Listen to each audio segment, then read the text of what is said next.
It's the NFL on EA Sports, where division rivals will clash in the AFC North.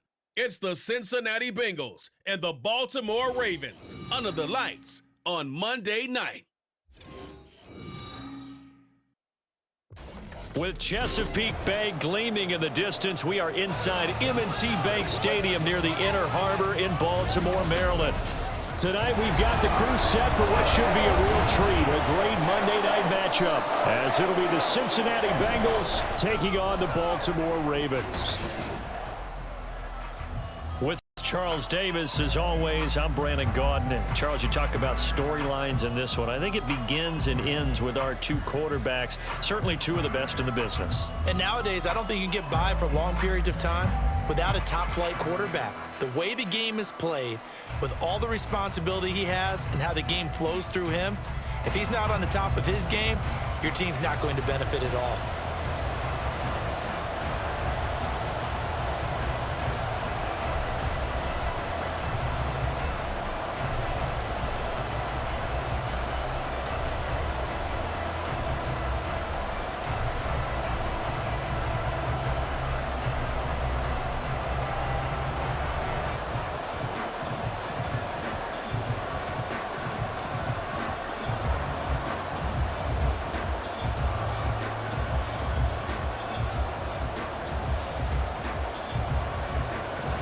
Justin Tucker set to boom this one away. And off we go from M&T Bank Stadium. This taken in at the goal line. And he won't get this to the 20-yard line as he's down at the 19.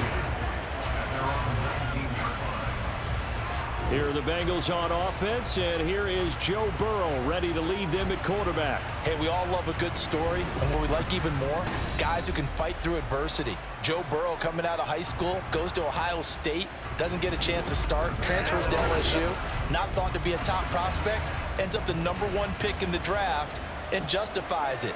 Tremendous play, excellent mobility, and leadership off the charts. He is taken down at the 21 after a short gain of 2. Well, sometimes as a running back, you've got to be able to improvise when the hole's not where you expect it to be. But in this case, there wasn't any improvisation that he could do that was going to work. Kind of like if you're trying to be a comedian on open mic night at the Improv and you run into a tough crowd.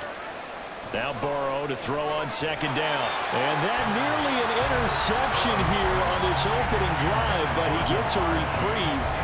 It's third down. But when you're going up against a talented receiver like that, you just know that they're going to bring more people to him, right? They're going to double cover him every chance they get. And I think that is what we're going to see all game long, an early taste of that double, maybe even sometimes triple coverage we might see. Yeah, I think what they're counting on, his talent. And the Raven pressure too much. Down he goes. Patrick Queen got in there to stick him. He gets the sack. Defensively, you really can't script the start much better. You get a 3-and-out and a sack. Yeah, you're exactly right about that. They kept him short of a first down on first and second down. And then on third down, they pick up a sack. What tremendous momentum for them to start this game. So on fourth down, on is Brad Robbins to punt for the Bengals.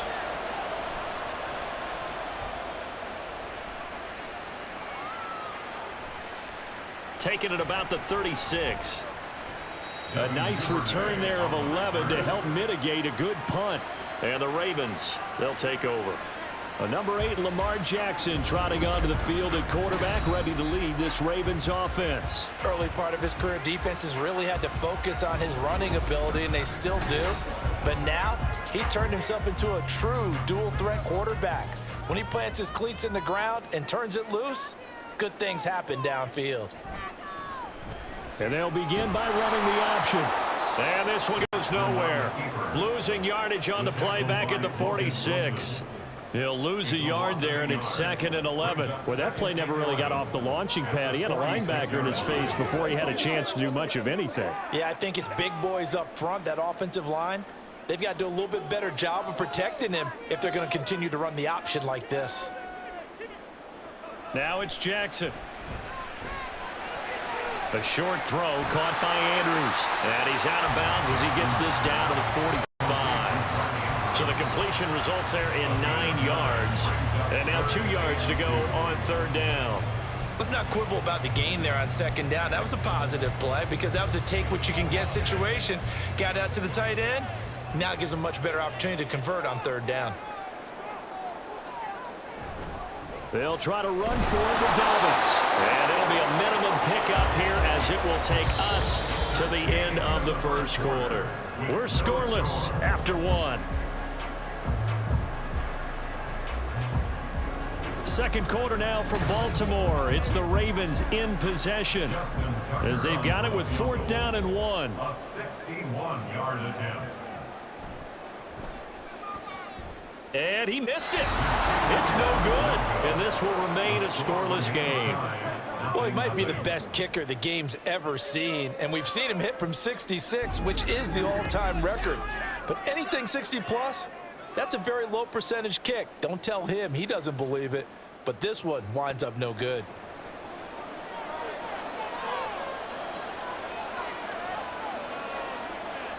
Now Burrow on 1st down. Out of his hands quickly to Higgins. That's good. The completion there for 7 yards. And it's 2nd down. You can see the time and effort and thought that they put into their passing game because it was evident right there. It looks like a simple pitch and catch, but you and I both know that they have planned for this and worked hard to make it happen. Burrow will throw. He'll drop this one down to Mixon. And past the 35, he'll be dropped a yard or 2 shy of the 30. 10 yards there on a Bengal first. I have to tell you, Brandon, I feel like a coach right now because I'm wondering why the angle route continues to be so effective when as an inside linebacker, you're always taught, don't let someone cross your face. If they want to go outside, it's okay. But they make that outside fake, cut back inside, off into great success.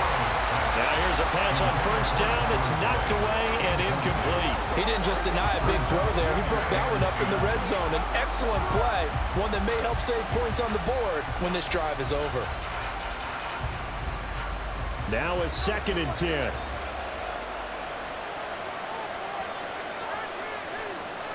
And Burrow going to throw again.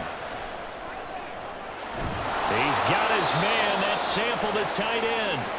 Now the Bengals going to use the first of their timeouts as they'll stop it with a tick under a minute to go before half.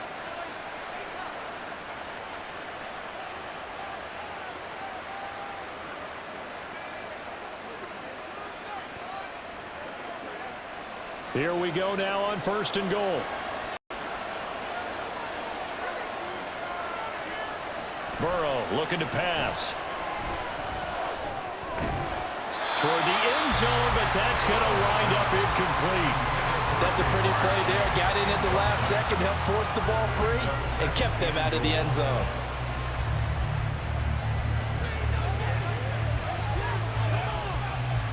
Another shot from the 9 on 2nd and goal.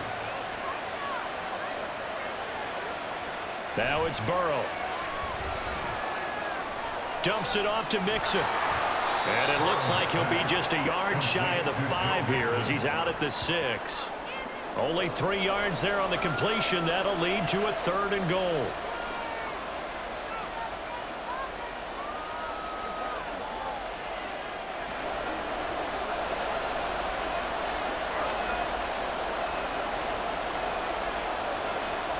Throwing again, it's Burrow. They'll set up the screen here to Mixon. Touchdown, Bengals! Joe Mixon from 6 yards away. And the Bengals post the first points of the ball game as they take the lead here in this 2nd quarter.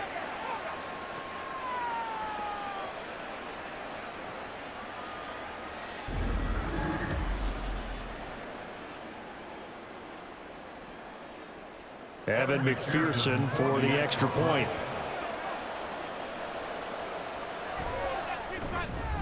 And he's got it to make it 7-0 Bengals. So that drives 7 plays in length. And it ends with a Bengals score.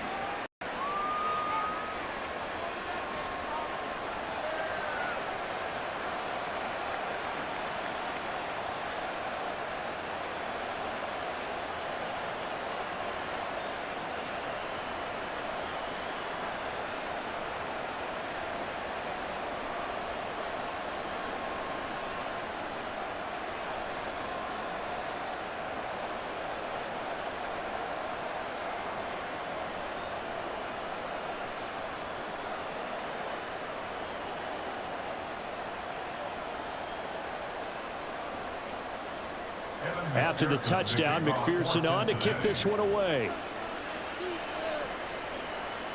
Returning it, Justice Hill. And makes it across the 20 as his guys will set up shop at the 23-yard line. The Raven offense going to take over late in this first half. A slim deficit here in a one-possession game. Not much time left, obviously. We'll see if they can march this down the field, at least get 3 and take some momentum into the locker room. Now the Ravens going to use one of their timeouts as the clock stopped with 35 seconds to go in quarter number 2.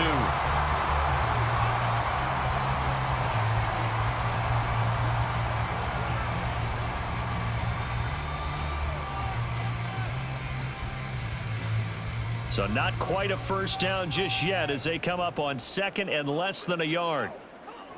Here's Jackson to throw. Looking for Bateman. He's got him complete. The Ravens going to use the second of their timeouts as they'll stop it with a little over 30 seconds to go in the first half of play.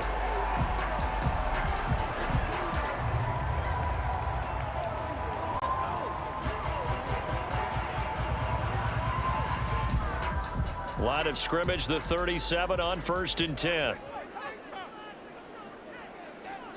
From the gun, Jackson. He's got the hook up to Odell Beckham. Ravens going to use their 3rd and final timeout as they'll stop the clock with 26 seconds to go until halftime. Well, they obviously red man coverage their partner, and he got downfield, broke down the defender, made him What do you mean by that? He made him think he was going to run a different route. Probably thought he was going to take it upfield, and then he curls back inside for the completion.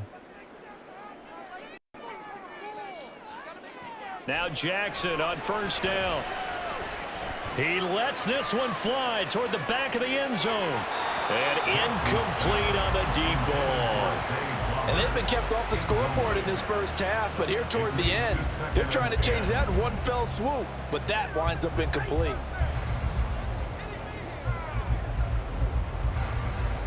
An incomplete pass on 1st down. That leads to a 2nd and 10. To throw again is Jackson. He's going to take another shot here. And that's going to be incomplete. Good effort there trying to take a shot, but it's 3rd down.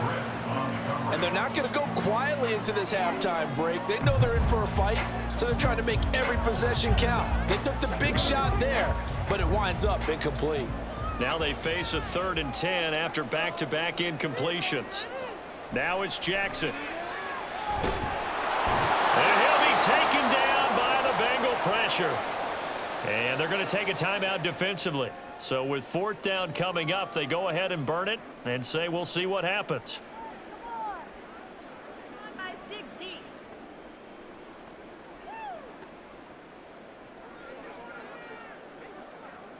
Fourth down, and out comes Jordan Stout here to punt. Charlie Jones deep for Cincinnati.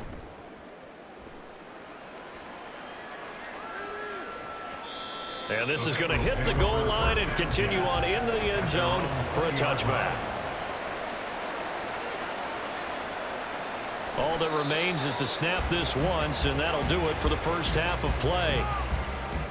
So we have reached halftime here, and it's the visiting Bengals out in front.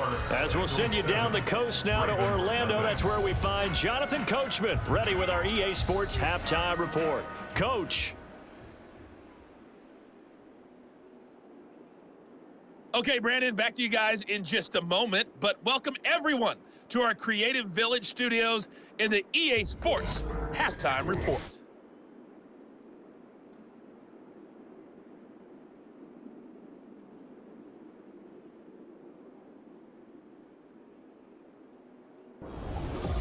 Okay, Coach, adjustments likely going to play a big role in this 3rd quarter in what's been a tight contest so far.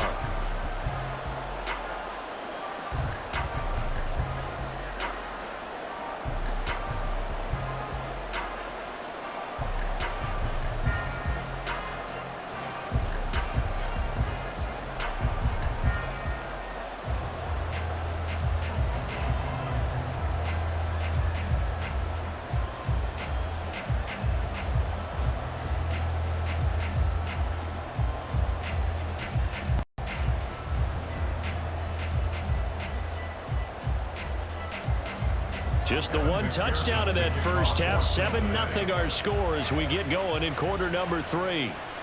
From his end zone, here comes Justice Hill. And in hindsight, probably should have taken a knee as he only gets this out to the 16-yard line. Out come the Ravens now. They'll go on offense first here in this third quarter.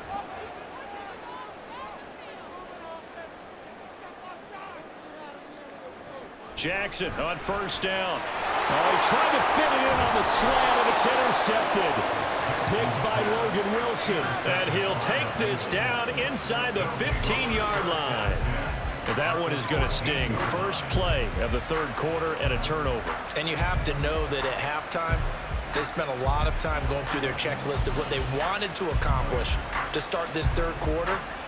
Turning it over like this was not on that list. Not at all. And you come out of the locker room trailing, so that first drive to establish momentum is very key. Crucial. On 1st and 10, Joe Burrow. Over the middle, he finds Higgins. And this will leave him a yard short. Nice pickup of 9 yards on first down. That's tough to play zone defense when they can just curl up right there in front of you. Yeah, absolutely. Well, we talk about finding the soft spot. Defensively, how do you make sure they don't find the soft spot like they did there? Tough to do, because what they normally will do is run routes that'll pull you out of that spot. And down he goes. Pressure gets him back at the 14.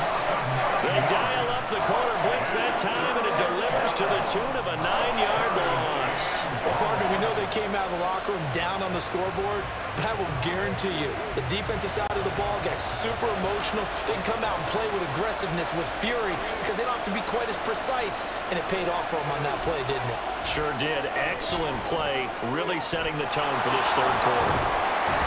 And he'll be brought down well short of the first at about the 9-yard line. He did his best to just get 4 out of that, but not enough. And now 4th down. Good reactions there defensively. That screen was a little slow in developing, and they shut that one down with little gain. So on 4th down, off goes Burrow. On comes Evan McPherson for the Bengal field goal. From the right hash here, should be an easy one. McPherson's kick is good, and that will extend their lead even further.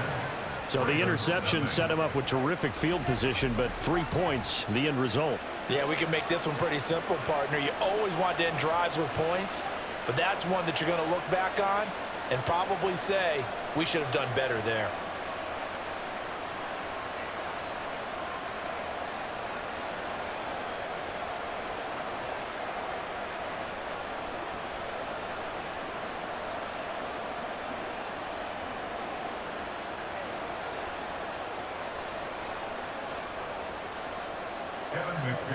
So after the made field goal, here's McPherson to send this one away.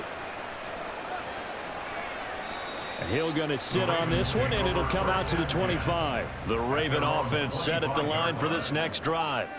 And we'll see if they can bounce back from that last drive. In particular, if they can bounce back at the quarterback position, Charles, after throwing their first interception of the ball game.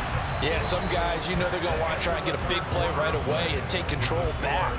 Others, they're going to look to hit a couple shorter passes, get a little momentum back that way. But for the defense, that goal's not changing a bit. They want another pick. You're exactly right about that. In fact, you've got to watch them a little bit, because in coverage, they may cut down their gaps a little bit, maybe their splits a little bit, in order to try and get to the ball even faster. Connecting with Andrews, and he slips up past the 45 before being tackled. It certainly feels like there are more stars at the tight end position than there were even 10 years ago. And I think it's become more of a glamour position because of the ways it can hurt a defense, and guys want to be involved. They can be in line, close to the line of scrimmage. They can split out like receivers.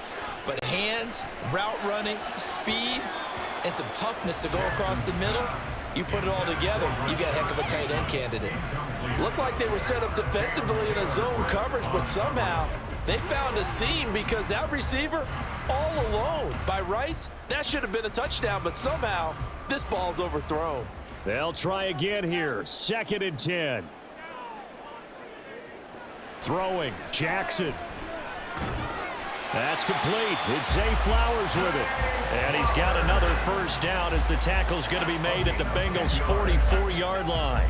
You always worry about those Smaller receivers running through that gnarly patch of land in the middle of the field. But he did a really nice job there holding on to the football and protected himself as best he could while completing the play. Jackson. That's complete to his receiver, Bateman. And he's tackled a yard short of the marker. Good gain of 9 on first down. A gain of 9 brings up 2nd and 1 at the Bengals' 35-yard line. Here comes 2nd down. Jackson. And this is going to be hauled in by the tight end, Andrews. Now the Ravens going to use one of their timeouts as they stop it here with just under 40 seconds to go in the game.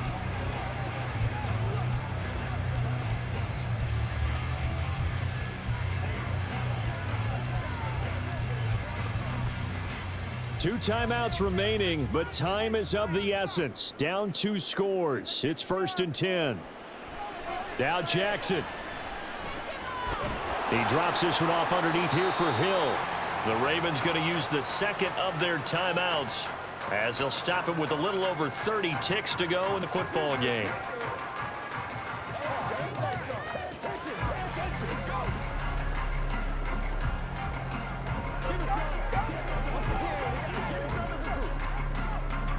Here's a 2nd and 7.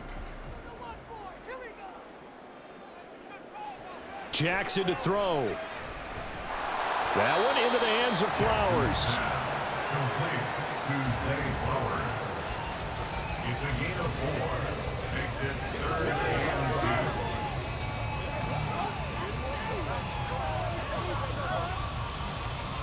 2. Boy, here's a big one. You can just feel it. This is 3rd down now. Now whistles come in. We're going to get a timeout here by the offense, as he'll stop it with 11 seconds remaining in the ball game.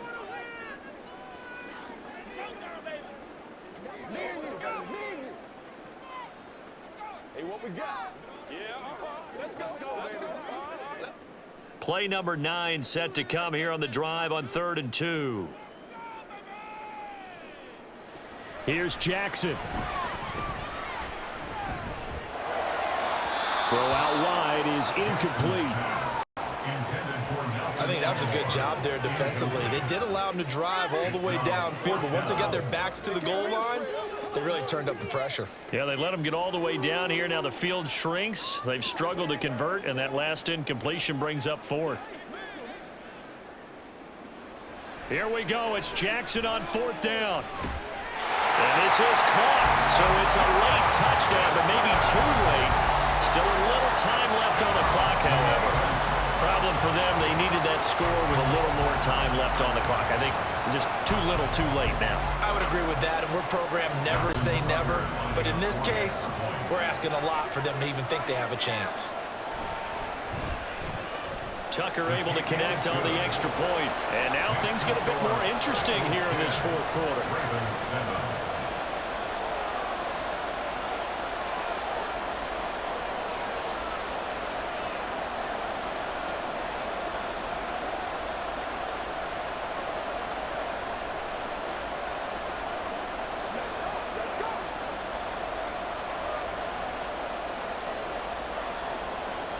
So with just a few ticks left, they need a miracle.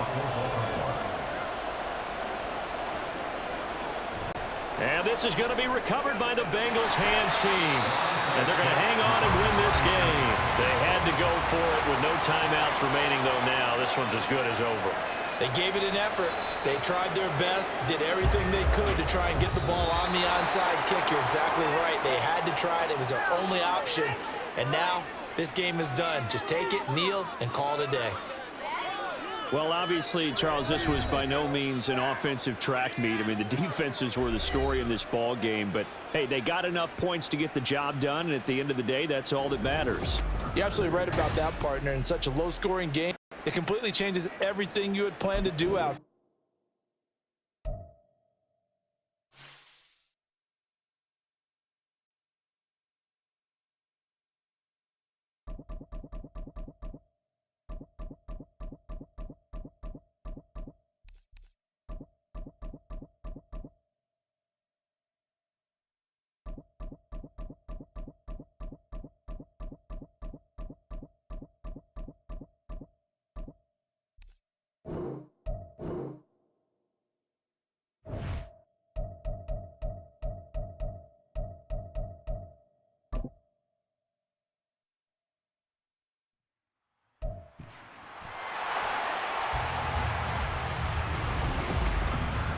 It's the National Football League on EA Sports. And if it's in the game, it's in the game.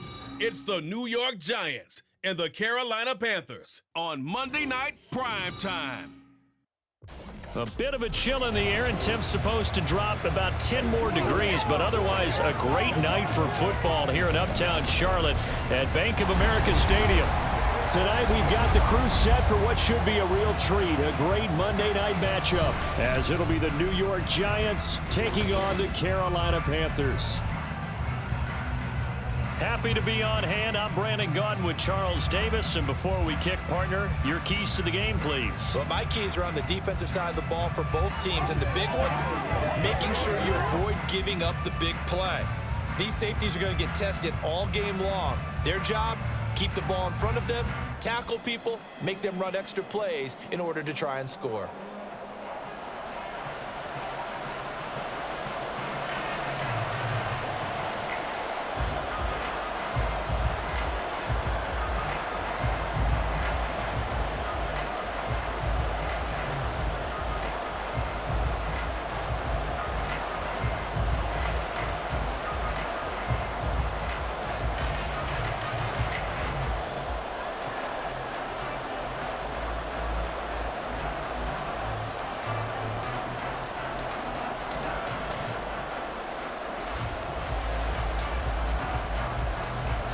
The kicker, Graham Gano, set to put his foot into this one. And off we go from uptown Charlotte. And this will go as a touchback, and they will begin things at the 25. So here are the Panthers now for their opening drive. And they will be led out by their rookie quarterback. We're seeing it more and more in this league, how teams love to have athletes back there taking the snaps, guys who can throw it and move around and get yards with their legs if needed. He's one of the best examples that we see out there right now. He can throw for hundreds of yards one week and then run for 100+ the next. He adds an extra dimension. And now off to the races down the right side. And they finally get him down, but not before he reaches the 34. A big-time gain there on the keeper, using his legs to hold it. First down. That may be a sneak peek on this opening drive of what this young rookie can showcase, his legs. And normally, as you start a game, you're just thinking, can he get the snap? Can he hand off? Can he just execute? Instead, he doesn't waste any time on wrapping another dimension to his game, showing off those wheels, and picking up some nice yardage. And he's going to get this down near the 20-yard line. Add this game to the last one, and they moved the ball over 50 yards in 2 plays. Well, this is where reading defenses and practice time comes into play. You've got to know what you're running versus zone versus man and how to run the proper route. And they just executed that one pretty well. Young. And this one too low. Anytime he reads man coverage, I don't think it's going to be the only time he'll try and hit that route to the outside in this game. He'll test the perimeter, but that time they were up to the challenge. Young's incompletion on first down leads to a 2nd and 10.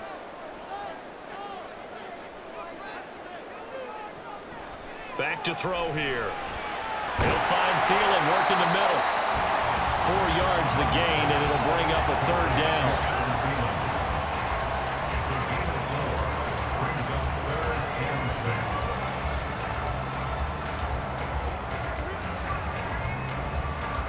They are in need of 6 yards here if they hope to move the chains.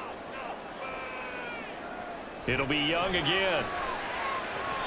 He had a man open, but he missed him, and it's incomplete. That's just flat out a terrific play because it's rare that you see a hitch route batted down. That means someone read that one really well and was right on the spot when the ball got to the receiver. So Young will head to the sideline, and on is Pinheiro for the Panther field goal. This will be a 34-yard attempt. The kick by Pinheiro is good. And the Panthers stake claim to a 3-0 lead. In the end, the opening drive, Charles, does yield points. Maybe not the touchdown that they wanted, though. Yeah, but bottom line, they wanted to get something out of that drive, and they did that. 3 points, they won't turn that down at all.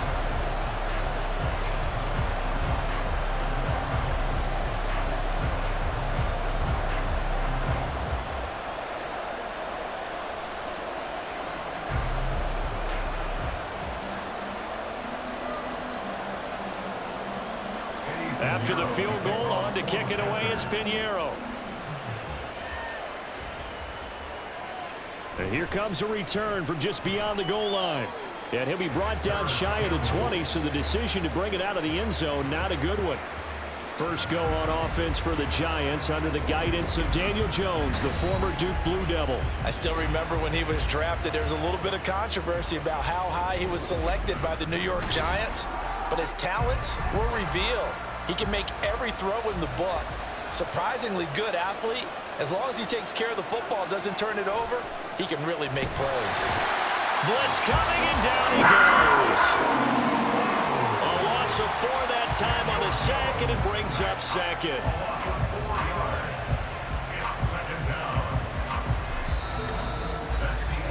$3-0 after 1 on EA Sports.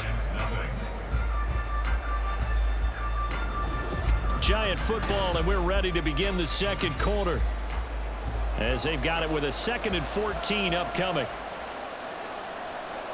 Throwing Jones. Under pressure, they got him again. Now the Panthers going to use the first of their timeouts. So as they talk it over, we step aside.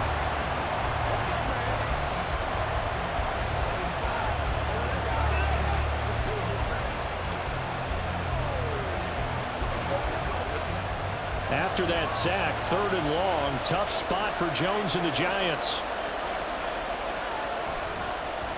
On 3rd down, Barkley, and they'll get him down right around the 11-yard line.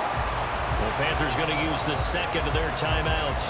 So that means they're down to 1 remaining here as we head toward halftime.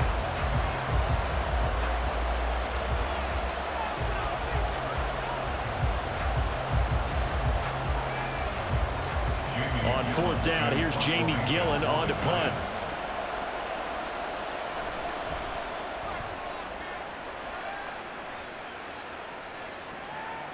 Fielded at about the 28. A big boot that time. 57 yards the official distance. And the Panthers will take over now, 1st and 10.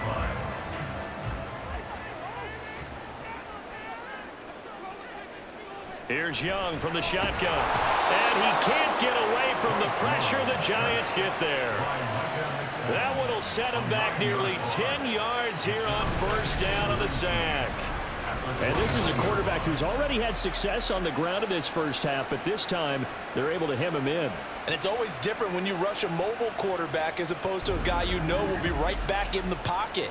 In this case, you got to make sure the inside pressure and the outside pressure match, and maybe even a second wave to make sure if he squirts free, you've got someone to tackle him.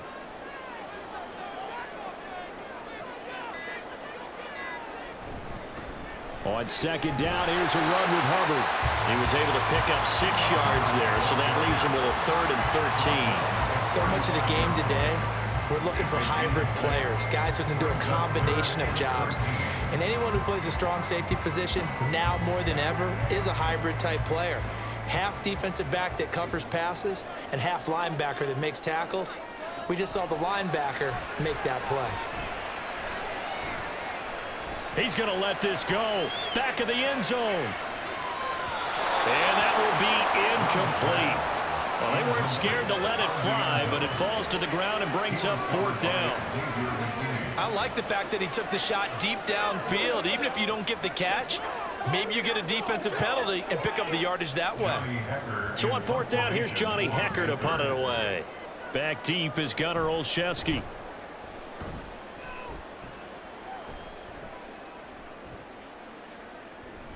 And that one hits at the 7, but bounds into the end zone, and that'll be a touchback. And the Giants with one final possession here in this first half. And with time quickly fading here in the second quarter, not sure how aggressively, offensively they want to play this. I think we'll find out just how much they trust their guys in this situation if they decide to take a shot. And that one drops down, incomplete. Good coverage there, forced the ball free, and it's 2nd down. Well, that one was all about the defender making life difficult for the receiver. Very tough for a guy to hold on to the football through all that contact. He ends up forcing the incompletion. After the incompletion, here's 2nd and 10 from the 20. Not wanting to take a chance this time, they'll keep it on the ground. And he'll push forward here for a good little run as the clock continues to run. They get 7 out of that, so they're...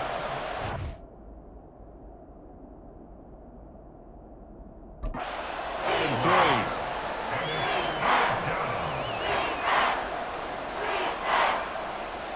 So it's halftime here in Charlotte with the Panthers out on top. As we'll get you down the coast to Orlando for Jonathan Coachman at our EA Sports Halftime Report. Coach.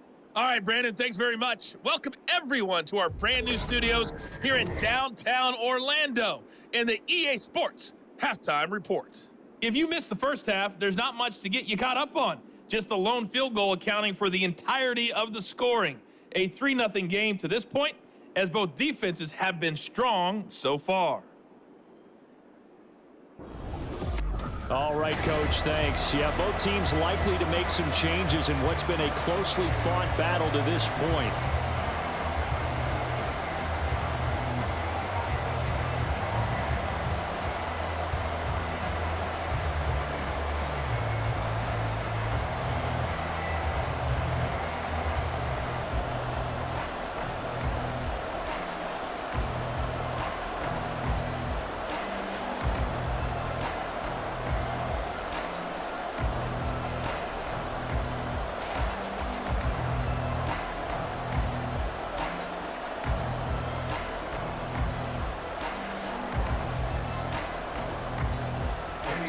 These offenses seemingly still back at the hotel for the first half. 3-0 our score as the second half gets underway. From a couple yards deep, he'll bring it out of the end zone. And he'll get it up past the 20 to about the 22. The Giants offense set to begin this third quarter. Yeah, maybe time for this offense to really hit the reset button. They were shut out in the first half, but still, they're right in this game. They certainly are. What I like about it is that you actually continue to play. You know, you just find a way to make a few plays yourself, and you noted it. Right there on the border in this game, they're not that far off. Just got to find a play or two, and they could be very happy at that point. From the 31, here comes 2nd and a yard.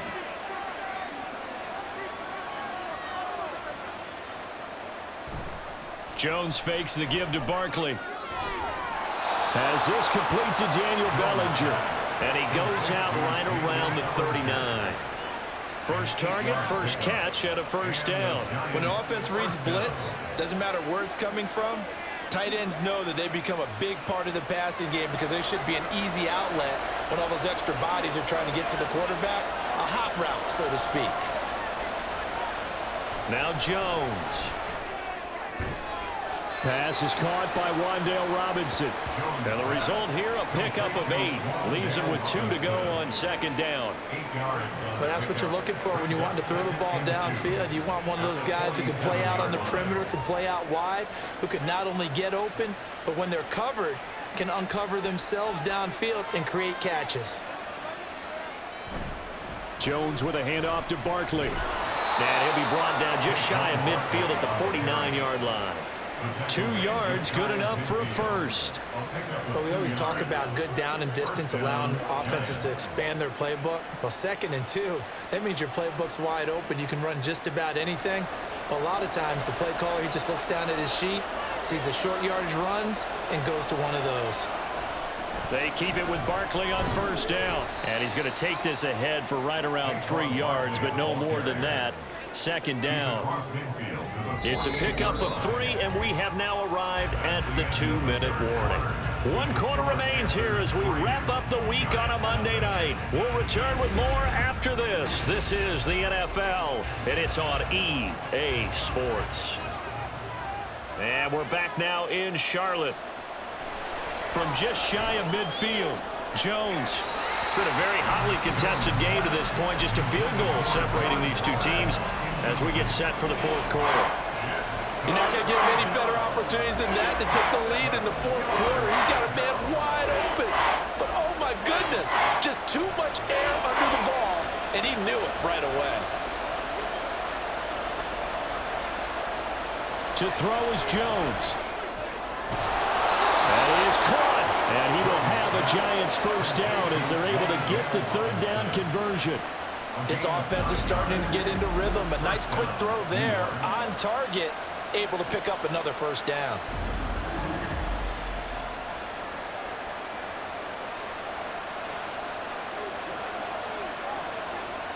Plenty of time. All 3 timeouts still remain.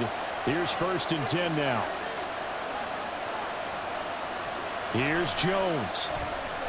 And he can't get a throw away. He's taken down. Loss of 10 as multiple defenders get to it. Exactly what they were looking for. They've been giving up yardage. They've been letting them drive right downfield, but they got a sack right there. How about that for a little bit of revenge? They'll come up now. This is 2nd and long. Now Jones. And that'll be off the mark, too far out in front, and it's incomplete. A couple extra defensive backs out there in the dime, and because of that, really not many places to throw the football, if any. And typically, what would you want to do against that dime? Run the football. You want to run the ball, but you can't do it in this situation. Not nearly enough time on the clock. You having to really navigate against a tough defense presented against you. Jones. It's hauled in by Shepard. The Giants going to go ahead and use the first of their timeouts as they get the stoppage with a little over 50 seconds left to go in the game.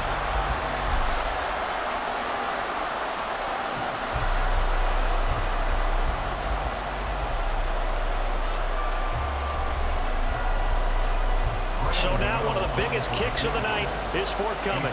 This to tie things up in the final minute. Gano's kick is good, and that will tie this game here in the final minute of play.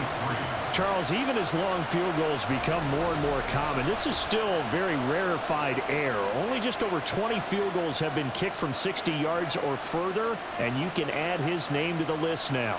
And as calm as he tried to present himself, there's no doubt there were some nerves as he lined up to attempt that kick. But once the ball was snapped, he just swept the leg and boom, over the crossbar.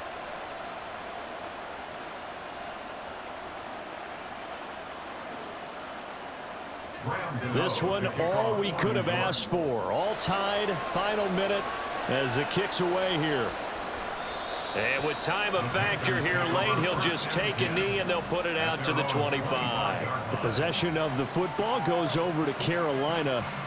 They'd like to avoid overtime here, so maybe they can work the sidelines, but then defensively, how do they adjust to that if they do work the sideline?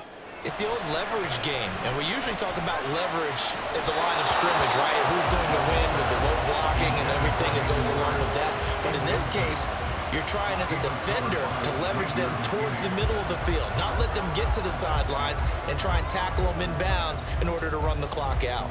Chess match here late.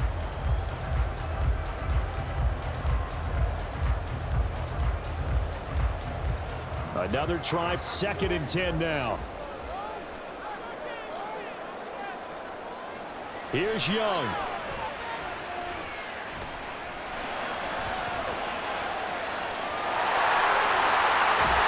And now look at this. Big gain, a fumble. But this will get out of bounds, so possession will stay the same. Well, obviously you never want to fumble, but if you do, good to be towards the sideline and saves them the possession. Saves the embarrassment, saves it going down on the play sheet as a turnover. But I still think it should go to the defense, even if they don't recover it. If you give up the football, you gave up the football. Agree to disagree, I guess. Can you tell what I played? Yeah, you played defense. Yeah. I'll let you go. I took a shot. Now a throw to the end zone on 1st down, but it winds up incomplete. That's taking a big risk at this late stage. They're not thinking field goal, though. They wanted to leave no doubt on that one. So they took the shot at the end zone, but it winds up incomplete. Clock under 30 seconds now. Here's 2nd down. Now Young. That is caught by Thielen. Now the Panthers going to use the first of their timeouts as they'll stop the clock with 24 seconds to go in the game.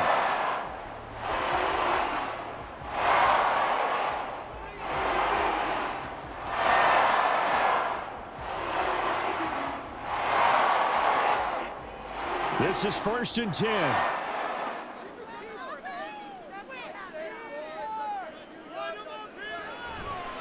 shotgun snap and then the give to Sanders. And he'll follow his blockers there all the way down to the 23-yard line. The Panthers going to use the second of their timeouts. That'll leave them with just one remaining in this fourth quarter of play.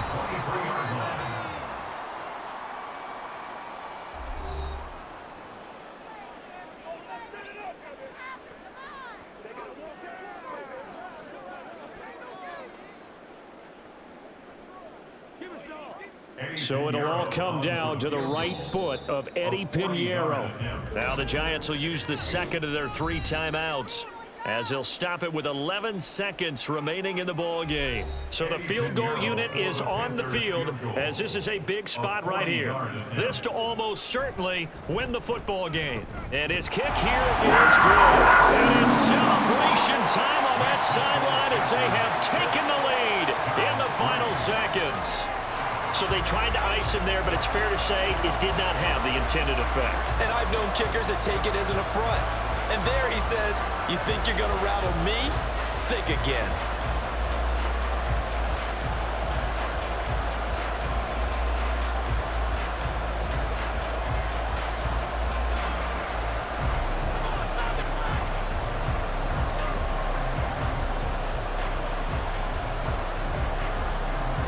After the field goal, on to kick it away is Pinheiro.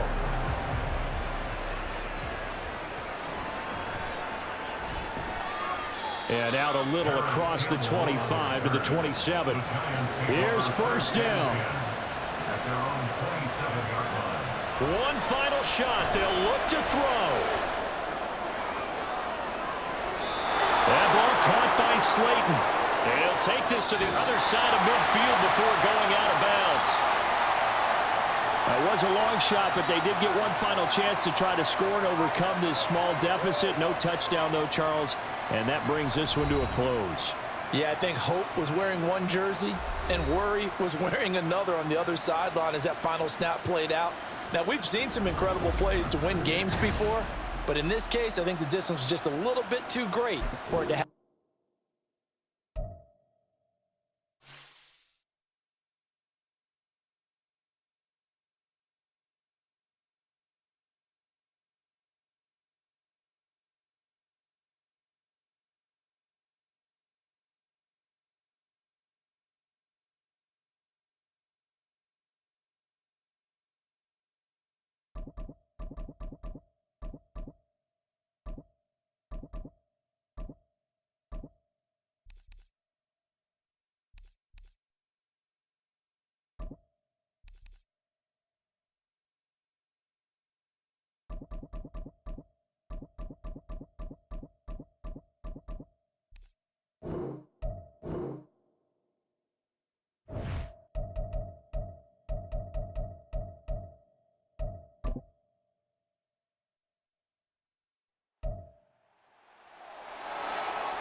It's the NFL on EA Sports, and the question is, are you ready for some football? It's the New England Patriots and the Chicago Bears. All that and more coming up next. Well, they say an early season snowstorm may be on deck in less than 48 hours, but today is picture-perfect fall football weather. Crisp and cool at Soldier Field in the Windy City. Coming up, we got a good matchup on tap here, as it'll be the New England Patriots taking on the Chicago Bears. Alongside Charles Davis, I'm Brandon Gaudin, and Charles, kickoff moments away. Quickly, what are you watching in this one? The offensive line for both teams, because both teams have a terrific pass rush. They've got to keep their passers upright. If they have a chance to do that, they can both thrive on offense and move the ball downfield.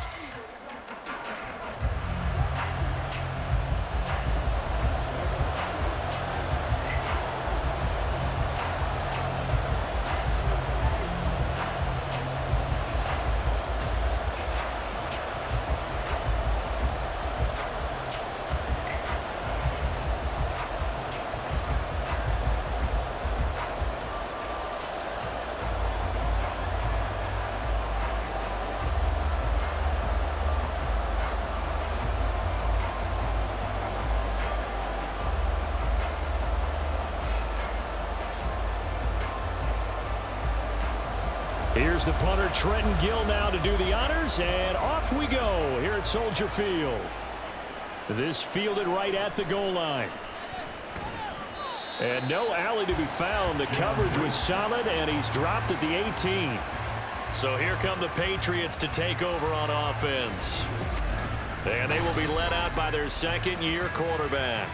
And he's a young man who's always believed in his talents. Didn't have many offers out of high school, ended up at Houston Baptist and put up monster numbers.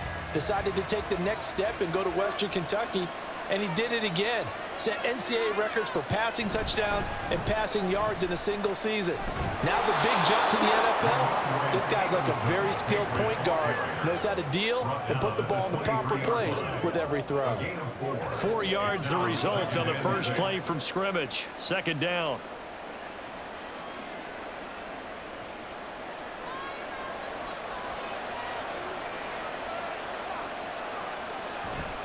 Going play action here with Zappi. A throw left sideline falls incomplete.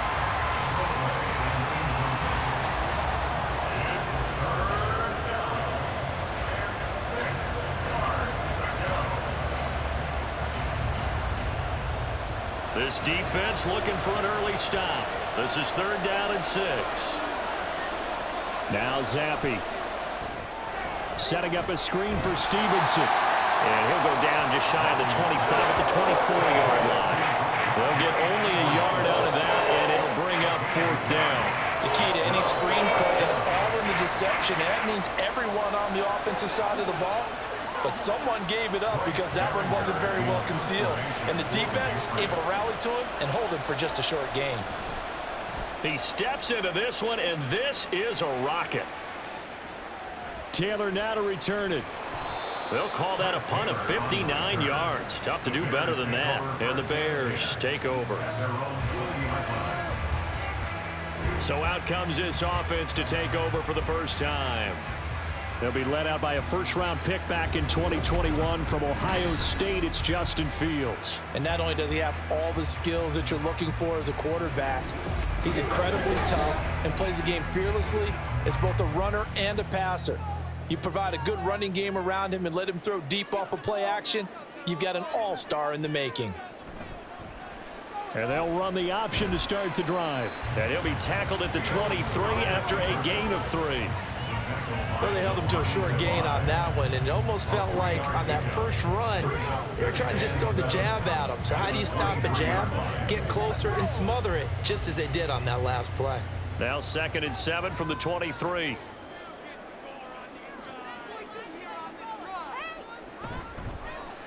Fields going to keep it once more. 4 yards there on the keeper, but still going to bring up a 3rd down.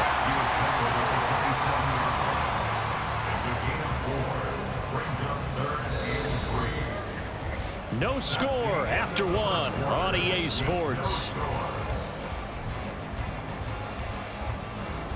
Back in Chicago, ready for the second quarter. It's the Bears in possession as they've got it with a 3rd down coming up. Here's Fields. He's got his target. That's complete. And he will have the Bears first down as they're able to get the 3rd down conversion.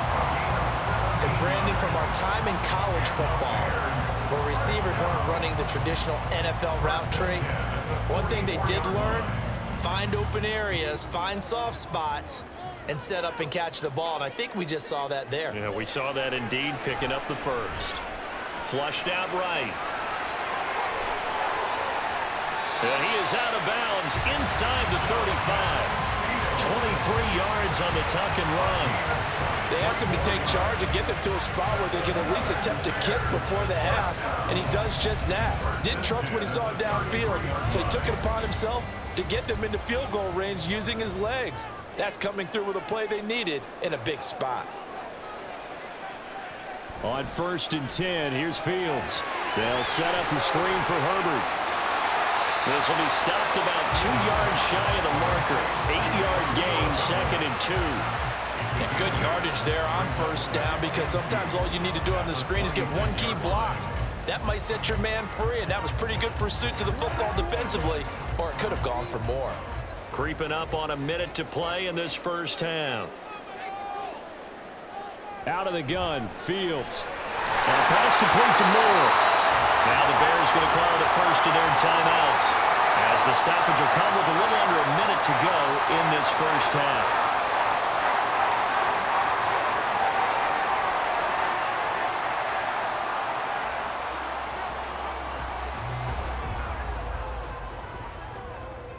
Could we get a touchdown in this first half after all? It's 1st and 10.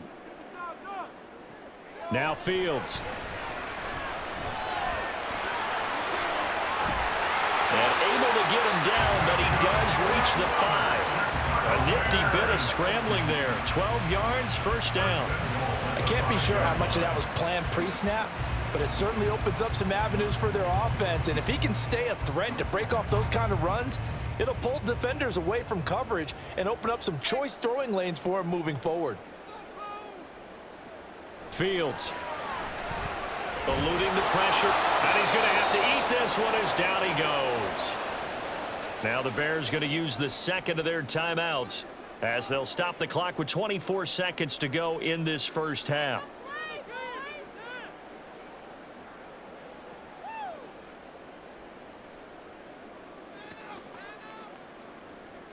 So first down went in the wrong direction. They're at the 13-yard line. Here's 2nd and goal. To throw is Fields. And he's got his man in stride. Complete. Touchdown Bears. Cole Kmet, as the first half is winding down.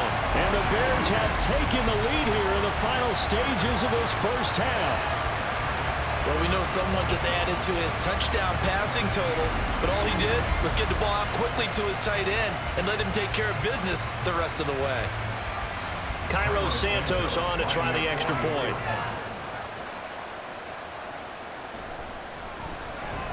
And he's got it to make it 7-0 in favor of the Bears.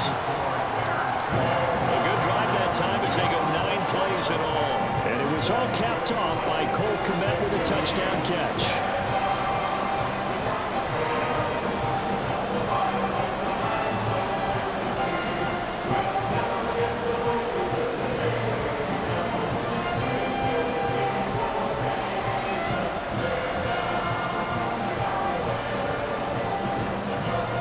So not much time to speak of remaining in this first half as the kick's away.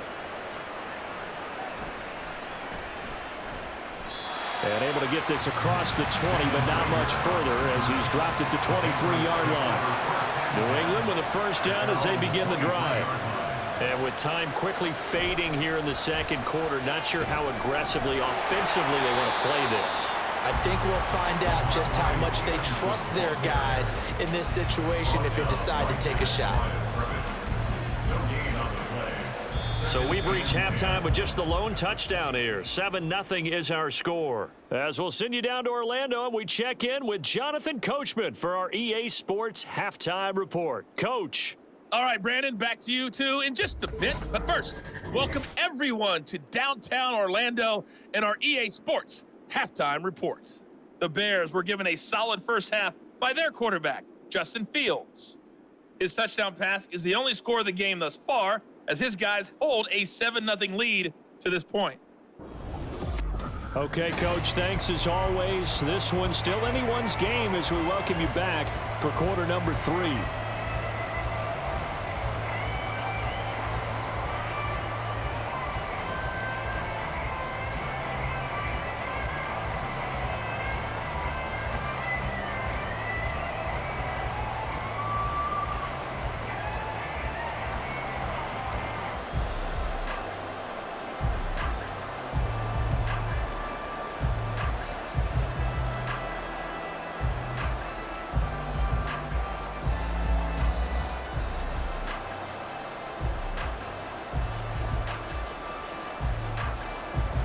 Just the one touchdown in that first half. 7-0 our score as we get going in quarter number 3. And he won't quite make it to the 25. Chicago works their way back onto the field here for their second drive of the game. Yeah, both of these defenses have been stifling these last few drives offensively. Just not able to get anything going, so what needs to change? I think a lot of the guys will go back and review, so to speak, because everyone has someone assigned to how did each play work. Okay, what did we use that kind of worked for us during this game? Try and get back some of those plays, as well as the possibility of showing something you haven't shown already in this game and trying to change things up. We'll see if they take the advice of Mr. Davis.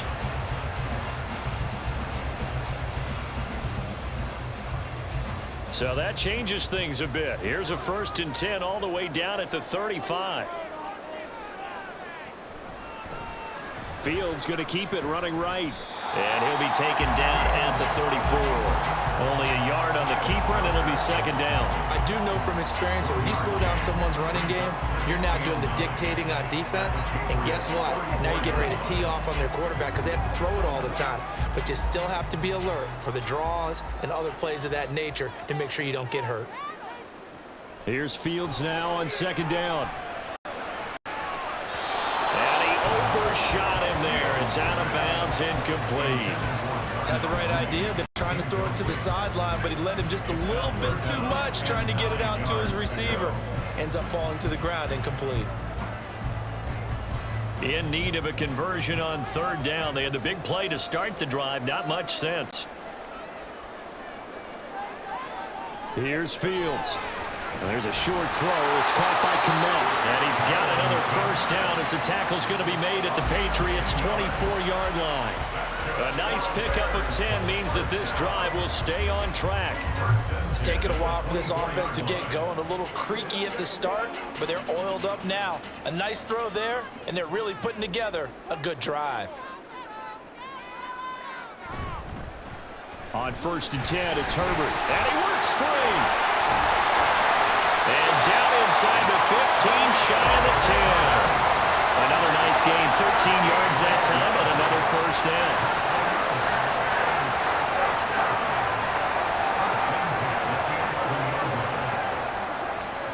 That's the end of the 3rd quarter of play, with the score Bears 7, Patriots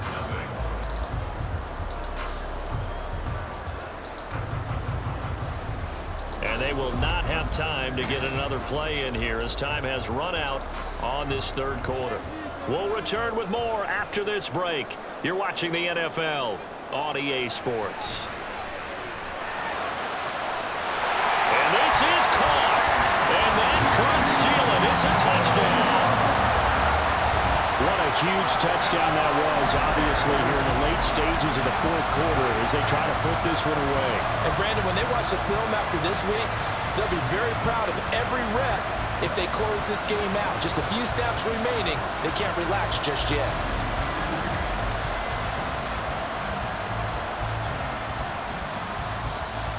Now the point after try for Santos.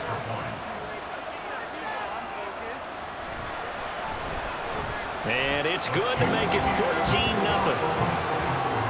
So that drives 6 plays, 75 yards. And it concludes with a touchdown reception by DJ Moore.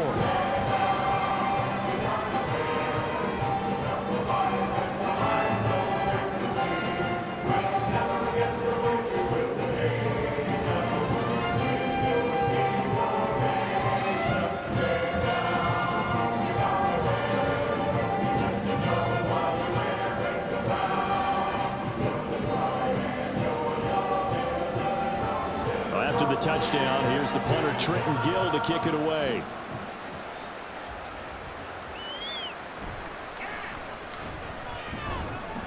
And he returns this to the 22. So here is Zappe and the Patriots. Down by 2 touchdowns. A minute 52 to play. They've yet to score all game long, but now they need to do so twice in short order to have a shot. And that's into the hands of Gesicki. And he'll be out of bounds across the 30-yard line. At this stage, this drive's got to be touchdown or bust because you need 2 of them. And if I'm the offensive play caller, I'm not just looking at my dagger plays downfield. I'm looking at some of my specials, something that can fool them and give you a big play now. With a sense of urgency. No doubt. Zappe to throw. That went on the money to Bourne downfield. Now he's going to get this all the way down inside the 35. Well, they're not going to go quietly. That's a big play right there. 2 scores down. They're not out of this, but they've got to move. All 3 timeouts remain, but they've got to score quick. It's 1st and 10. Zappi to throw. And this is intercepted, and that should do it. Tyreek Stevenson picks it off. Well, these defensive coaches, they sure like what they've got in this rookie corner, and with good reason, as you saw there. He only cost him a day 2 pick, and a lot of people thought he had first-round ability. But when he was available on draft night, that was one where you didn't need the full time to make the selection. You call that pick in early, and he shows why he was so coveted with that interception there. The Chicago offense set to get started. Now they are really in the driver's seat here, enjoying this lead late in the 4th quarter. The defense does have all 3 timeouts, but at this point, doesn't look like it's going to matter much. Pushes past him. Oh, some strong running. He's still on his feet. Touchdown, Chicago! Khalil Herbert, 44 yards. And the Bears have pretty well put it away here in the 4th quarter. I know I should keep the focus and the spotlight on the hero that just scored, but tackling's been an issue for this defense all game long. I can't set that aside. We just saw it again here. Missed tackles leads to his long touchdown run.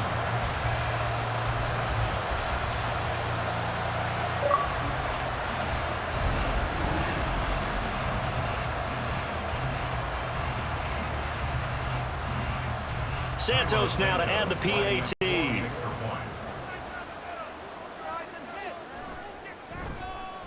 And it is now 21-0. I'm not sure if they drew that play up to score, but it scored indeed. 1 play on the ground and into the end zone for 6.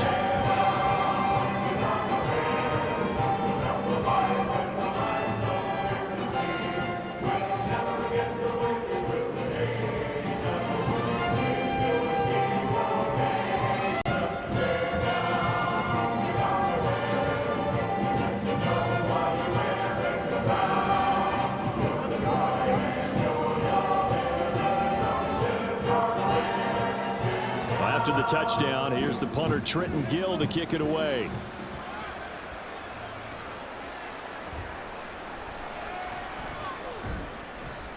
And a decent return out to the 27-yard line. Out comes the New England offense to see what they can do this time.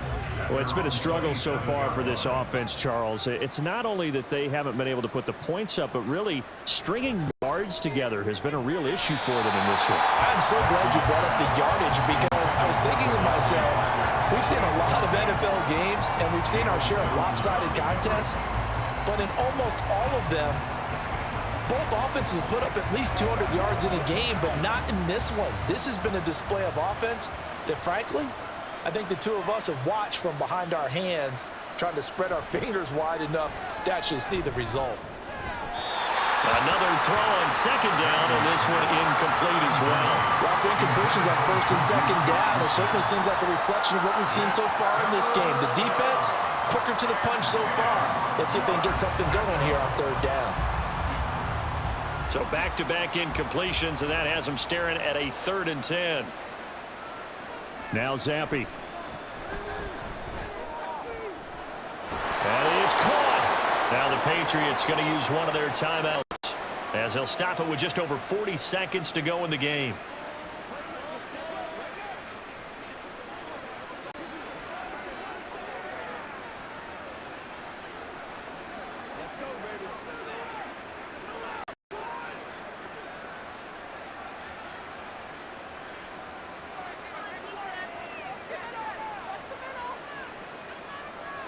From the midfield stripe, they'll look to throw. Throwing over the middle, but it's incomplete. Certainly looked like someone was very confident in his ability to fit that one in. I would say he was overconfident because there wasn't a whole lot of separation there. Had that one covered pretty well downfield and knocked it away. 2nd and 10.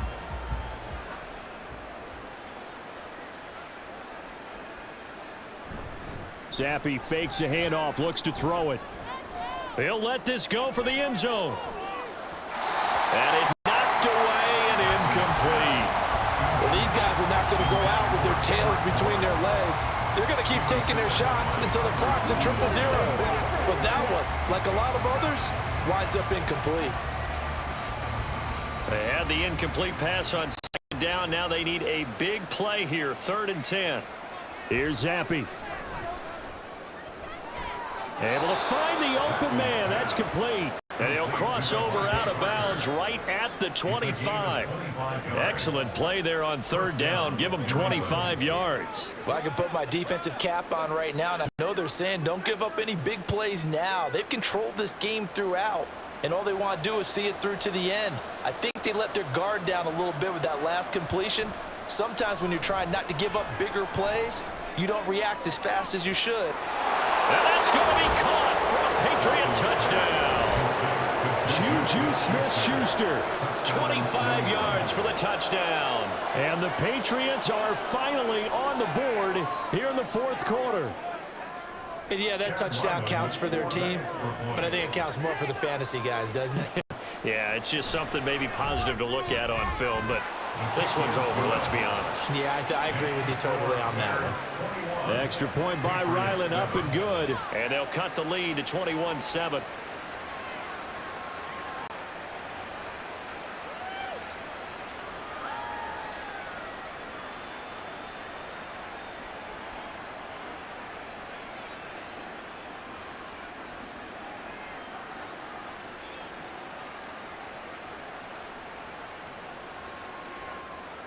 So time definitely not in their favor. Down 2 scores, but they'll try the onside kick.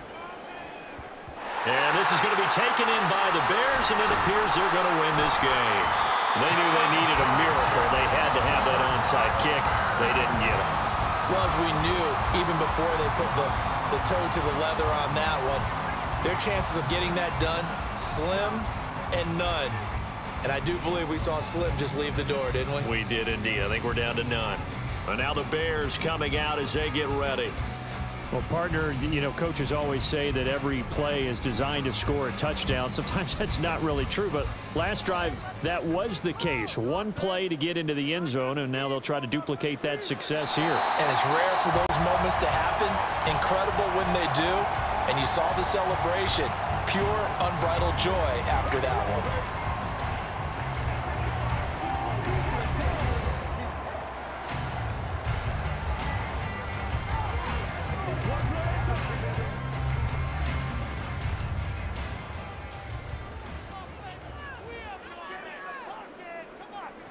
The D can only stop it one more time as they take the knee. The Patriots will take their 3rd and final timeout as they get it with 16 seconds remaining on the clock.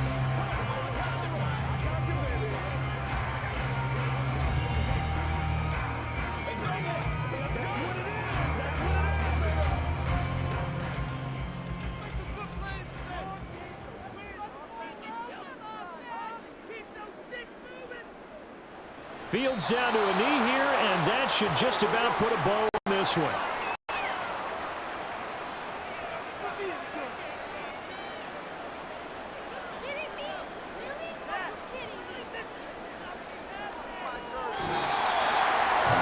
So this one in the win column for the Chicago Bears. And it was their defense that really paved the way to this victory as they allowed the 1 touchdown, and that was all she wrote. Almost want to do the defense chant right now, right? Defense with a couple of claps in there, but no one wants to hear that from me. Let's just talk about how they got it done, though. When you take care of every aspect of the game, shut down the run, control the airways, right? Make sure the quarterback is harassed. This is the type of performance you get. They can't fashion together any offense, no consistency, and they just took control. So that's a wrap for Charles Davis. I'm Brandon Gaudin, and this has been a presentation of the NFL on EA Sports. For more, check us out at easports.com.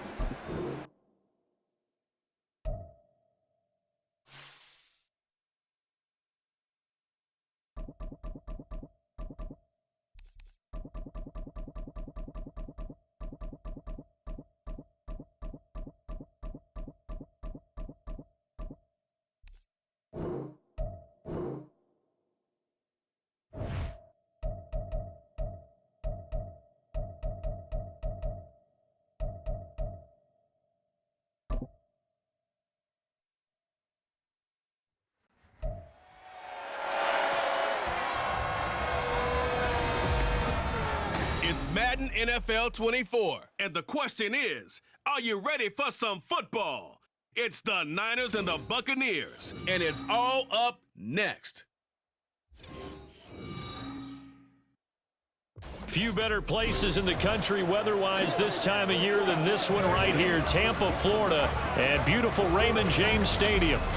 Coming up, we've got what should prove to be a good one, as it'll be the San Francisco 49ers taking on the Tampa Bay Buccaneers.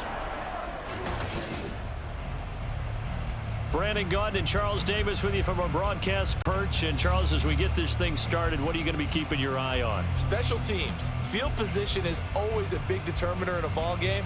Who sets their offense up for success the best, that team will win the game.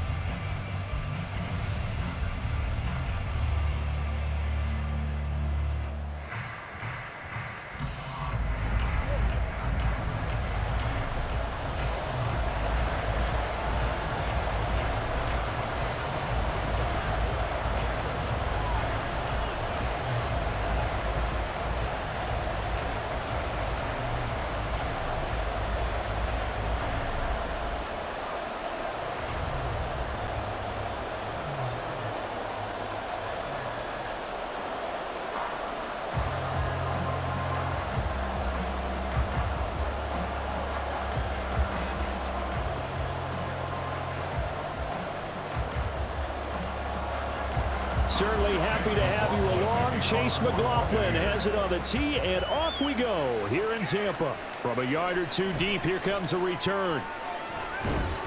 And he'll be stopped right around where he would have been had he gone down to a knee, maybe a yard shy of there at the 24. So here's the first drive now for the 49ers. And they will be led out by a man in his sophomore campaign as the quarterback. And you'd think as a young QB there'd be some nerves leading an offense out to start a game, but haven't seen any sign of them right now. And speaking with him earlier this week, sensed that the pressure wouldn't get to him. He feels comfortable being the face of this offense and shouldering the expectations on game day, even if he doesn't quite have the years of experience other quarterbacks do. And he gets this one just shy of the 40. He'll mark him down at the 39. A good start offensively. 15 yards on the game's initial play. Now that was pretty. They executed that curl route versus zone coverage, and that changes things a little bit because against man, it's often a tight curl, tight, sharply run route. Against zone, you're just looking for that open spot, that dead area, so you may curl it a little bit wider just to get to that place. And usually a tight window. He fired a bullet at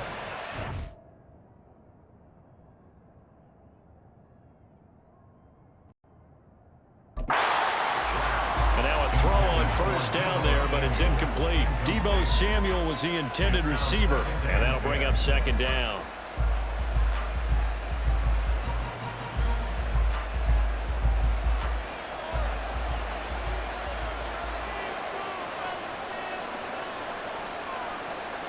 Now Purdy. And that one's going to be off target and incomplete. You put just a little bit too much heat on that one. When you throw it to the outside, you do have to be careful because you got to keep it away from the defender. But you also have to give your own guy a chance to. Now they face a 3rd and 10 after back-to-back incompletions. They go play action here. Purdy taking a shot for Samuel. And unable to connect. Incomplete. Now give them credit. They took their shot, but it's going to bring up 4th down. And that might have been a situation where even though you don't hit on the deep throw, you at least put in the defenders' minds early in the game that we're going to press the ball deep against your secondary. And that can have a ripple effect on how they function throughout. Wishnowski on to punt as he sends this one away. And a little too much mustard on that one. It hits a couple yards into the end zone. A missed opportunity there maybe to pin them back. So out come the Bucs now for their first drive. Leading them out is the Austin, Texas native at quarterback. It's Baker Mayfield. And he's a guy who plays with a lot of emotion. He's learned how to channel it really positively because when he throws the football downfield and makes a big play, he'll be the first guy downfield to celebrate with you. But also when his team needs that confidence, when they need that jolt, they turn to him. and he's ready to provide it. The drive starts with a run by White. Looking for a seam, but finding none. He'll get back to the line of scrimmage, and that's it. Officially no gain on the play, and it's second down. And when the defense wins and gives up no yardage on a running play, that's something they can build on and carry themselves forward throughout the game.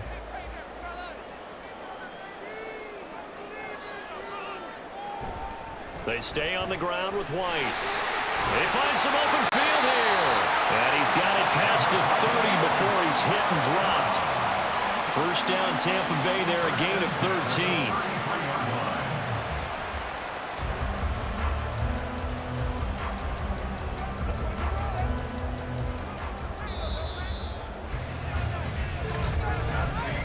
We're scoreless after one.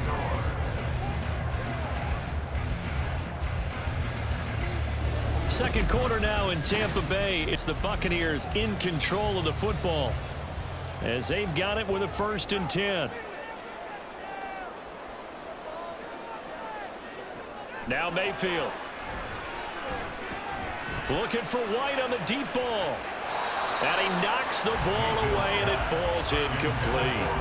I believe I'm following their logic. Take the big shot downfield, loosen things up. You're hoping to get some points on the board before the half. Maybe now you come back and throw some underneath stuff in order to make sure you get a completion. Here's 2nd and 10.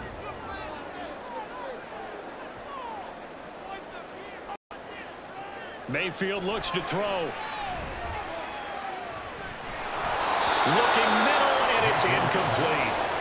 Feels like they're getting caught in between here because they didn't completions on 1st and 2nd down.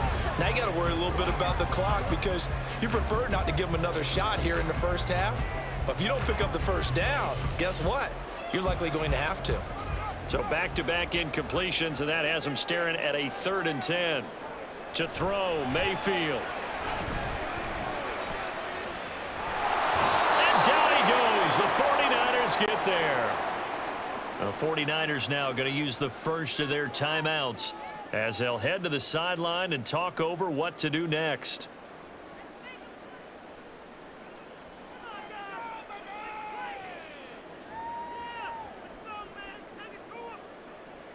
Fourth down, so Jake Camarda is out there.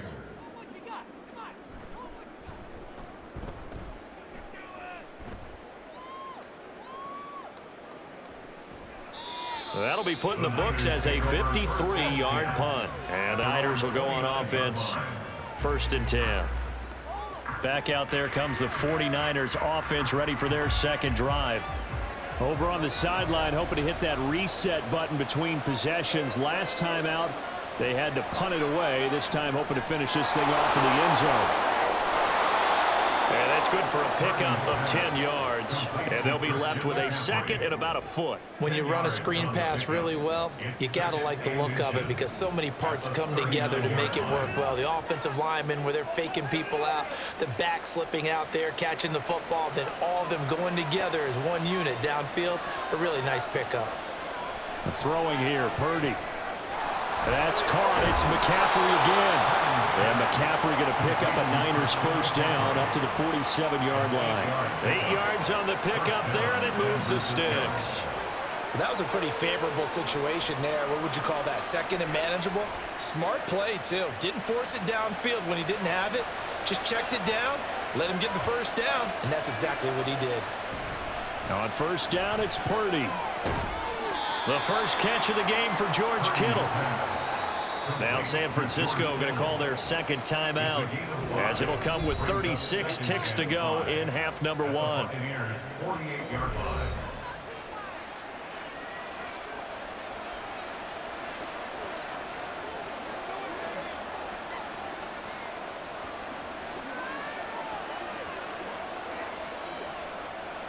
Here's a 2nd and 5. Purdy will look to throw again here. Open man is Samuel, complete. And this is going to lead to another 1st down as the tackle's made at the Bucs' 38-yard line. They picked up 5 yards last time. Now they double it and get 10 here. Boy, everything clicking on this drive. He's 4 for 4 now, and that throw, maybe the best of the bunch. This offense is really humming, and they pick up another 1st down.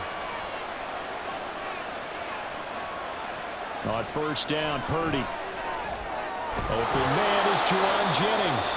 4 seconds left, and there's the timeout. In field goal range and a chance to tack on 3 before intermission.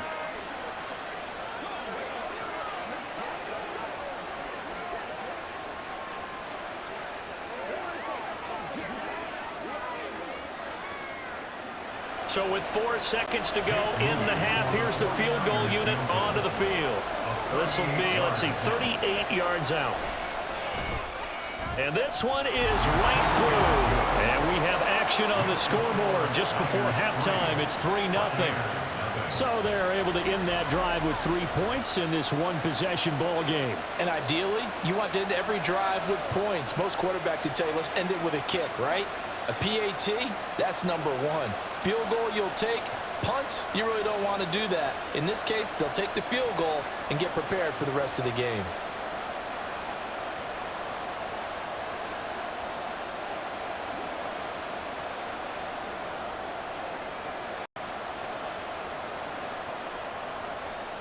So still time for the kickoff here. 1 second to go in the half as this one is away.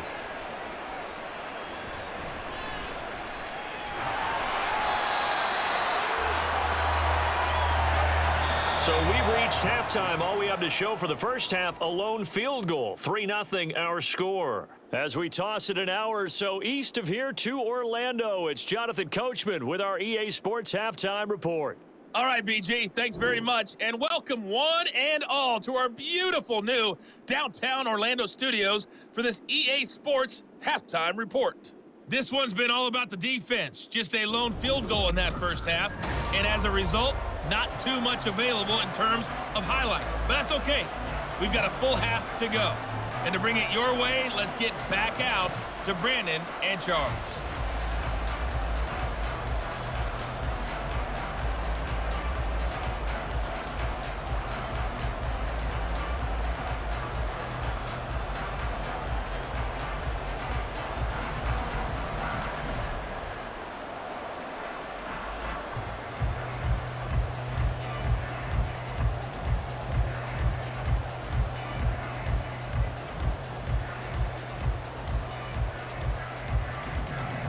Just one field goal and a tightly played first half as we resume action here in quarter number 3. Taken at the goal line.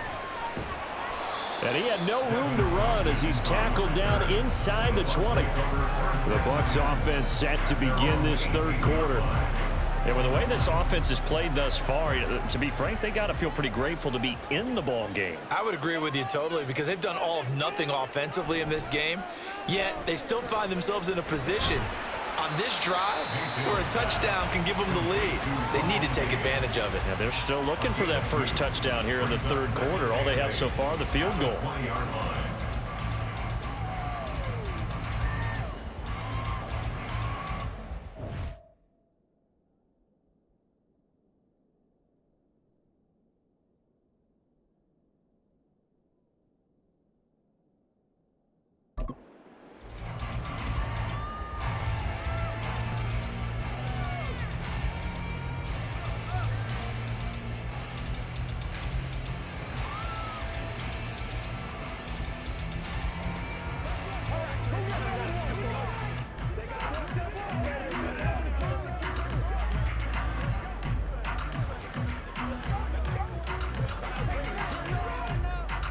Second down and 8.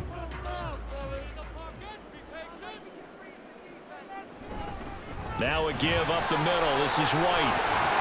And he's going to get this one across the 30-yard line.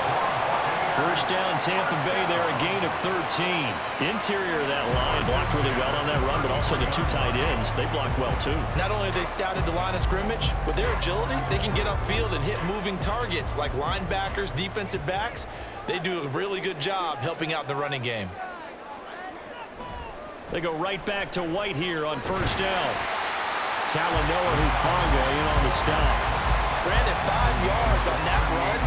Let's get back to the huddle and make sure you're back. You spend time with your offensive line and give them credit. Hard to move those 300-plus pounders at the line of scrimmage, and they did for a significant chunk of yardage. And they're not going to get to the line to run another play. So we will switch ends as the third quarter has come to a close. You are watching the NFL on EA Sports. Back now in Tampa. It's been a very hotly contested game to this point. Just a field goal separating these two teams as we get set for the fourth quarter. A second down pass play there, but it's incomplete. The nice thing is that you've still got all your timeouts in the middle of the field. That should still be an option, especially if you see the defenders pinching the sideline. You can run a little seam route right here and pick up some nice yardage. Here's third down at 5. Here's Baker. It's caught by Mike Evans. And he's going to have a box first down as he's able to get 8 yards there on 3rd and 5. That gives them the first down, but they've still got to move quickly here.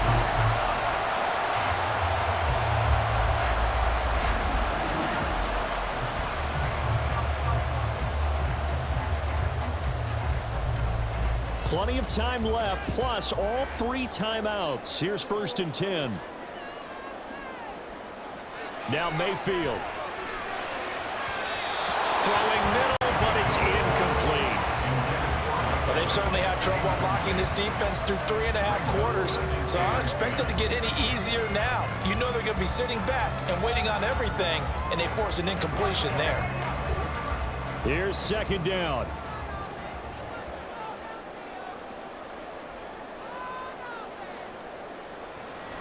They run the draw play. This is White.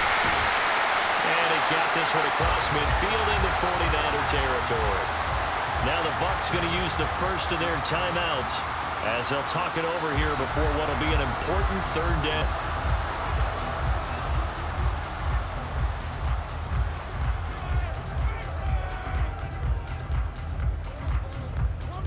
So they just need 1 yard here to pick up the first down. Mayfield to throw. He's going to have the hook up to Gage. The Bucs going to go ahead and use the second of their timeouts as they'll head to the sideline and talk over what to do next.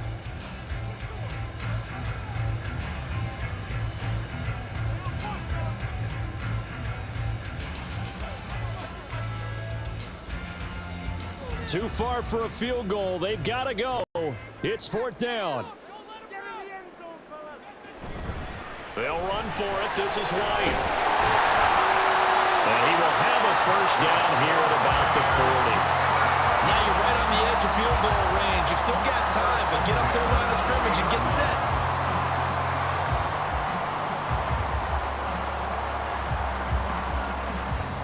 Final minute, 1 timeout remaining. 1st and 10.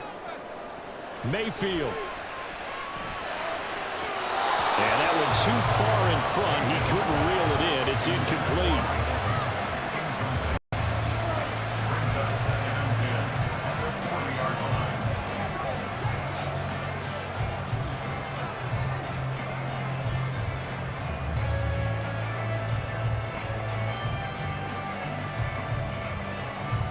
Under 50 seconds to play. Here's 2nd and 10. Mayfield. That's complete. It's Chris Godwin.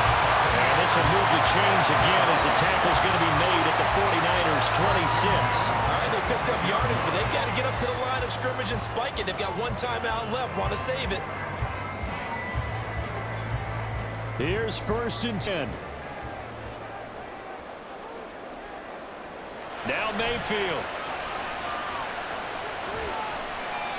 And that will be incomplete with the clock showing 18 seconds now to go. It sort of looks like they still have some fight in them on this series because it seemed like things were headed for the red zone.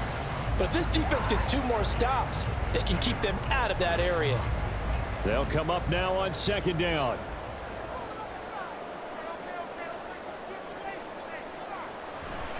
They'll try the right side here with White. And they've got it in the red zone now, down at about the 19.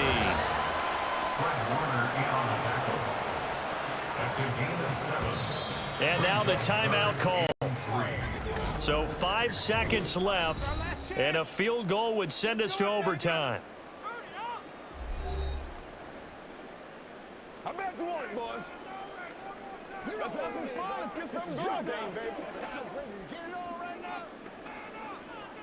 That's where you step at. Let's go. Let's go.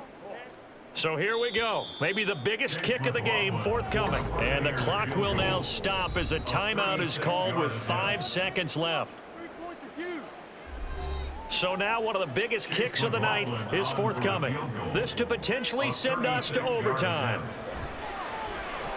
And his kick is good. And they will tie this game here in the final seconds. This hasn't exactly been a battle of one touchdown after the other, quite the opposite. But at 3-3 now here in the fourth, it's been an entertaining game considering just 2 field goals. Yeah, is it really a football game now, or are we watching baseball? This feels like a pitcher's duel, doesn't it? Nice and tense on the edge of your seat. Have you been scoring this one? A lot of strikeouts and ground balls in this one.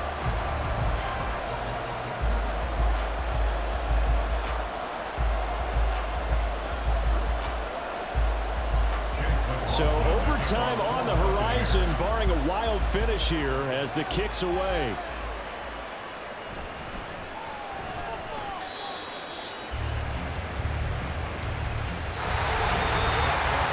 And we need overtime to decide this one after 4 quarters of play. We're all even. The extra session in a moment. This is the NFL on EA Sports.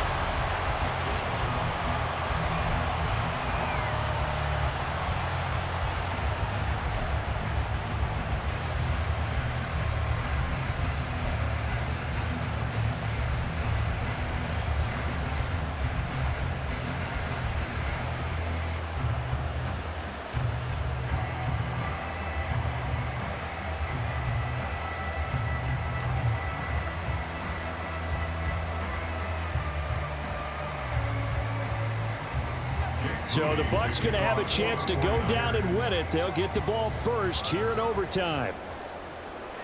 And we will not see a return to start overtime. It'll come out to the 25-yard line. And Tampa Bay trots out there now.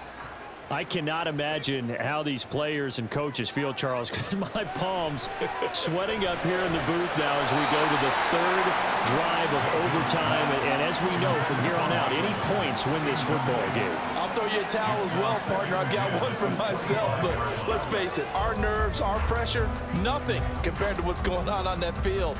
Both of the field goal kickers active here early. Can one of them become the hero and end this thing? Mayfield to throw it.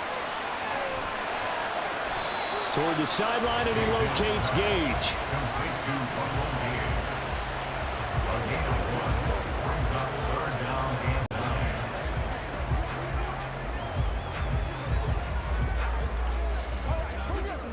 Coming up on a 3rd and 9. Opening drive of overtime as they look to convert. Mayfield. Oh, and that's so close to being intercepted. That could have been a big turnover in overtime if he had held on. Instead, though, it is still 4th down. The temptation to go for it probably there. Always is, especially in overtime. Got to punt it, though. I think you're right. I think that you absolutely have to punt it away and trust your defense, especially play a little field position here. But you're so right about the temptation. Another way to satisfy that, though, line up in punt formation and fake it. That's another way to get it done. So possession goes over here on the punt. And it will be 1st and 10 as they take over. Purdy going to lead the 49ers to the line. 1st and 10 at their own 19-yard line. The drive begins with a run by McCaffrey. Nice footwork at the 25. And he'll get this up past the 25 before he's out of bounds. Good yardage there on 1st down. Exactly what you want. Get yourself set up to keep making 1st downs, keep the clock running. And if they're smart, you're starting to milk the clock. No hurry before you run your 2nd down play. Line of scrimmage, the 28 now as they come up on 2nd and a couple. Now it's Purdy's turn in overtime. Connects with Kittle underneath. And he'll be out of bounds across the 30-yard line. That was a route run not just with dexterity, but with intelligence. Found the hole in the zone, made sure the quarterback saw him, and was able to make the sure catch and flip the down marker back to 1. Line of scrimmage, the 31 now on 1st and 10. McCaffrey on the counter. Not a huge play, but I think they're more than happy with how it turned out. Don't be surprised to see them revisit that call because there was a lane there for more than just 5 yards. Put it in your back pocket and break it out when you need it later. 2nd and 5.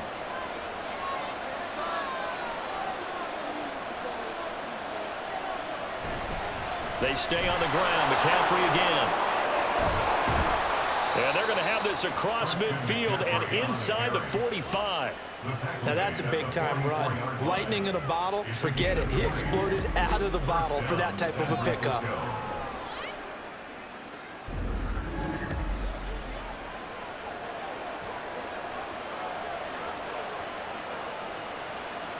So from Buccaneer territory now, it's 1st and 10 at the 44-yard line. Here's Purdy. Looking for the out route. He's got it. Complete to Kittle. And he goes down, but not before getting this inside the 25. A lot of efficiency here on this drive. Heck, this may be their best drive of the game. Yeah, if they'd moved it like this throughout the entire game, we probably wouldn't be here in overtime. But right now, what you just said was the key word, efficiency. Taking care of the ball, move it downfield, get themselves in a position to score, and win this game. One overtime. How about 2? We need another. We're still even. We'll switch sides and have that second overtime in just a moment.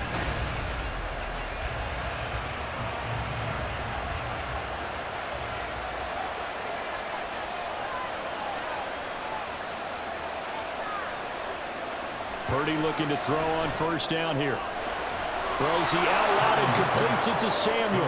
And he's out of bounds. Almost gets to the 10. This drive, it's been a good mix. 3 passing plays, 3 runs, hitting on all 3 of those passes, and the last one putting him in the red zone. So wouldn't you think play action right here? Because you've got the ability and had the ability to run it and throw it. Go play action and take your shot at the end zone.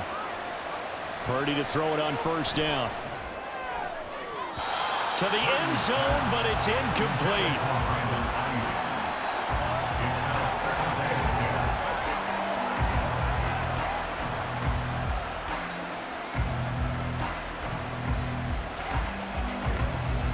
Now it's 2nd and 10.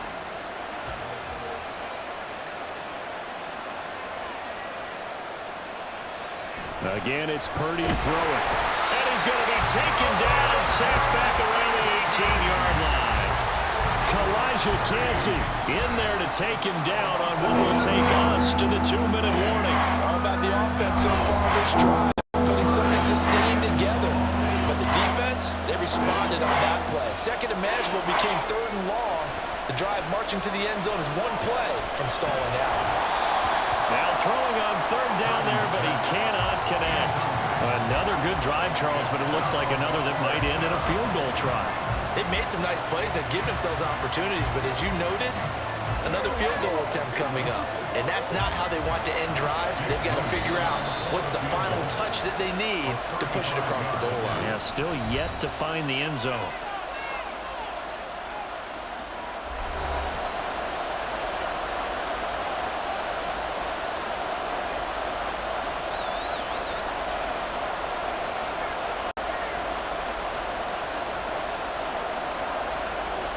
So it all comes down to the right foot of Jake Moody. This to win it in overtime. And he got it. The kick is good. And they have won it here in double overtime.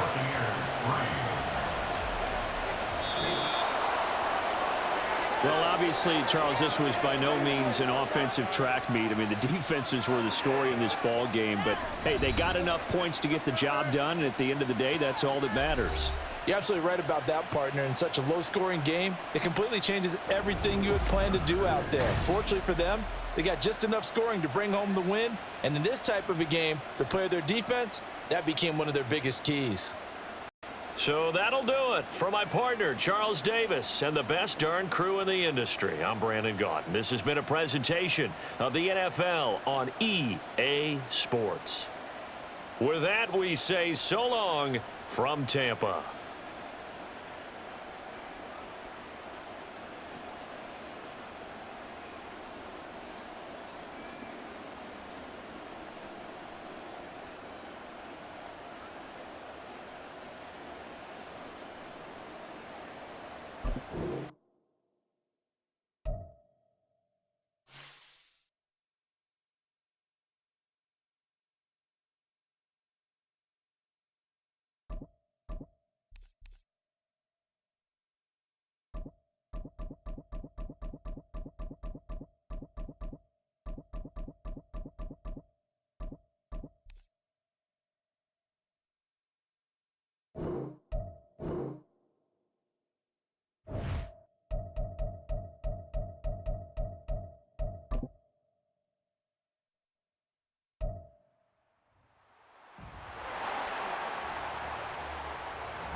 It's the National Football League on EA Sports. And coming up, it'll be no holds barred between AFC West rivals. It's the Denver Broncos and the Kansas City Chiefs. And it's coming up next on Madden NFL24. From one of the loudest venues in the NFL, there's a look at Arrowhead Stadium here in Kansas City. Coming up, we've got a good one here in the AFC, as it'll be the Denver Broncos taking on the defending Super Bowl champions, the Kansas City Chiefs. Alongside my broadcast partner, Charles Davis, I'm Brandon Gaudin, and as we look at this matchup, every time there's something different to focus on. So I'll just ask you, what do you see here in this one? Well, Rembrandt, you've given me a pretty blank canvas to focus on, haven't you? Yeah. Where do you think I'm going to go with this? Secondary? You know me well, right? In a game like this, it's always about the secondary. Can they handle the passing attack and make a few plays?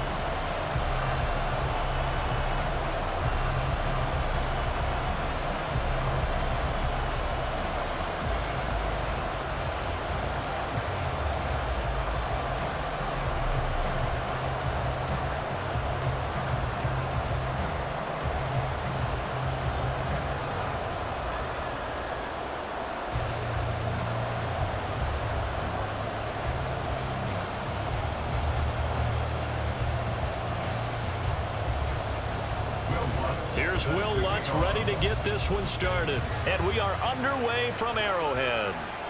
This taken in at the goal line.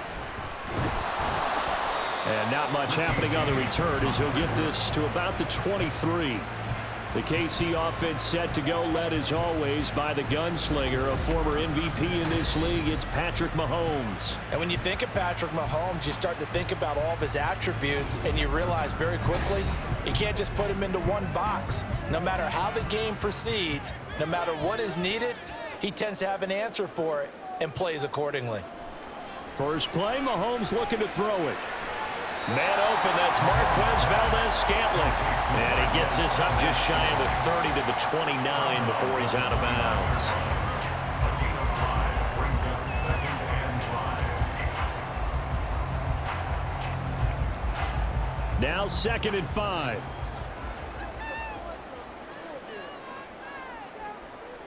Looking to throw is Mahomes. Pitch and catch here to Travis Kelce. They follow up the gain of 5 by only getting 1 there on 2nd down. As a defense, you're more balanced when you're in zone coverage because you're able to keep your eyes on the quarterback and see the play develop in front of you. They're able to keep the quick pass in front of them and stop it right at the line of scrimmage. And they'll look to avoid an early 3 and out here on 3rd and 4. Mahomes now to throw. Work in the middle of the field, and he's got a man complete. And he will have the Chiefs first down as they're able to get the 3rd down conversion. That's a play that may get lost in the grand scheme of things, but one thing's for sure. You certainly don't want to go 3 and out to start the game. So that's a nice job of finding the right play call and coming up with a first down.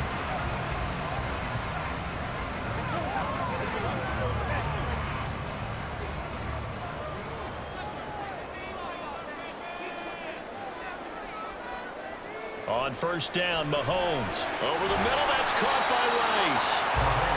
So give him 5 yards there on the pitch and catch, and it's 2nd down.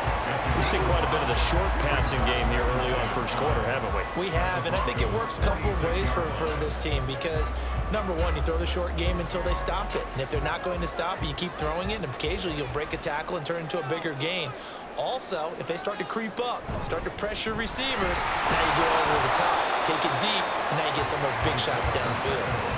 No gain on the play that time, and they'll look to convert on what will be a 3rd and 4. No score after 1 on EA Sports. Second quarter from KC. It's the Chiefs in possession of the football as they've got it with a 3rd down coming up. Now here's Mahomes. He's got his target. That's complete. And this is going to be another first down as they'll make the tackle at the Broncos' 31-yard line. And they'll get 14 yards out of it and a fresh set of downs. That's a pretty good throw on the curl route there. Third down, and they pick up a first. Defense should be aware for that, right? They should be aware, but it was so hard sometimes. Yeah, it's not easy. Because when they sell that route really well, you think they're going upfield, then they curl back, show their numbers to the quarterback, and complete the play. Meanwhile, Mahomes' throw caught by Gray. And he'll be out of bounds as he gets this down about the 21 or 22. So the completion results there in 9 yards. And that'll give him a short yardage situation here for second down.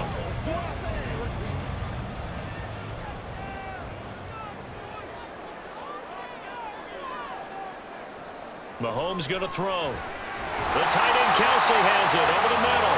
And this is going to be another first down as they'll make the tackle at the Broncos' 12-yard line. Give him 10 yards there as this offense is on a roll. This drive continues to plunge forward. First and 10 on the 12-yard line. Could we get a touchdown in this first half after all? It's first and 10. Here's Mahomes to throw.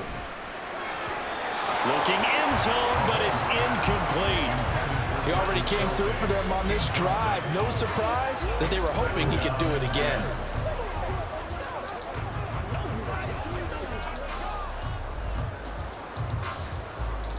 So now second and 10 after the incompletion on first down. Mahomes to throw once more. And in for the Chiefs touchdown. Mahomes hitting his favorite target, Travis Kelsey, on a touchdown pass. And the Chiefs post the first points of the ballgame as they take the lead here in this second quarter. It's never any fun, Brandon, when you're the defensive team and the first drive of the game, you give up a touchdown. The key is not to get down. Make those adjustments and come back for your next series with the intent of shutting them down. Harrison Butker is on for the extra point. And his kick is good to make it 7-0 KC. So the drive goes 75 yards, 10 plays. And it culminates in a Travis Kelsey touchdown.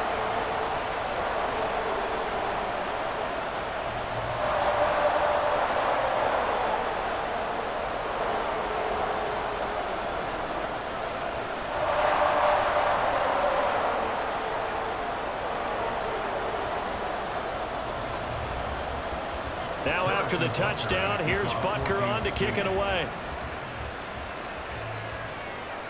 From his end zone, Marvin Mims. And only able to get this to the 19, so probably should have opted for the touchback. So here are the Broncos now for their opening drive. They'll be led out by their quarterback at 6'2" out of Auburn. It's Jarrett Stidham. And his task in this situation is making sure this team knows that there's a sense of urgency, yet somehow still stays calm. Because your natural impulse, your first possession is not until the second quarter, is you got to attack right away. Throw something big at them right away. Yeah, you got to move the ball, but maybe be a little bit careful in doing so. Now the Broncos are going to call the first of their timeouts, as the clock will stop with 33 seconds to go in the first half.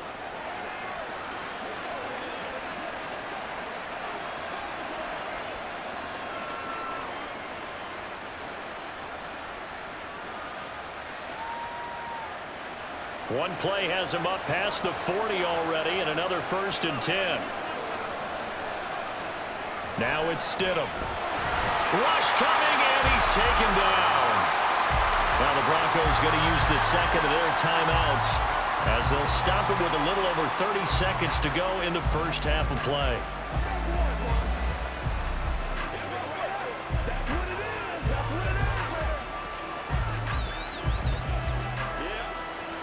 Work to be done here on 2nd and 16 after the sack. From the gun, it's Stidham. And pressure coming, and they got him once again. The Chiefs now going to use the first of their timeouts as they stop it with 28 seconds to go in the first half of play.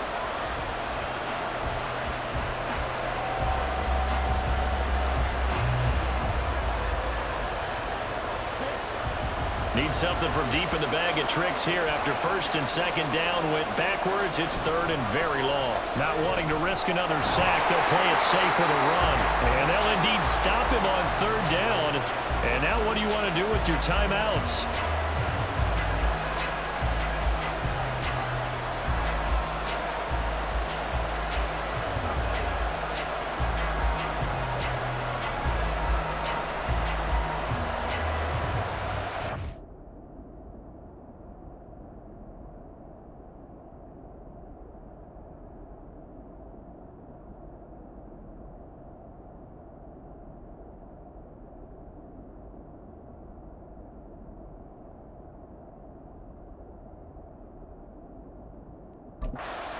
On fourth down, it's Riley Dixon on now to kick it away for Denver.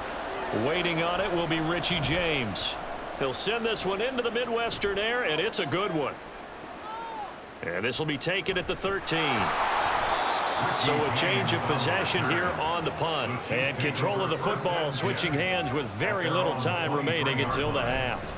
And they're just going to run it here up the middle. And he's going to get a solid gain of 9 before being brought down. Second and right at a yard. Give him 9 on the carry that time, and they're set up with a 2nd and 1. So we've hit halftime here in what obviously is a very fast-moving first half of play. As we'll head down to Orlando, that's where we find our man Jonathan Coachman at our EA Sports Halftime Report. Coach. Okay, Brandon, thanks very much, and welcome in everyone to our downtown Orlando studios in this EA Sports Halftime Report. In the first half, we saw some strong play from Chiefs quarterback Patrick Mahomes. His touchdown pass is the only score of the game thus far, as his guys hold a 7-0 lead to this point. Okay, Coach, yeah, adjustments likely going to play a big role in this third quarter in what's been a tight contest so far.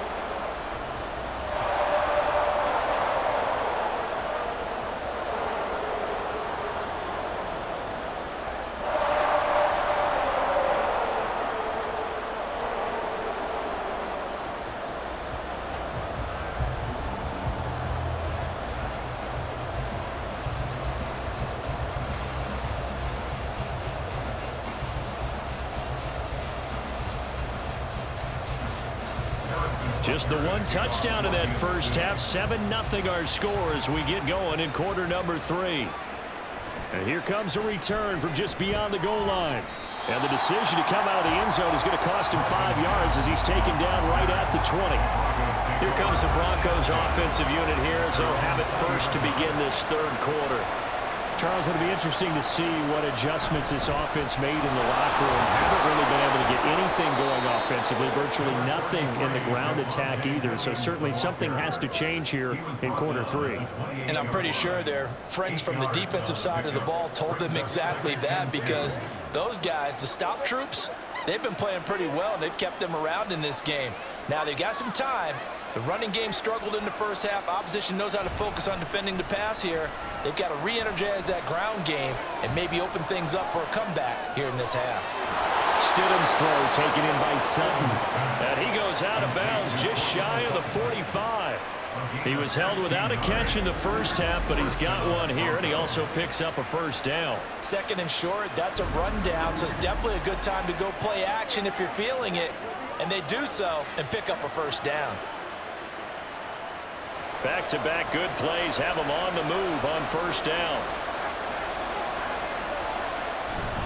Now a give up the middle to Williams. And he'll manage to pick up about 4. It's second down.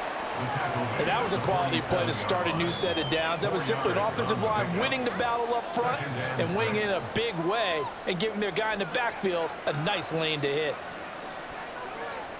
Ball on the 47-yard line. Here's second and 6.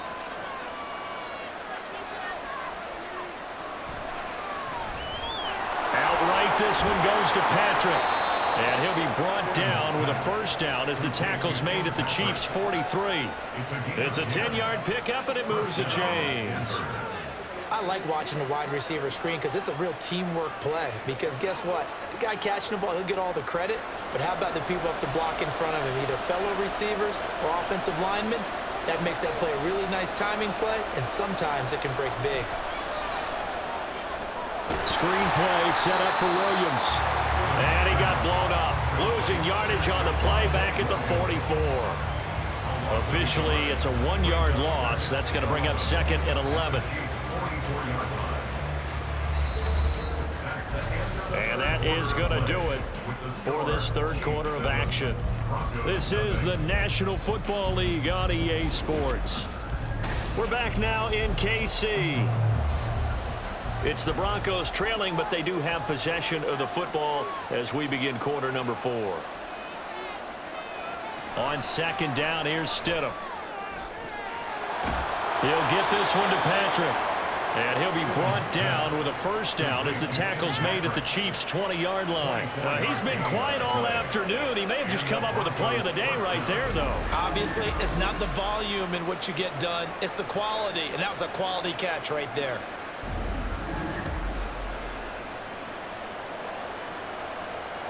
They'll come up 1st and 10 here. Stidham. Open man, he completes it to Judy. And the Broncos are going to have a 1st and goal as he's taken down at about the 8-yard line. I like the design that we're seeing right there. This is what they need. Down by a touchdown here in the 4th. They just need to keep working their way downfield. And when they see openings, take their shots. Here's 1st and goal. Now Stidham. Firing quickly here, and that's complete. Right there, he rose to the occasion late in a close game. It's something he thought about, dreamed about, and worked on throughout his career. Because in these types of situations, he wasn't going to allow extra coverage to keep him from getting the football. So the ball position now at the 3. Here's 2nd and goal. Throwing now is Stidham. And yes, he's into the end zone. So they get the late score they needed. And now the extra point can tie this thing up in the final minute. A nice connection there, finding his target, and that'll put 6 up on the board. Just like they drew it up in their playbook and reiterated it on the sidelines, right? Perfect route, a good throw, and the defense, they had no answer for that right there.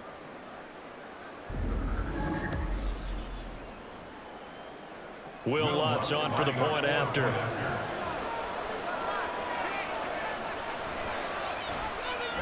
And we are tied here in the 4th quarter.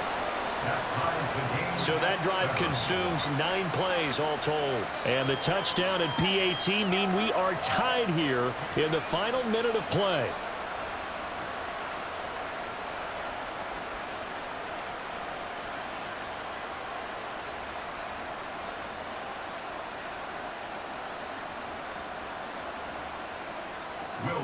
This one, all we could have asked for. All tied, final minute as the kick's away here. From a couple yards deep, he'll bring it out of the end zone. And he's able to get this across the 20, but not by much as he's marked down officially at the 21.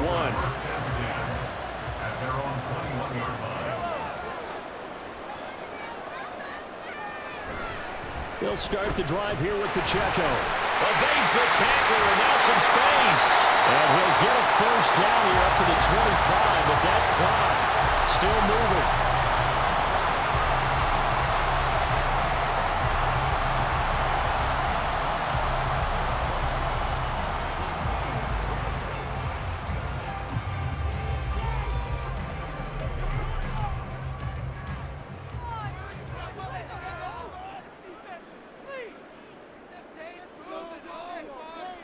Mahomes.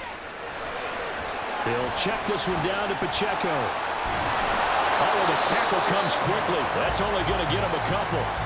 Now another timeout called for by the offense as they'll stop it with 17 seconds to go in the game.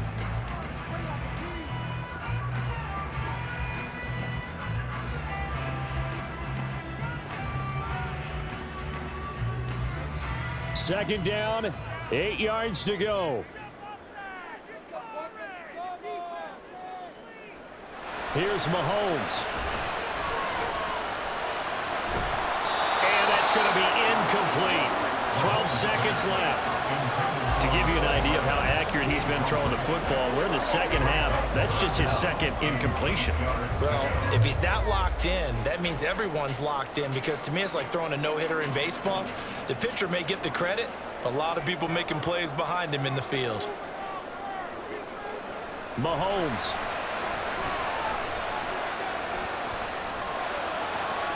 Able to find the open man. That's complete. The Chiefs quickly now going to use the last of their timeouts. It'll be their third and final timeout, so as they talk things over, we'll step aside.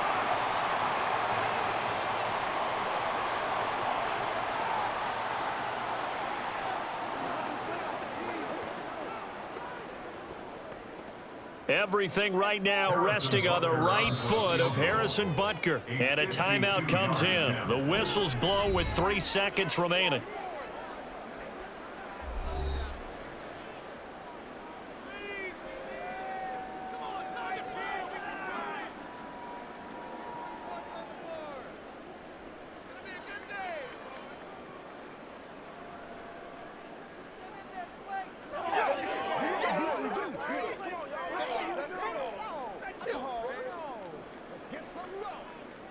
And now it all rests on the right foot of their kicker. This from 52, and this for the win. And his kick is good. From 52 yards away, he gets it to go. And they'll be celebrating in the Power and Light District. The Chiefs have won the football game. Well, obviously, Charles, this was by no means an offensive track meet. I mean, the defenses were the story in this ball game. But, hey, they got enough points to get the job done, and at the end of the day, that's all that matters. You're absolutely right about that, partner. In such a low-scoring game, it completely changes everything you had planned to do out there. Fortunately for them, they got just enough scoring to bring home the win. And in this type of a game, to play their defense, that became one of their biggest keys. So that'll do it for us. For my partner, Charles Davis, and all the hard-working men and women on our crew, I'm Brandon Gaudin. You've been watching the NFL right here on EA Sports. The Chiefs victorious here as we say so long from Kansas City.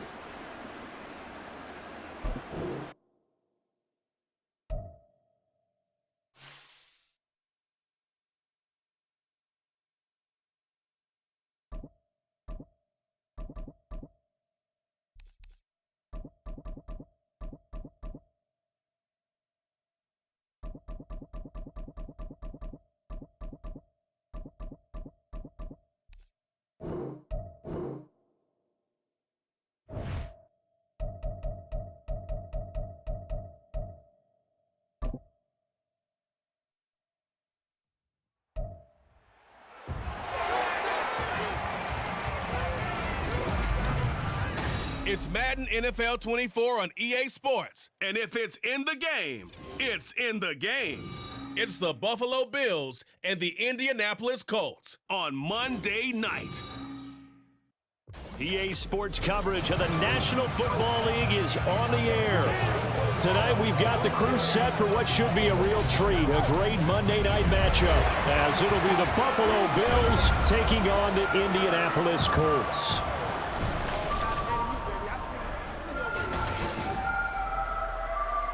From up top next to Charles Davis, I'm Brandon Gaudin. And, folks, we were already excited for this game. And then before the contest, you and I are down on the field outside the white lines. Yes, we were following the rules. We were following the rules, and a ball comes over our direction, but we can't see it. Somebody yells heads up, and instinctively you turn around and you snare it one-handed with your off left hand. So now we're really ready for football. No gloves either. No gloves. No gloves. Not like what the guys are wearing playing the game now.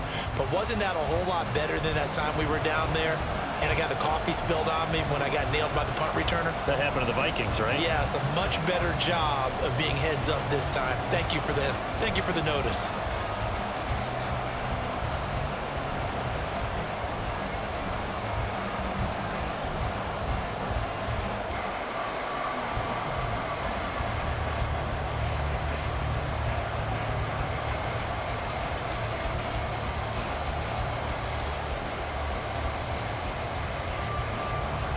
And the punter, Rigoberto Sanchez, ready to go, and we are underway from Lucas Oil Stadium. On the return, Deontay Hardy. And he'll take it a yard or so past the 20, call it the 21. For the Buffalo offense coming out, and it is Josh Allen who is at the helm. I remember when he came out of Wyoming, the big question mark, could he be accurate enough to be a star in the NFL? I think it's safe to say he's put all of us in our place and put those doubts to rest. He can roll out and run it. He can bomb it over your heads. Everything in between. He is an absolute nightmare for defenses to try and prepare for. And when he's on him, he's an MVP caliber player each and every time he takes the field. 5 yards on the game's first play, second down. And 5 at the 27-yard line.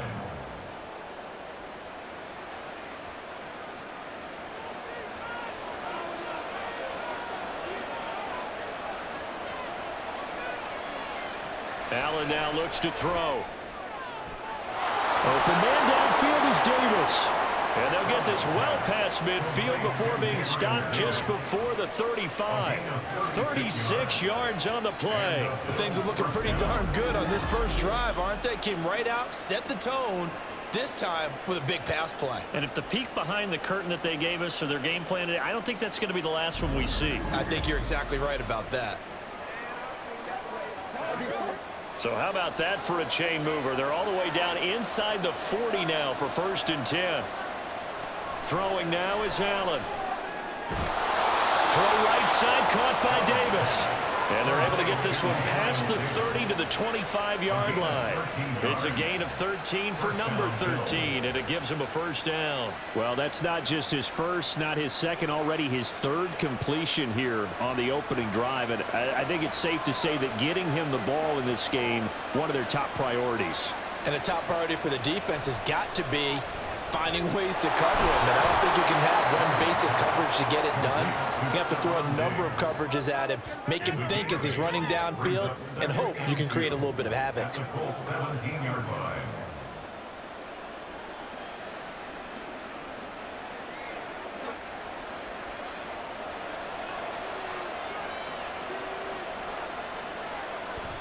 A man who won a national championship on this very field with Georgia, it's James Cook.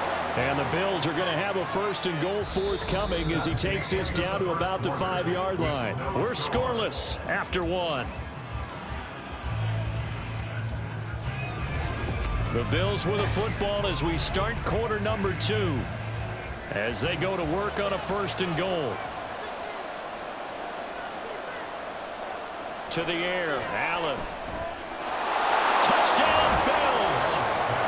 Dawson Knox, a touchdown grab from Josh Allen. And the Bills post the first points of the ball game as they take the lead here in this second quarter. You get down near the goal line, this is where having a sure-handed tight end becomes a luxury, and it pays off big time, especially when the defense sells out against the run, and he finds himself open for an easy touchdown.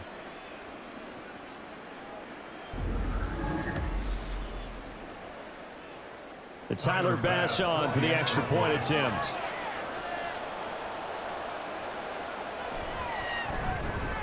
And it's 7-0 Buffalo. A drive that time of 6 plays. And it ends in a Buffalo touchdown.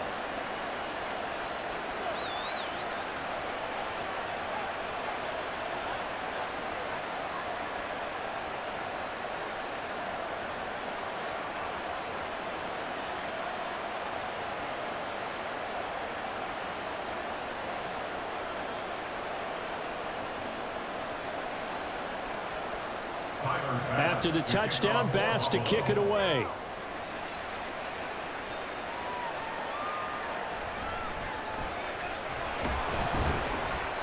And able to get this out to the 25. So the Colts now coming out for their opening drive. They'll be led out by Gardner Minshew, 6th-round selection in 2019 out of Washington State. And how about this young man? Took the NFL world by storm. As a 6th-round rookie, signature mullet, mustache, but 21 touchdowns for the Jacksonville Jaguars. Great personality, and everyone gravitates towards this guy. Teammates love to win with a quarterback who leads them like that, and fans love to root for a guy who seems just like them. Throwing on 1st down, but this one winds up to be incomplete. I have to give some credit to the defender on that when he read all of his keys perfectly and got a great break on the ball and able to force that incompletion. So the incompletion, and now it's 2nd and 10, again from the 25-yard line. Minshew sets to throw. That's complete to Pierce. 9 yards, and that leaves him just short, so it'll be 3rd and less than a yard. Brandon, perfect defense in this situation would have meant that there was an incompletion that would have picked it off. Okay, so they gave up the completion, but I really enjoyed watching how the defense stayed in sync, stayed in great communication, and as he dragged across each zone, you see him pointing, communicating. There he is, and they passed him up to each defender. Ended up making a nice play, even though it was complete. He's got his first catch here before halftime, and it goes for a 1st down. That's a big conversion there on 3rd down because they did not want to give the ball up here late in the half. They'd love to take the clock all the way down and score. This will definitely help the cause. Now Minshew on 1st and 10. This will be taken in by Michael Pittman. The Colts going to use the first of their timeouts as the clock will stop with 55 seconds to go until halftime.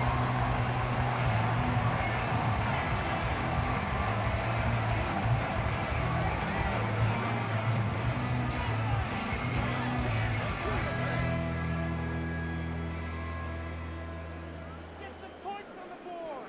Score these guys, man. Minshew, 1st and 10. He'll drop this down to Taylor. So 5 yards here, 5 on the play. And that will bring up 2nd down. Brings up 2nd and 5 at the 41-yard line. Now the Colts moving quickly here in the hurry-up offense. It'll be Minshew again. Well, that's to the left sideline and incomplete. That's already the 3rd time they've looked his way on this opening drive. He's caught 1 of the 3. That doesn't mean they won't continue to go in that direction. It feels like they think they've got something good going there, and they think those numbers are going to increase. Play number 7 now coming up on the drive. 3rd and 5. Now Minshew.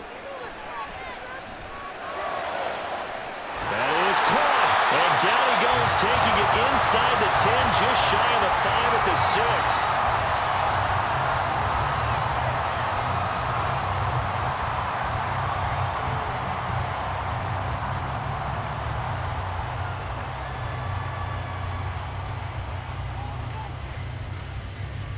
A chance now to get even before the break as they come up 1st and goal. Looking to throw it. Minshew. Now it's caught. That'll bring up 2nd and goal after the gain of 5. A gain of 5 brings up 2nd and goal at the Bills' 1-yard line. And with just 4 seconds left in this first half, a timeout call.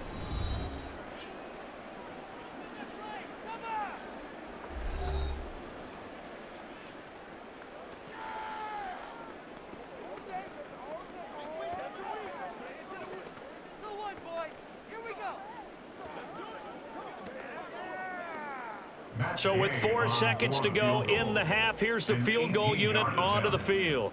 From the left hash, he'll have to cut this at a tight angle. Gay's kick is good. So a conservative decision there, but it does put him on the board. And I know the players hate it, the coaches hate it, but sometimes you just got to take the points when they're there. Sometimes a field goal is pretty darn good.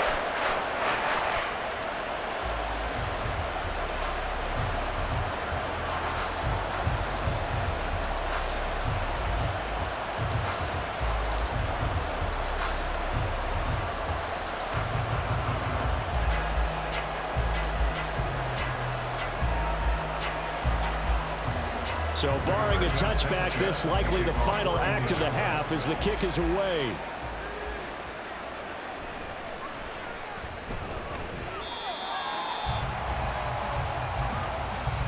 So we've hit halftime here, and as we expected, looking at the clock, a very quick first half of play as we send you down to Orlando, where Jonathan Coachman has our EA Sports halftime report. Coach. Okay, Brandon, thanks very much. Back to you guys in a bit. But first, we welcome everyone to our EA Sports halftime report. We were certainly treated to an entertaining first half. Both these teams with some high points and maybe a couple of low points as well. So it's going to be a question of who can be the most disciplined team going forward. All right, Coach, thanks. Yeah, both teams likely to make some changes in what's been a closely fought battle to this point.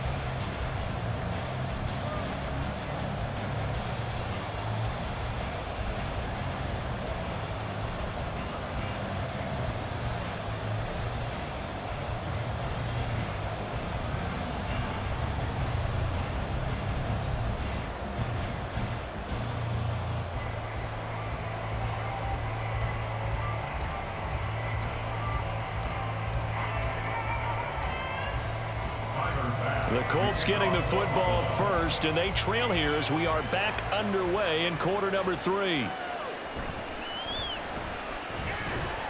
And he's up past the 20 to the 22-yard line. And the Colts going to take over on offense to begin this third quarter. And they do trail, but they have a chance to possess the football first to try and do something about it. And that certainly makes it something of an important drive for him, because is it going to win the game? No, but you have to do something to bring some life to your sideline. 2 catches in the first half. Now he's got a third here, and it's good for a first.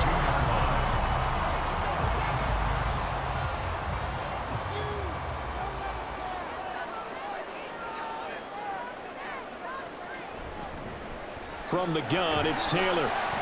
And he'll be tackled just past the 35 at the 36. Tackle made there by Matt Milano. That's a really nice, tough run inside, and they gained 5 yards on it. And to be frank about it, most offenses don't expect to get 5 yards on a play call like that. So when they do, they go back to their huddle with a little pep in their steps. They're starting to think that they're starting to dominate the line of scrimmage. Risk taken in by Downs. He was held without a catch in the first half, but he's got one here, and he also picks up a first down.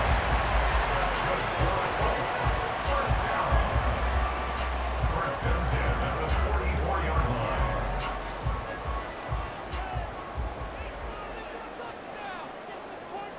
line. In motion right is Pittman. Now here's a fake on the jet sweep, and instead a give to Taylor. And a solid run here as he'll pick his way down to the 42-yard line.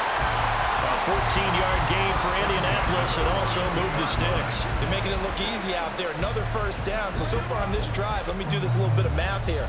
4 plays, 3 first downs. That's a pretty good recipe for success. Back to Taylor on first down. And he'll be taken down after a decent gain, and that will bring us to the end of this third quarter of play. 1 quarter remains here as we wrap up the week on a Monday night. You're watching the NFL on EA Sports. Back now in Indianapolis. It's the Colts, so they've got the football, but they've got work to do, trailing here as we begin the fourth quarter. Now Minshew. Throw left side complete. That's Taylor. And they move this all the way down to the 9. And now all of a sudden the shoe's kind of on the other foot. Maybe pull the reins back here a bit? Yeah, a little bit, because you got to make sure that you don't score too quickly.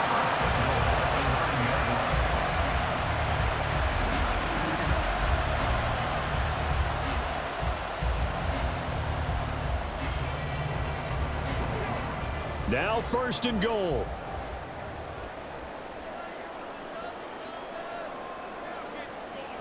Here's Minshew. And down here, first and goal, if it's not there, don't force it. You've got at least 2, if not 3 more shots at it.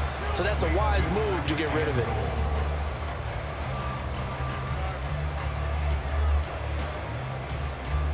Another shot from the 9 on second and goal. Minshew. Got his target. It's caught for a Colts touchdown. Josh Downs, a 9-yard touchdown grab. And the Colts answer back with a touchdown of their own to take a fourth quarter lead.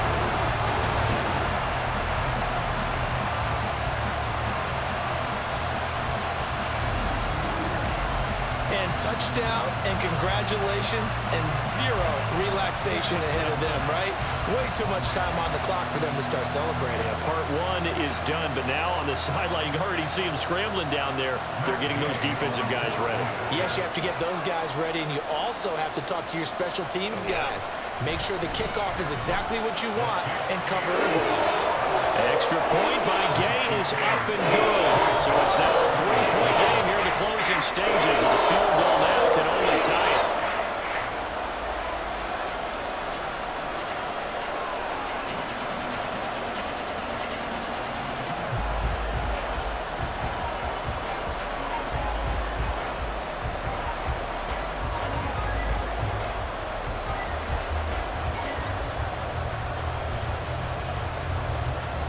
Sanchez now, he'll kick it away following the touchdown.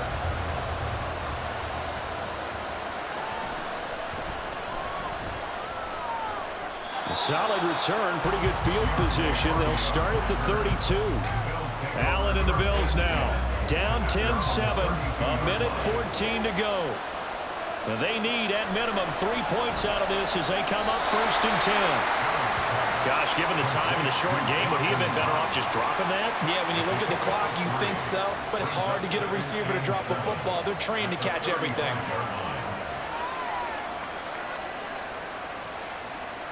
Here's a 2nd and 7. Allen. That's caught by Shakir. Now the Bills are going to use the first of their timeouts as the clock stops here with 46 seconds left to play.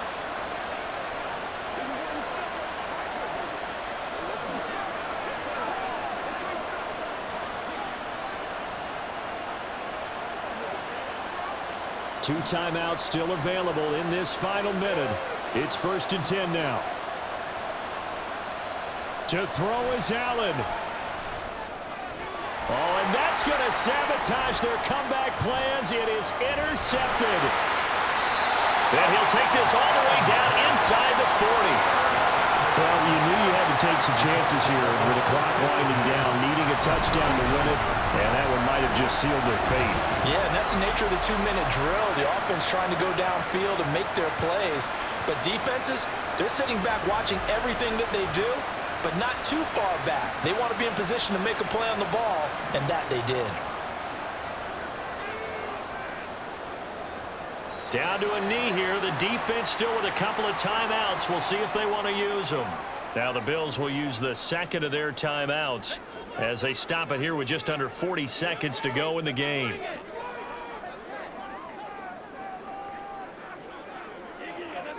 It's one play at a time, baby.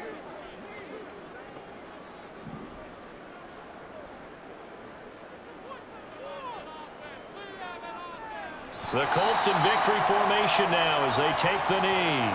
The Bills are going to go ahead and use their final timeout as the clock will stop with 37 seconds to play.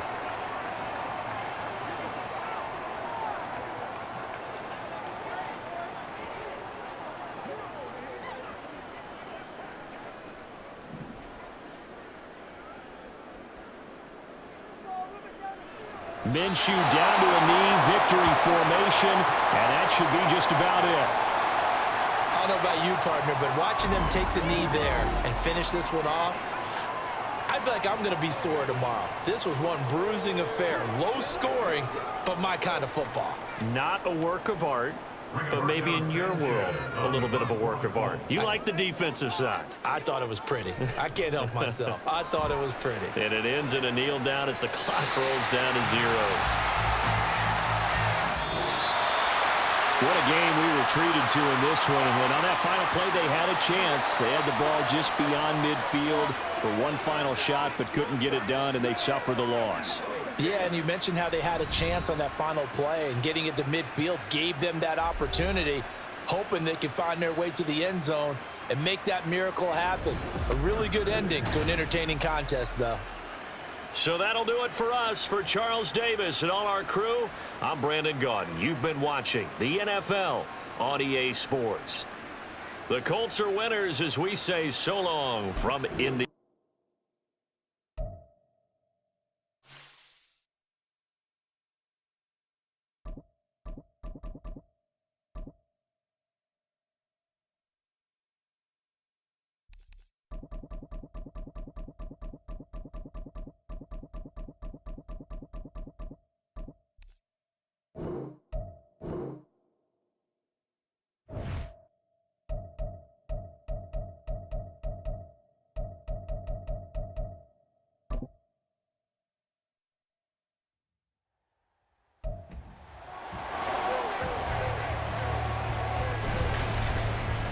It's Madden NFL 24, where we'll see two of the NFL's oldest and most storied franchises. It's the Pittsburgh Steelers and the Washington Commanders under the lights on Monday night.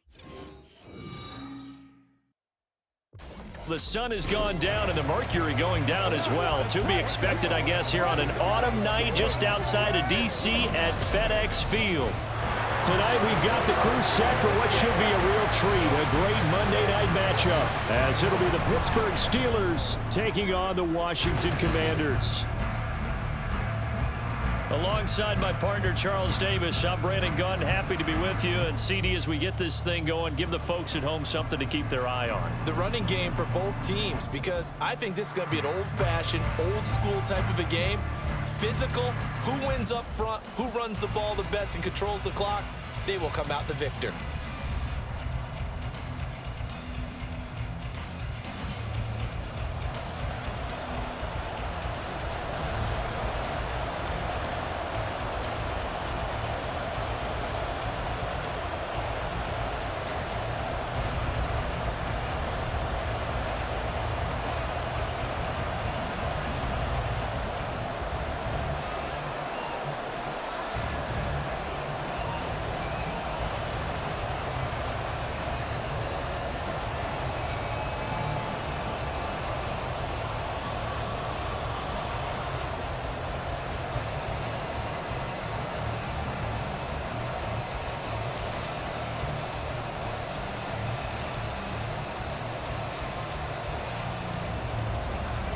To get us started now, the kicker, Chris Boswell. And we are underway from FedEx Field.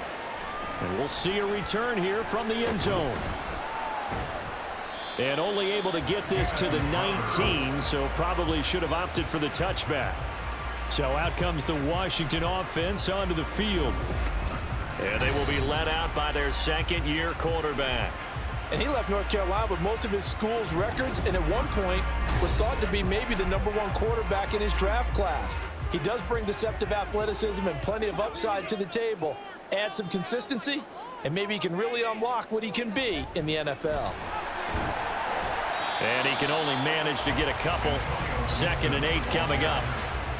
You've got to be impressed by the defensive front on reps like those. They were not being moved off the line, kept their shoulders square, and gave their teammates time to fight to the ball and limit that gain. From the 21, here's 2nd down and 8.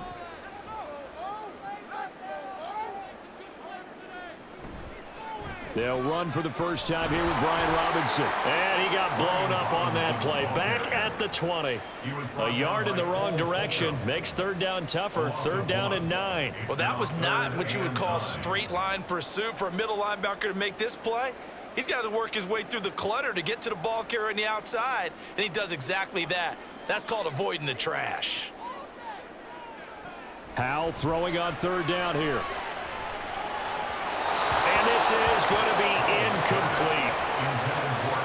Nice call by the defense there on 3rd down. Just flood the field with extra defensive backs in their dime package. Nowhere to go with the football. Forces the incompletion. Tressway on 4th down is sent out to punt. The back deep for the Steelers is Calvin Austin.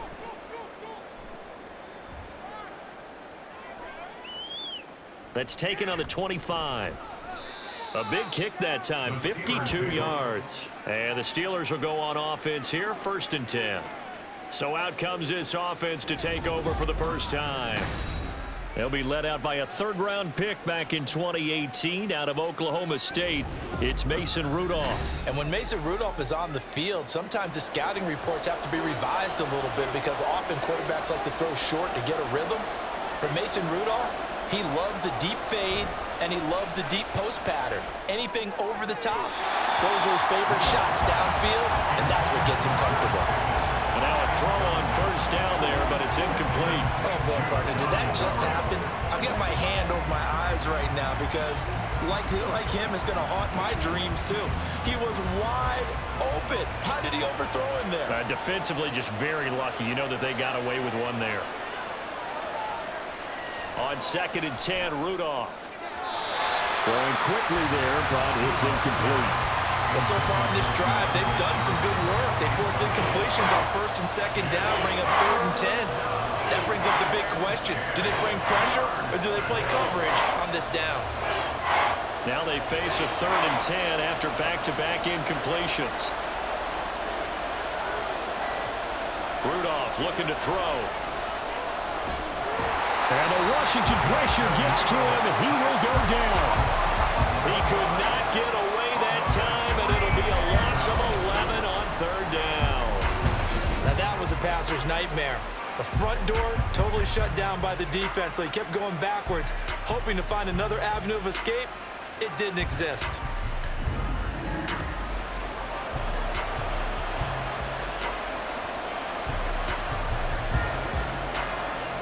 On 4th down, here's Presley Harvin on to punt. Back deep here, Jamison Crowder.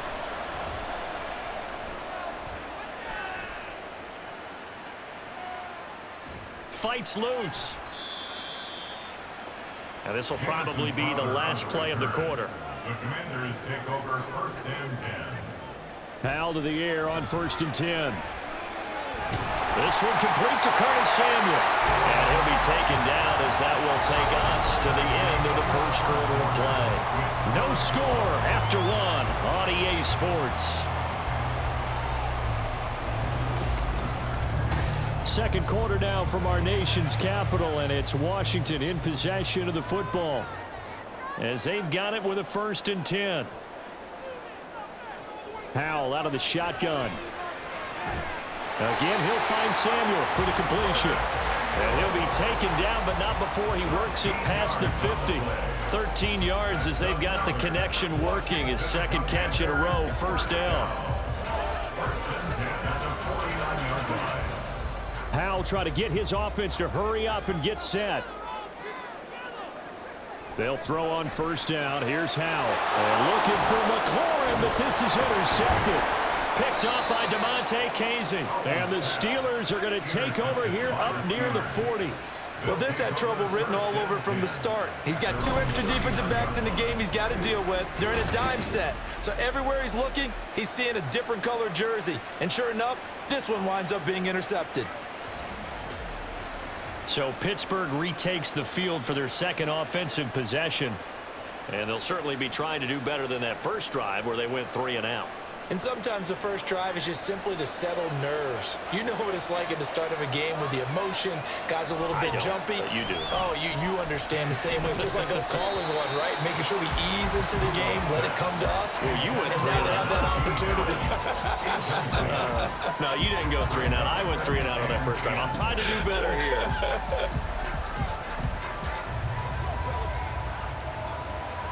So line of scrimmage still the 39 on 2nd and 10.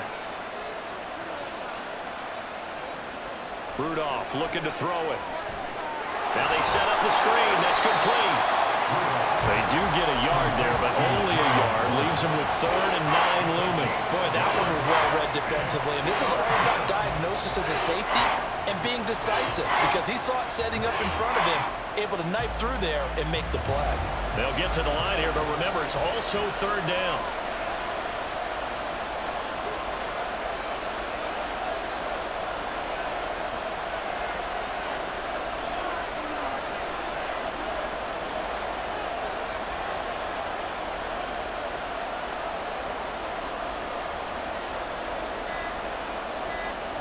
Back to throw, Rudolph.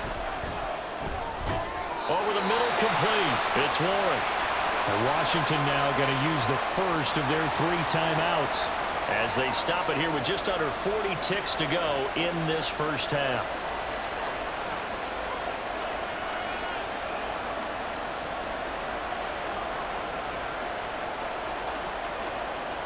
On is Presley Harvin now as he'll send this one away.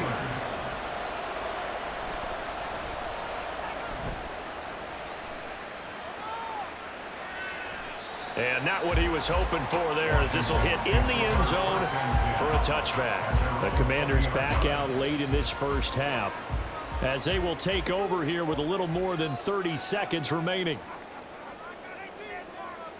They go back to the air here after the INT on the last drive. And the Steeler pressure too much here. He's going down. Cameron Hayward in there to get him. It's a loss of 5.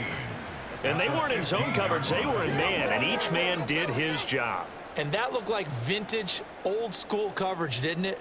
Man coverage reminded me of an old Raiders team. They had a Hall of Famer at one corner and a Defensive Player of the Year at the other, and they just locked people down. Howell's throw taken in by Samuel. And he's got it past the 30 before he's hit and dropped. So we've hit halftime in what was obviously a very fast-moving first half of play. As we'll send you down the coast now to Orlando, that's where we find Jonathan Coachman, ready with our EA Sports Halftime Report. Not too much to show you in terms of scoring plays. In fact, there's nothing to show you. A scoreless tie here at the half. Both of these defenses have been outstanding thus far. Okay, Coach, thanks as always. This one's still anyone's game as we welcome you back for quarter number 3.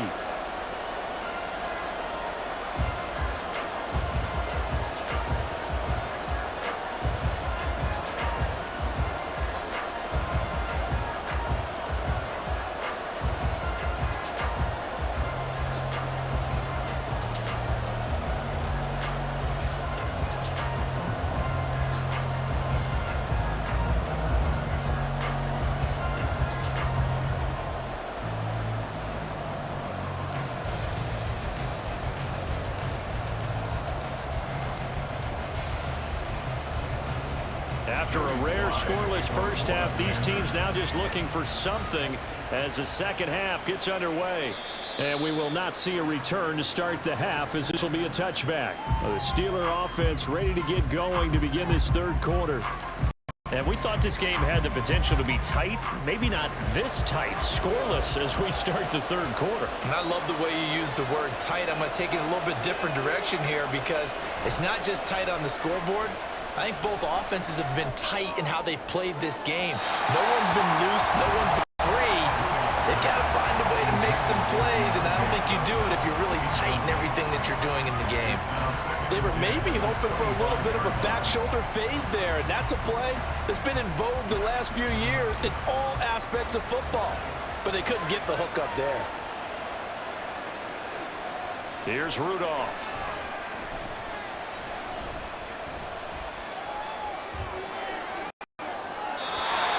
Too much juice. It'll be out of bounds, incomplete. Tough series for the passing game. Things just aren't clicking. Hoping they can come through on this play and get this series back on track with a completion for enough yardage for a first down. So back-to-back incompletions, and that has them staring at a 3rd and 10. Rudolph now to throw. And that is incomplete. Obviously searching for their first touchdown this game, partner. And that quick 3 and out, that's not going to achieve that at all. Give victory to the secondary there. They brought out tight coverage on that down snap. The Steelers send out their punter now as he's on to kick it away.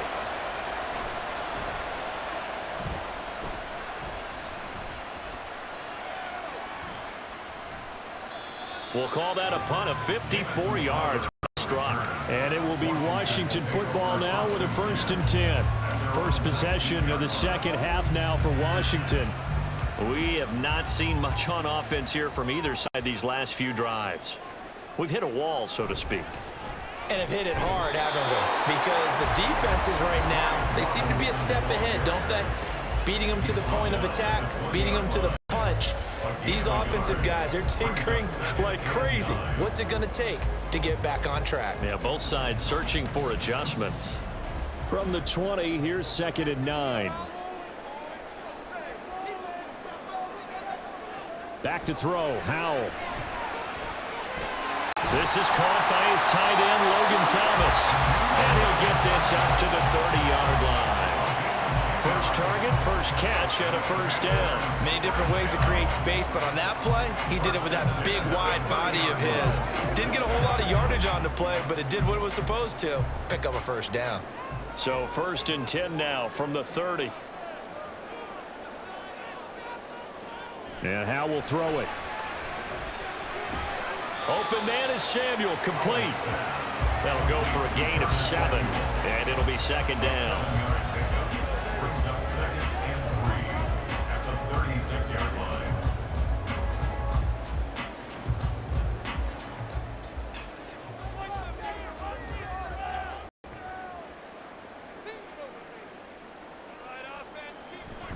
A give up the middle to Gibson. And he'll be taken down after a minimal pickup, and that will take us to the end of quarter number 3. 1 quarter remains here as we wrap up the week on a Monday night. We'll return with more after this. You're watching the NFL on EA Sports. Back now at FedEx Field as we are just about set to go here in quarter number 4. They'll go play action. Howell. He's got his target. That's complete. And he will get out of bounds here as well. What a play. Big yardage. They stop the clock. And they move it to the boundary of field goal range as well. He's such a good route runner. Shows it there on 3rd down. Very proficient and a good pass. And you know what I've observed over the years in the NFL? The better a route runner you are, the more confidence your guy's going to have in you to go to you in important times because he can trust you being in the right spot. And they connected there and picked up a 1st down. And they'll have it in the red zone before he crosses over out of bounds. Probably had 60,000 thinking pass right there, including us in the booth. Yeah, no doubt about it. That was a big call, big guts on that one. And guess what? That run, it'll pay dividends. Plenty of time. All 3 timeouts still remain. Here's 1st and 10 now. Back to Robinson now on 1st down. And he takes it in. Touchdown, Washington. Brian Robinson Jr. scampering home from 19 yards out. And the Commanders have broken this deadlock and have taken the lead here in the 4th. Hey, that score deserves our respect, deserves our excitement. But I'm looking at the clock, and I'm thinking there's a long way to go in this one. Ideally, they would have liked to milk a little bit more time off. Now on the other sideline, you start to get the crew together and say, this is what we practiced the 2-minute drill for, right? Yeah, you hope you've been in that situation before, and if you haven't, you just have the confidence, hey, let's go down there and get this thing done. But, boy, that's a big score right there to give them the advantage. Important extra point up and through, and it's now a 7-0 game.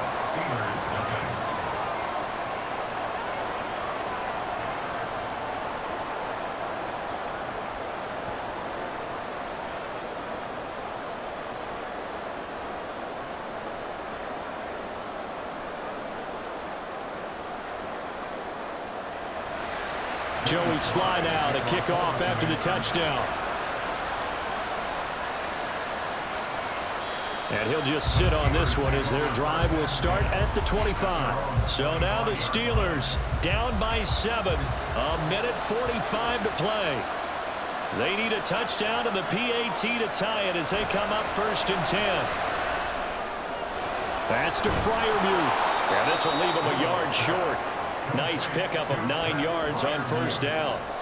I like what they did there, still keeping their tight ends involved. They understand it's not quite Hail Mary time just yet. Here's 2nd and a yard. Throwing here, Rudolph. A throw out wide, going to be incomplete. That's pretty difficult to sum up offense in a 2-minute drill.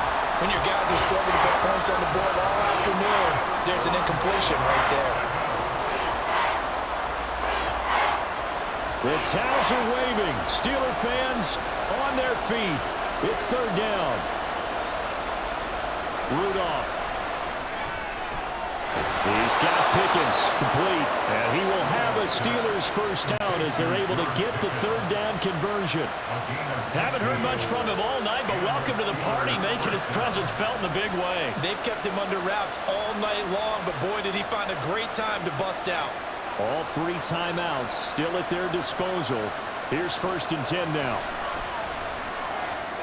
Rudolph's throw complete to Freiermuth. Now the Steelers use the first of their 3 timeouts as the clock stops here with 46 seconds left to play.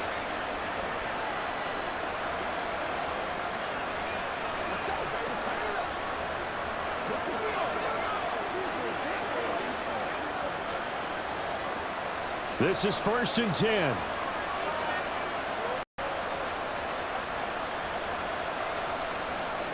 Now Rudolph.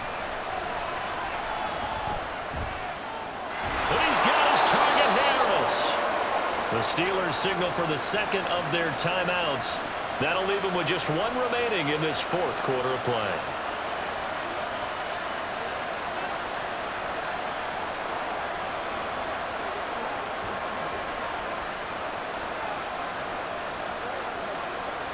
Here's first down.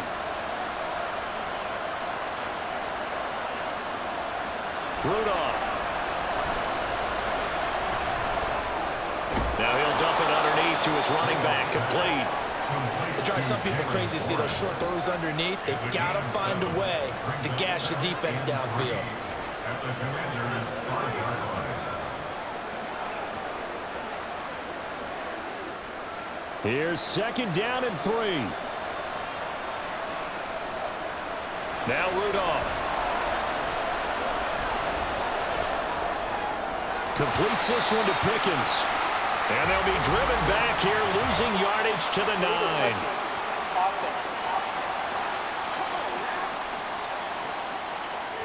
So they say he went out of bounds, came back in, then touched the football. Can't be the first guy to touch it when you come back in bounds. That's why the penalty goes against. You have to know where you are on the field.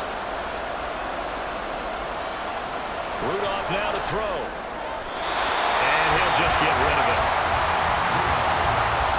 Defensively now, one more play to stop. What are they looking for? You want to take away their number one running option that you've scouted and take away their number one receiver and see if someone else can beat you. No choice but to go. Here's fourth down now. One last throw here for Rudolph. And this is incomplete. So no miracles here on the final play. And this ball game is over. So it's Washington getting the victory here. And not all W's are created equal, CD, and this one came in shutout fashion. Well, their offense certainly didn't need to do anything, right? They could take the day off, and they did. But the defense, they carried them in a big way. Yeah, look, the offense obviously stuff to work on, but they did enough, and the defense carried the load. Well, you know what they say. It's always fun to work on things. If it didn't go well in your game, with a victory in your pocket. And that's what they've got going forward. That'll do it for us. For Charles Davis and all our hardworking crew, I'm Brandon Gaudin. You've been watching the NFL on EA Sports. For more, find us on Twitter at EA Madden NFL. The Commanders pick up the victory as we say so long from our nation's capital.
It's Madden NFL24 on EA Sports, where representatives from the AFC and NFC will square off.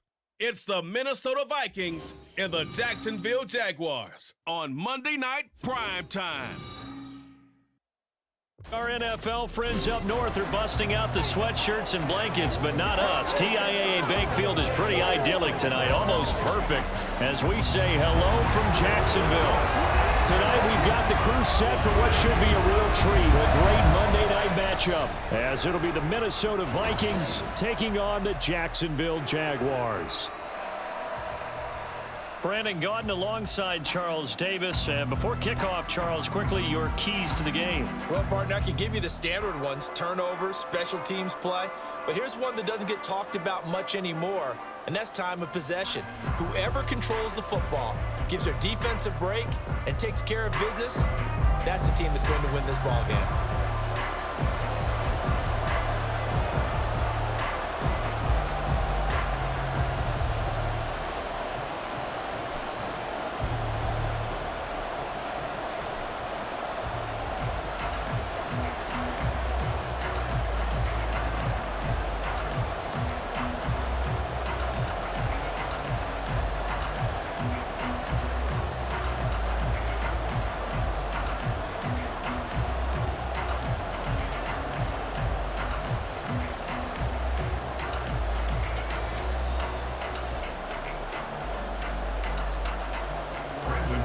Now the kicker, Brandon McManus, about ready to get us started.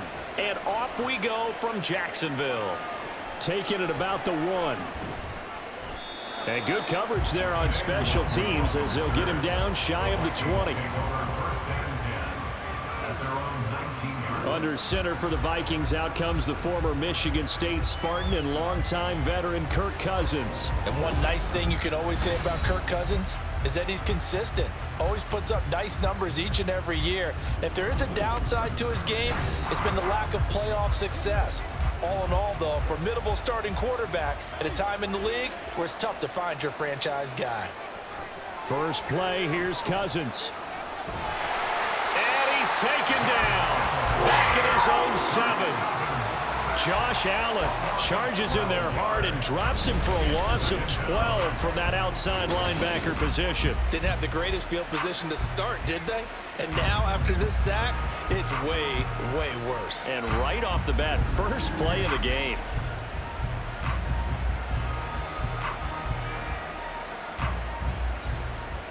The start less than ideal as they already face a 2nd and long.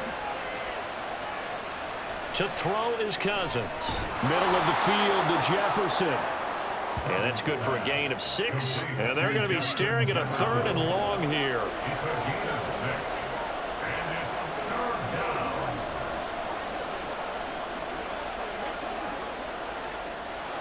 A tall task ahead of him here, needing a full 15 yards to move the chains. Now on 3rd and long, they'll look to throw. Incomplete.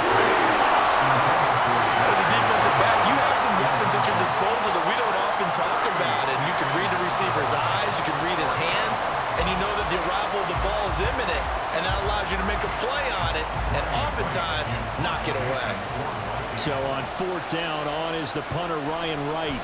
Back deep for Jacksonville, the dangerous Jamal Agnew. Taking it about the 36. Call that a 46-yard punt, though they did get 9 back on the return. And the Jaguars go on offense, 1st down and 10. So out comes this offense to take over for the first time. They're led by the #1 overall pick in the 2021 draft, Trevor Lawrence. The word is potential, potential, potential. Think about this guy from the time he was in high school, one of the top prospects going to college, coming out of college, mentioned as a generational type quarterback. He looks the part. Tall, big arm, surveys the field, and can take off and run when under duress. 2 yards on the pickup there. It'll be 2nd and 8. Defensively, we always know that he is tough in run support, and I think the way that he gets there is he understands what an offense is going to do before the ball's even snapped. A great job of scouting prior to the game, then reading, reacting, and taking the right path to the ball carrier. They try to throw on 2nd down, but this one is incomplete. He shook his head right when he released that throw. He knew it was going to be a little off target. Yeah, the excitement got him on that one. Wasn't able to control the fact the receiver was open, and it would have been an easy throw. So the failure to connect on 2nd down, that leaves him staring up here at a 3rd and 8. Now Lawrence. That is caught, and he will have a Jaguars 1st down as they're able to get the 3rd down conversion.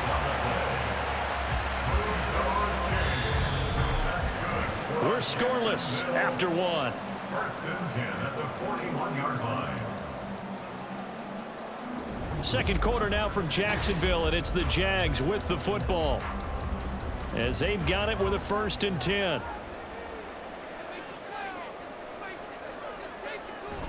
They go play action now. Lawrence. He completes it to Jones. And he takes this just a few yards shy of the red zone before going out. 17 yards on the catch and run. It's a 1st down.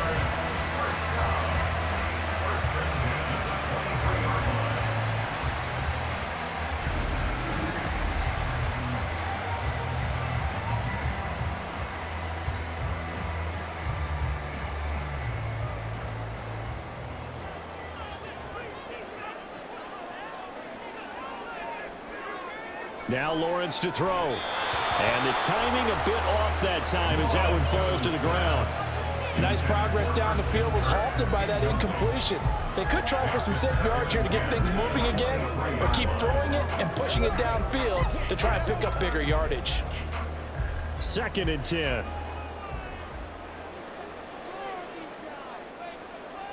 Throwing again here. It's Lawrence.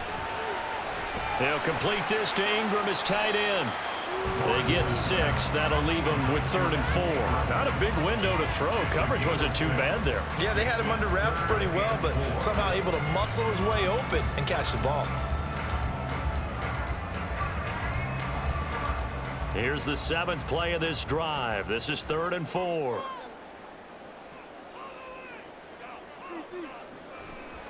They'll run for the first time with Travis Etienne. And he'll get it here to the 10-yard line. They're able to convert on 3rd down, and that sets up a 1st and goal. Now a timeout called for by the offense, as they'll stop it with just over a minute to go before halftime.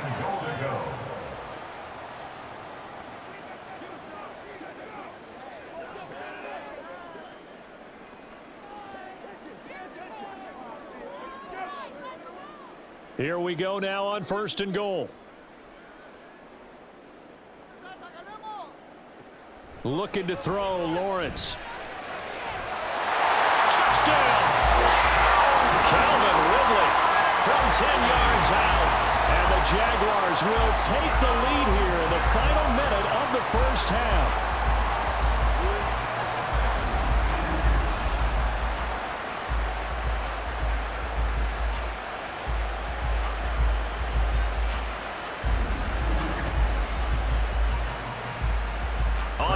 McManus for the point after.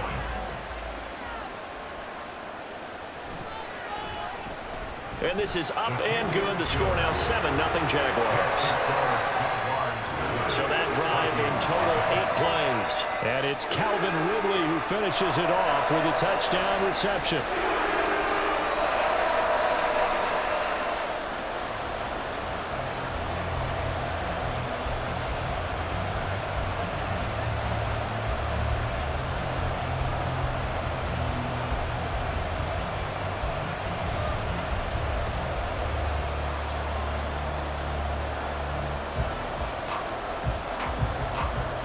After the touchdown, here's McManus now to kick it away.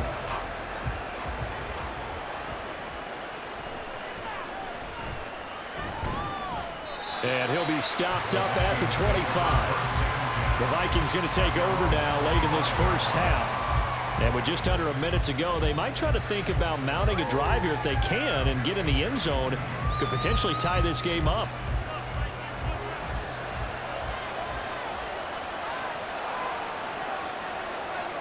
A first down throw for Cousins. And he's got this to Jefferson. A big play there just before halftime. 47 yards. The Vikings going to signal for the first of their timeouts as the clock stops here with 46 seconds remaining in the first half.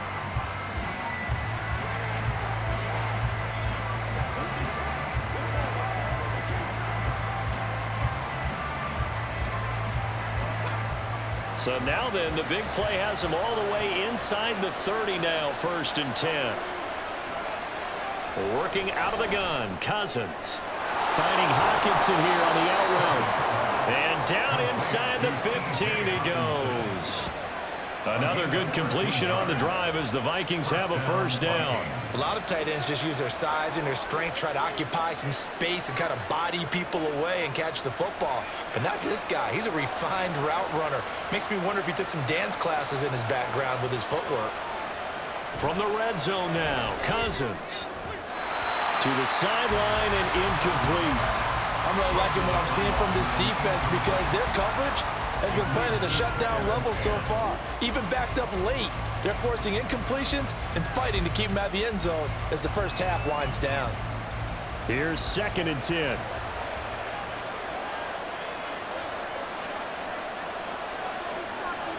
Cousins again. He gets it to Addison. Now the Vikings will use the second of their timeouts as they'll stop the clock with 12 seconds to go in this first half.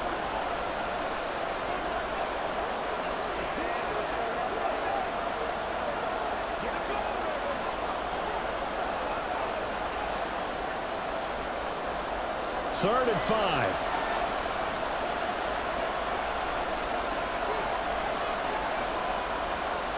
Now Cousins. That one thrown away from the pocket. The officials kind of looking at each other, but they'll say there was a receiver in the area, so no penalty, just an incomplete pass. Smart move to throw that one away. You're in field goal range, so you definitely don't want to be loose with the ball. And that's great work by this defense to force a fourth down. Joseph's got it, and they are on the board, but still trailing. It's 7-3. Well, maybe a moral victory of sorts. They're on the board here late in the first half, but this offense just hasn't looked that sharp.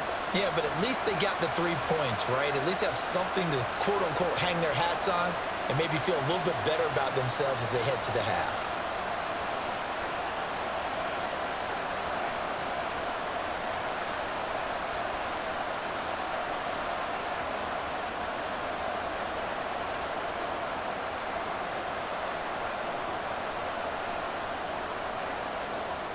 So 6 seconds, all that remains of this first half as the kick is away.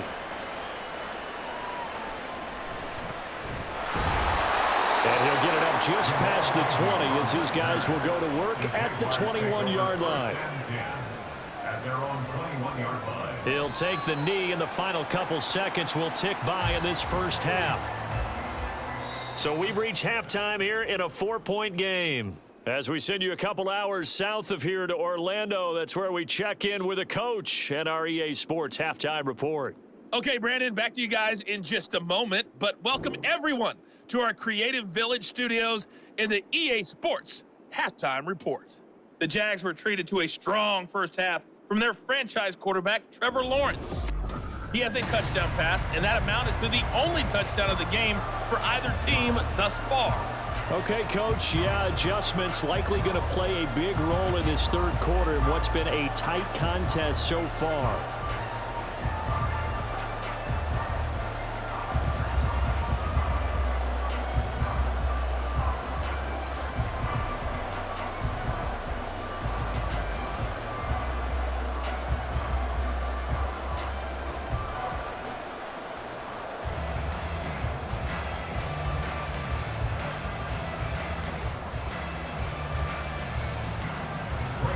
The Jaguars in possession of the lead, and they will get the football as we are underway in the second half. This fielded right at the goal line. And he'll be brought down right on the chalk of the 20. The Jaguars ready to get going to start quarter number 3. Their defense has done the job. Now it's the offense's turn as they've got it 1st and 10.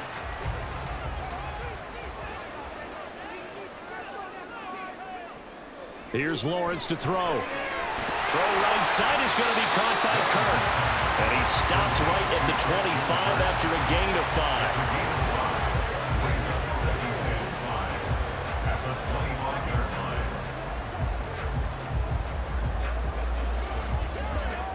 5. Here's a 2nd and 5 now from the 25.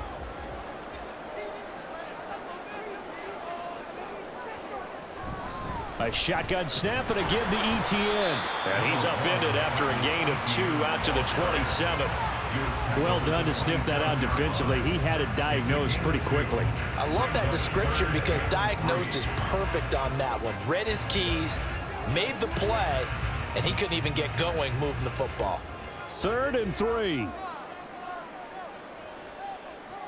Lawrence. Able to find the open man. That's complete. And he'll be taken down, but not before they work it across midfield. Excellent play there on 3rd down. Give him 25 yards.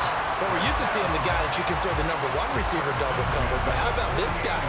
He's double covered and finds a way to make the play for a 1st down. That's how you increase your Madden rating, right? No doubt about that at all. And you know something? I will hear about that from him soon. From Viking territory now, they'll come up 1st and 10 at the 48-yard line. Straight ahead, ETN. And he finds a little bit of room, enough for 4 yards. It'll be 2nd down. At the end of all that hitting and hollering, it was a 4-yard run, so the offense is going to go back to huddle and feel pretty good about themselves. Defensively, you have to feel okay because you didn't let it turn into a bigger run, but the goal, shut it down for 2 yards or less. That's when you start to feel good about yourselves. On 2nd down, here's Lawrence. Caught on the right side by Jones. And he'll go down, and that will do it for the 3rd quarter of action. So they'll get a little extra time to come up with his 3rd down play as we played 3 quarters. We'll return with more after this. This is the NFL, and it's on EA Sports. Back now in Jacksonville. It's Jaguar football here, and they'll look to extend their lead as we begin quarter number 4. And now we'll see a timeout used on defense as they stop it right out of the break with 1:57 to go in the ballgame.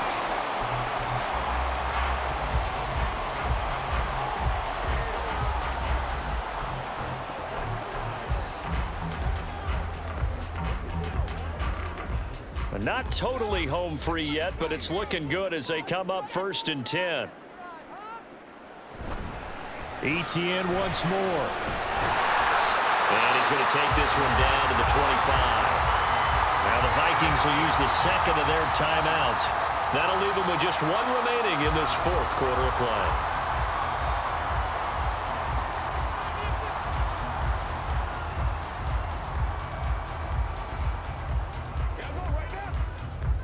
So they come up on 2nd down. If they can get another run like we just saw, would likely put an end to this thing. ETN up the middle. And he will get this into the end zone for a Jaguar touchdown. Travis Etienne, 25 yards to the house. And the Jaguars get an important score there to extend their lead here this 4th quarter. Well, they've done a pretty good job keeping him in check to that point, but he finally breaks off a nice run here and gets into the end zone. And it just takes one, doesn't it, partner? That can undo a lot of good work that a defense has done to that point. You break off one right there, and everything suddenly looks bad for you. McManus's point after is good, and that pushes the lead up to 11.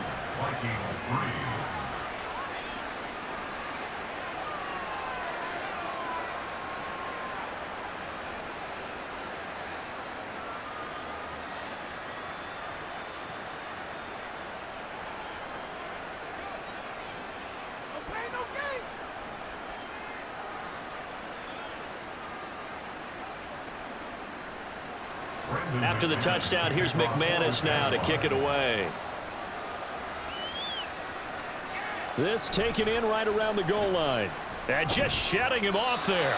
And he will make it to the 20-yard line and no further. So Cousins and the Vikings down by 11. Just over a minute 40 to play. Their offense has struggled all night, and now they need to find 2 scores late to try to pull this thing out. Now Cousins. Throwing over the middle, and it's incomplete. So many times when we talk about coverage, we're just about a defender running with a receiver, but a big part of it is understanding where the football is, finding it. In this case, when it arrived, it wasn't a surprise, and he was able to bat it away. They'll try again here. 2nd and 10. Here's Cousins. pass complete. It's Hockenson. And he'll be taken down, but not before they work it across midfield. That is the exact right play call against that defense. So a hat tip to the offensive play caller because he won that part of the chess match. But give credit to his players as well. They won the execution part of it. One timeout at their disposal, but more pressing is the need for 2 scores, obviously. Here's 1st and 10. Now the throw here complete on the right sideline. And he is out of bounds inside the 35. A gain of 13 yards. First down, Minnesota.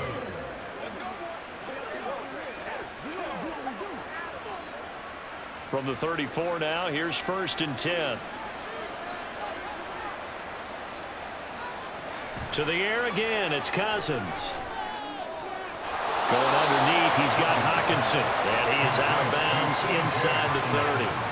Well, that tight end position, it just seems to continue to evolve every year in the NFL. Yeah, you're getting really terrific athletes. A lot of them maybe were wide receivers at one point.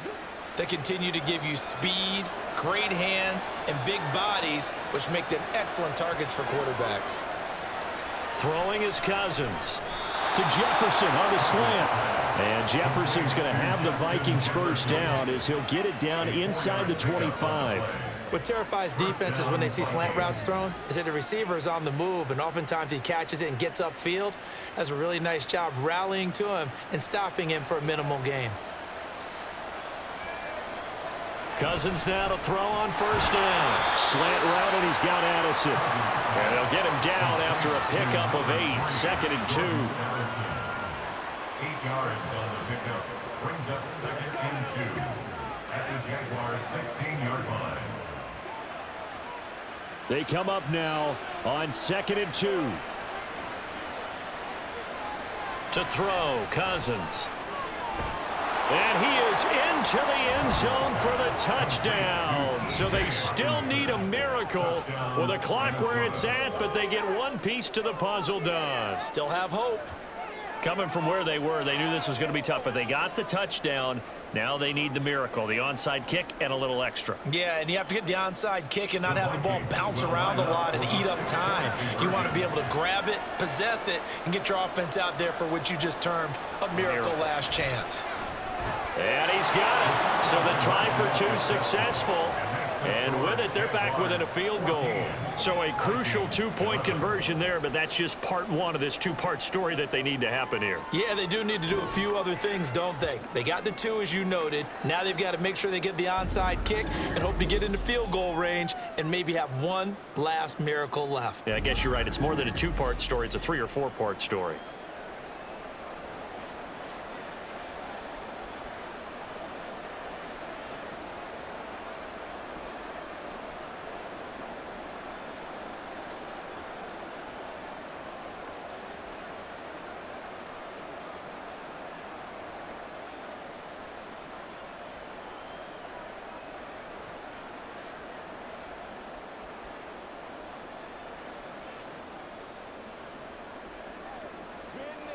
Whatever it takes, I'm getting it.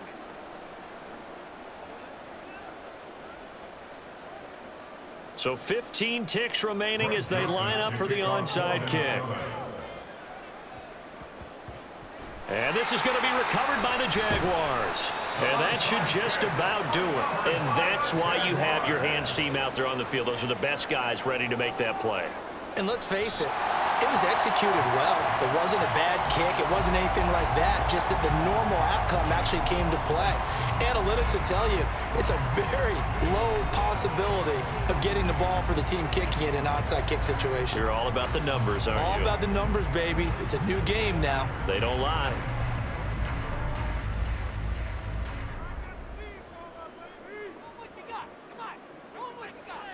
Lawrence to a knee, and that will write a finish to this one.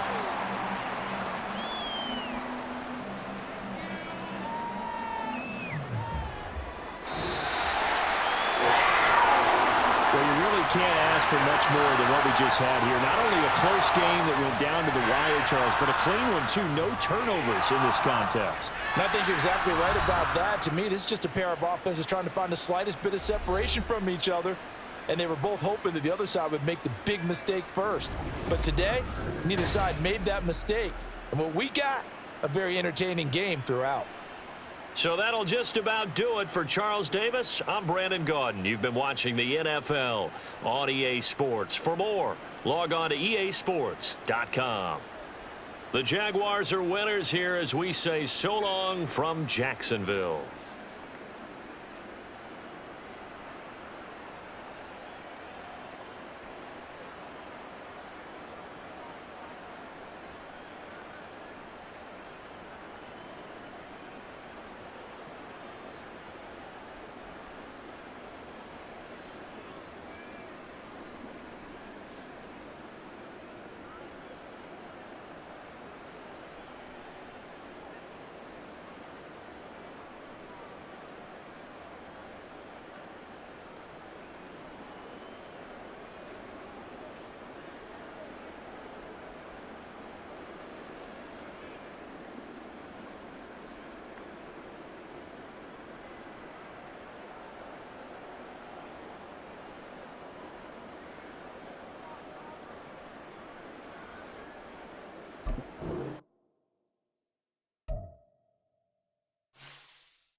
It's Madden NFL 24, and we've got the latest chapter of a historic rivalry.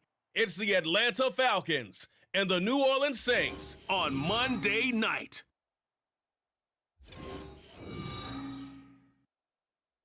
Well, folks, it is always a celebration here in New Orleans, and we are just outside of the Hoppin' French Quarter at the Caesars Superdome. Tonight, we've got the crew set for what should be a real treat, a great Monday night matchup, as it'll be the Atlanta Falcons taking on the New Orleans Saints. Brandon Gaudin and Charles Davis on hand. Kickoff just moments away. Charles, quickly, keys to the game. For me, it's coaching. Who prepared his team the best going into this one to give them the confidence to believe that they would win the game? That's who's going to come out of this one on top.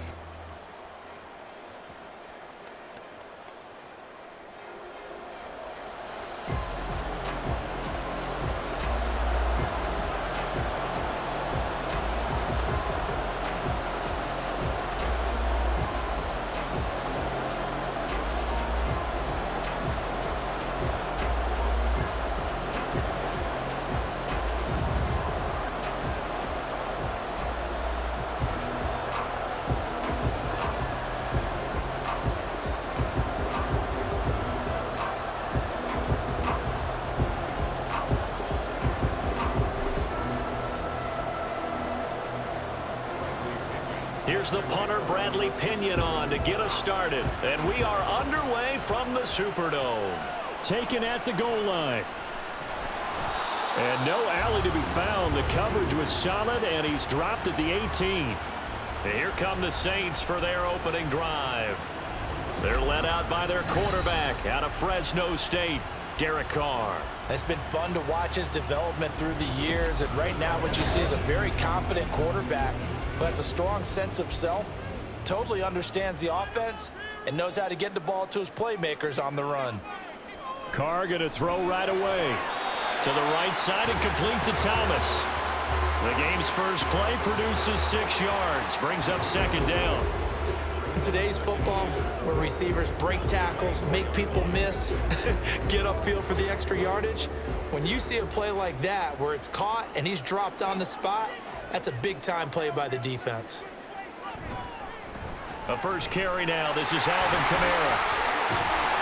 And they get him down, but not before he takes it across the 40-yard line.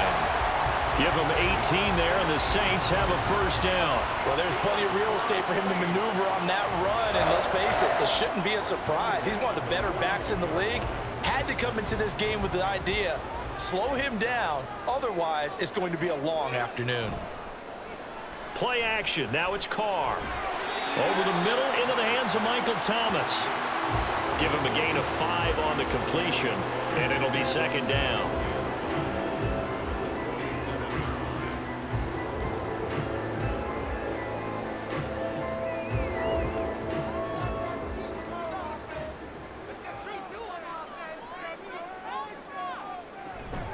They'll pound it up the middle with Kamara. And very little running room there. He did get a couple up to the 49.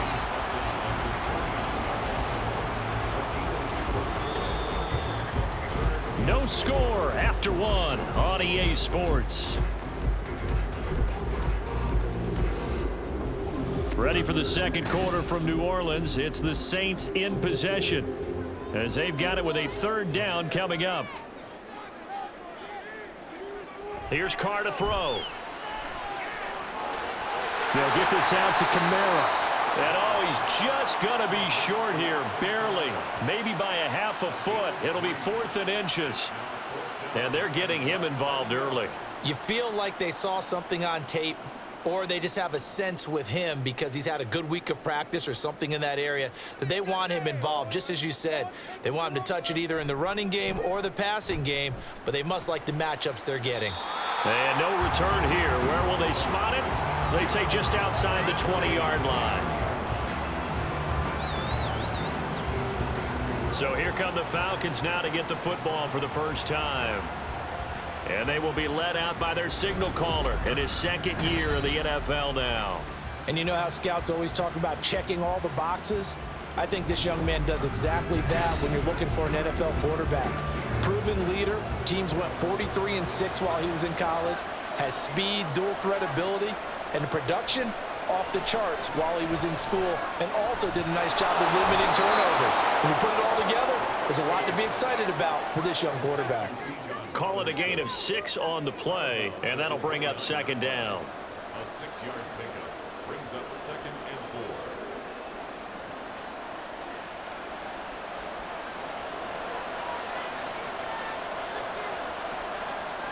4. Here's Ritter. That is incomplete. With a dime look on defense, 2 extra defensive backs on the field and covered up essentially every blade of grass. That allowed them to disrupt the play.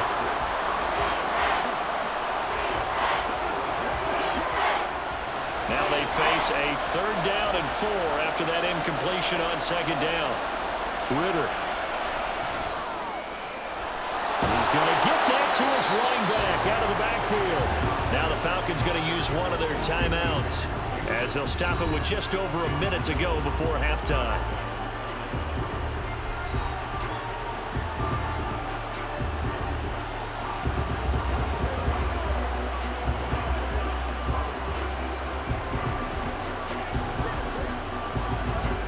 Line of scrimmage, the 37 on 1st and 10.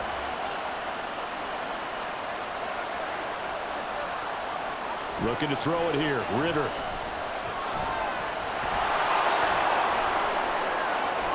Smart decision by Ritter, sliding down, and he's got the first.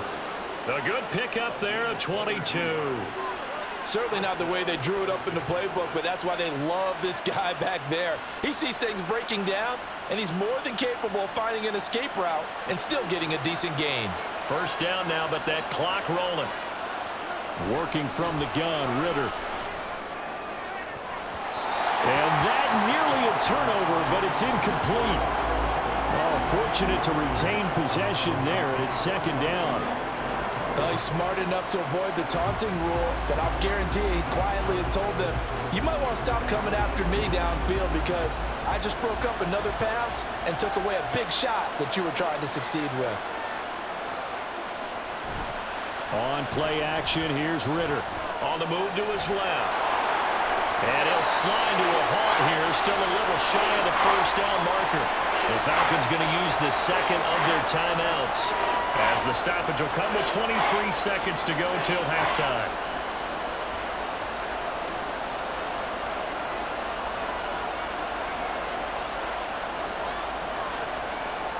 Here's the 7th play of this drive. This is 3rd and 4. Ritter back to throw. And that went to the right side and incomplete. 4th down after the New Orleans defense holds serve. Well, the other day they told us when we've got 3rd and 5 or less, we have to be able to convert. And I guess every team would say that, Charles, but an opportunity missed there. What they were trying to tell us is they believe it's a matchup game at that point, and they liked some matchups that they had, thought they could exploit them, unable to do so on that play. Koo knocks this one through the post, and we have action on the scoreboard just before halftime. It's 3-0. A lot of energy in this building tonight, but the opening drive produces 3, maybe quiets them just a bit, at least momentarily. Just a little, right? That's all you're asking for, right? Things just getting started. You know they haven't taken the momentum totally here, but at the same time, they like what they've done here in the early going.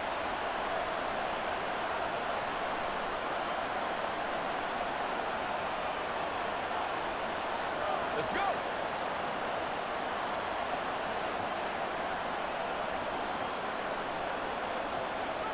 So not much time to speak of remaining in this first half as the kick's away.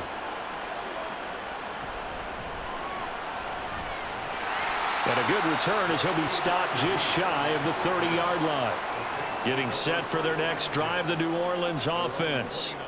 And from this spot in the field with the clock where it's at, you think we're just going to see a knee and that's it? And I think in this situation, that's the proper play. But we do know there's some risk takers out there that may want to take one more shot before the clock runs out.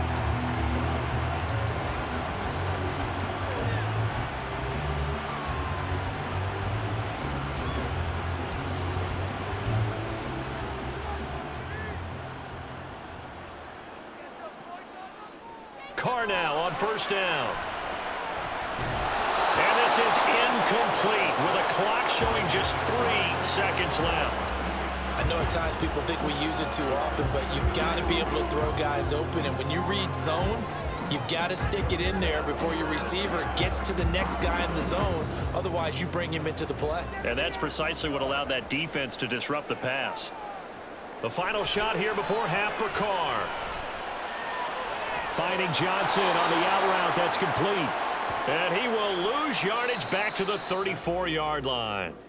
So we've hit halftime here in what obviously is a very fast-moving first half of play.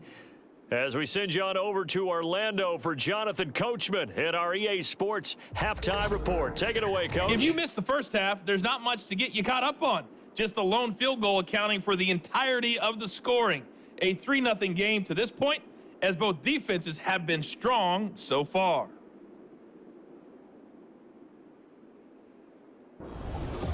All right, Coach, thanks. Yeah, both teams likely to make some changes in what's been a closely fought battle to this point.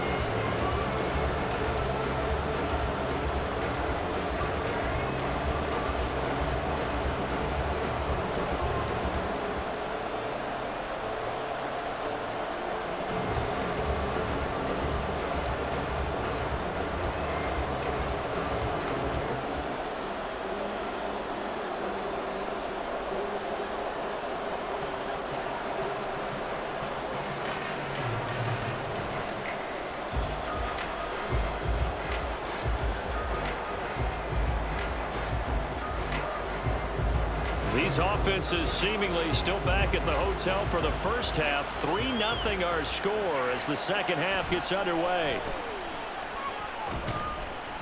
And beyond the 20, but not by much. In fact, just a yard pass there to the 21.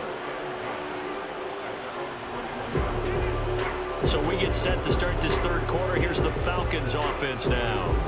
Their defense has pitched the shutout. Now they probably need to deliver a little breathing room, maybe make it a 2-score game as they've got it 1st and 10. Now a first carry here for Robinson. And he'll get this up to the 34-yard line. Give him 13 yards on the opening play of the drive and also give him a first down. Absolutely love the run right there. This guy's known for his quickness, but also for his speed, and he's able to get to the second level almost before you blink if you give him any type of blocking. Always talk about slot receivers, and they're usually known as quicker than fast. In this case, we've got a guy who's quick and fast, and he used it to great advantage. Throwing on first down, but this one winds up to be incomplete. And when you're in a one-score game in the second half, now's not the time to force the football to places where you shouldn't. And that's a smart decision to just get that one out of there. Third quarter on a Monday night with a 2nd and 10 coming up. Ritter will set up to throw it. And this throw a bit late as he couldn't reach back for it. Right now, the story of this game continuing to be the defenses because the offenses, they're finding it difficult to establish any rhythm whatsoever. I like how you come to us in praise of defense, Brandon, because that's exactly right.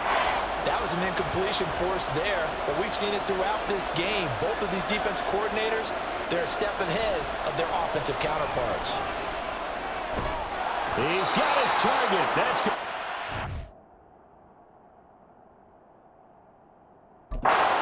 He's going to have a Falcons first down as they're able to get the third down conversion.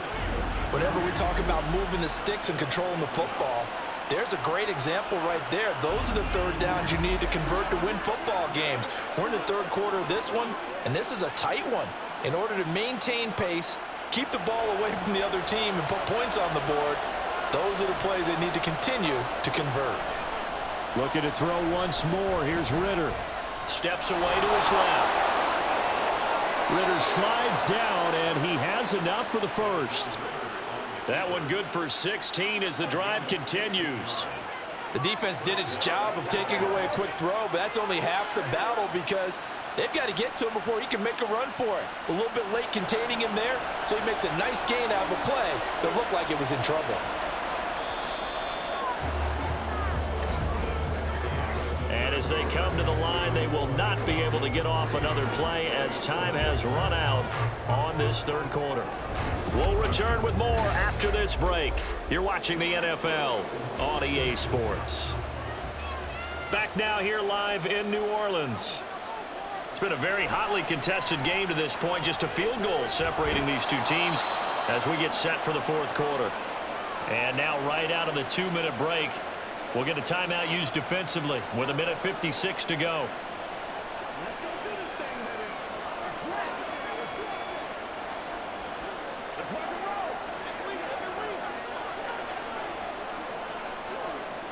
roll. Now a 2nd and 2.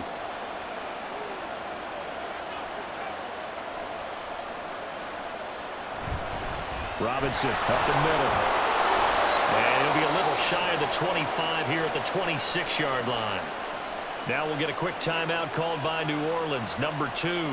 That'll leave them with just one remaining in this fourth quarter of play.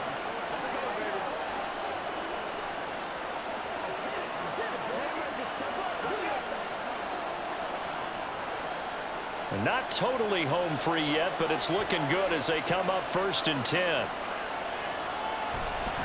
Robinson with another carry. And I think this defense knew what was coming as he is smothered behind the line.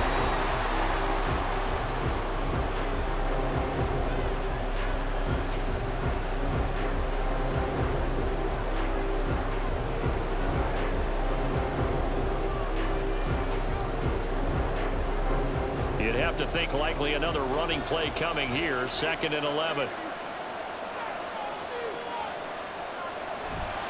Robinson on a give right side. Down to the 25. I like the call there because that was one to take time off the clock and get them closer to getting out of here with a W.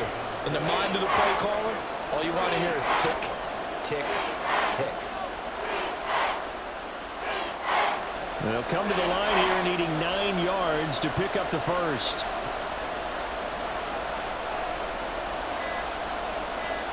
Back to throw. Ritter. Work in the middle of the field, and he's got a man complete.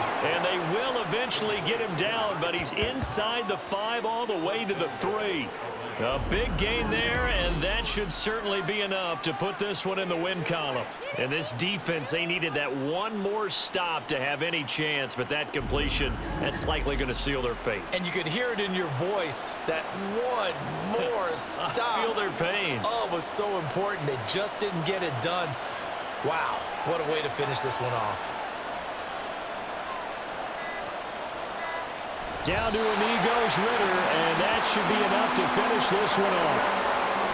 Brandon, I can just tell you from experience, there's nothing like pitching a shutout on defense, but even more so when it's a tight game. I mean, when every defensive play is crucial and you don't give up any points, boy, they're going to feel awfully good about themselves after this one. Yeah, exactly. The offense wasn't humming, but, hey, all they needed was you can't score 1 point. All they needed was 2 points. Well, you can't score 2 points on offense. All they needed was at least 3, and they got what they needed. They got what they needed. Exactly right. So time runs out. It's a victory for the Atlanta Falcons. And not all W's are created equal, CD, and this one came in shutout fashion. Well, their offense certainly didn't need to do anything, right? They could take the day off, and they did. But the defense, they carried them in a big way. Yeah, look, the offense, obviously stuff to work on, but they did enough, and the defense carried the load. But you know what they say, it's always fun to work on things if it didn't go well in your game with a victory in your pocket, and that's what they've got going forward. So that's a wrap for Charles Davis. I'm Brandon Gaudin, and this has been a presentation of the NFL on EA Sports. For more, check us out at easports.com. From New Orleans, good night, everybody.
It's the NFL on EA Sports, and the question is, are you ready for some football? It's the Tennessee Titans and the Los Angeles Chargers. Next on Madden NFL24. EA Sports coverage of the NFL brings us to the City of Angels, Los Angeles, California. Today we've got a fun little clash in the AFC, as it'll be the Tennessee Titans taking on the LA Chargers.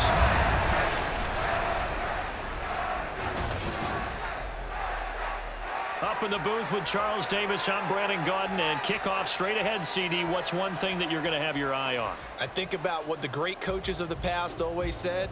The key to any ball game. You rush theirs and protect yours. Well, in this case, both of these teams get after the quarterbacks. I'm watching the pass rush.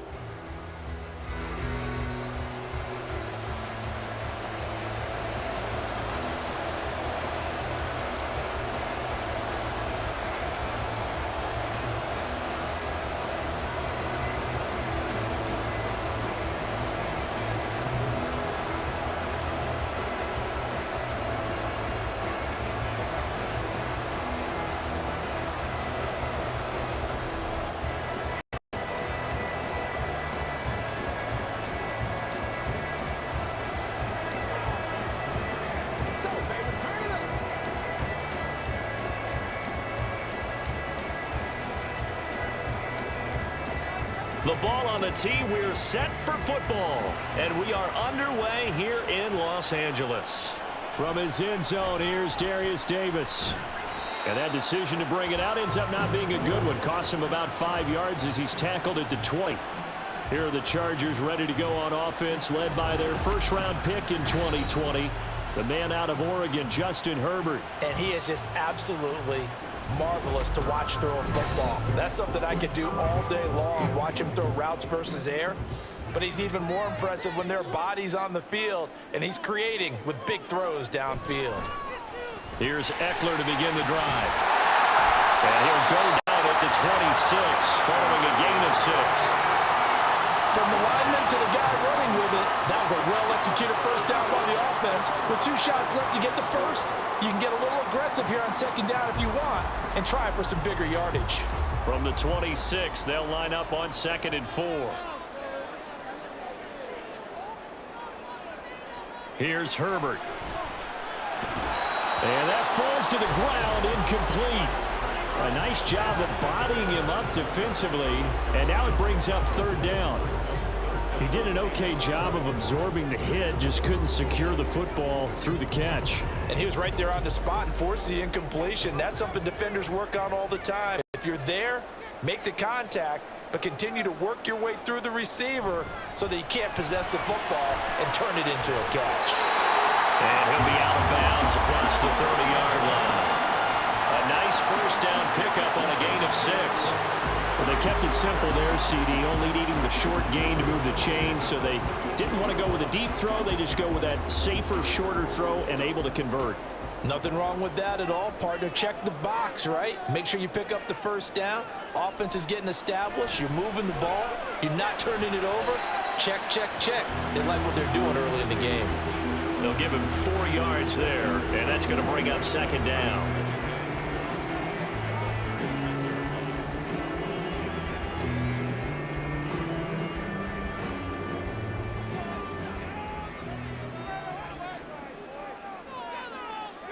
Herbert now. It's taken in by Quentin Johnston. And he's going to have another first down as the tackle's made at the Titans' 39. A really nice gain of 25 yards.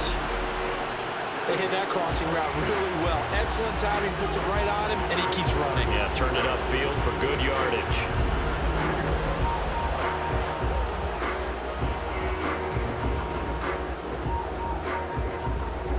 So operating from Tennessee territory now. Here's 1st and 10 at the 39-yard line.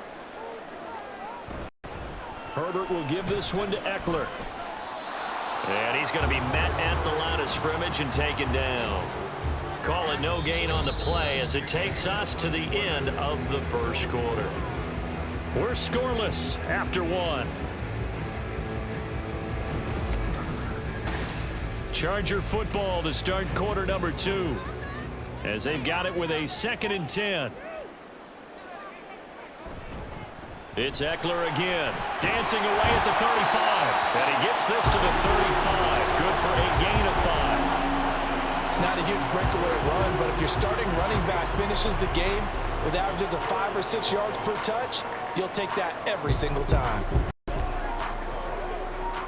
And on 3rd and 5, this will be the 8th play of the drive. Here's Herbert. And he is caught. And he takes us just a few yards shy of the red zone before going out. 12 yards there as they keep this drive rolling. It's another first down. A little football 101 there. You just see the receiver try to run down the defender, meaning he goes right at him and really trying to move him a little bit towards the center of the field so he can put his foot in the ground and break to the out, to the sideline, and make a catch. He gets it to Johnston. Touchdown, Chargers. Quentin Johnston, 23 yards for the touchdown. And the Chargers post the first points of the ballgame as they take the lead here in the second quarter. As a fan, is there anything prettier than a well-executed post route? No, it's a thing of beauty, especially when it's done like that for a touchdown. The throw, the catch, and how about the run after to get into the end zone? And for the extra point, Cameron Dicker.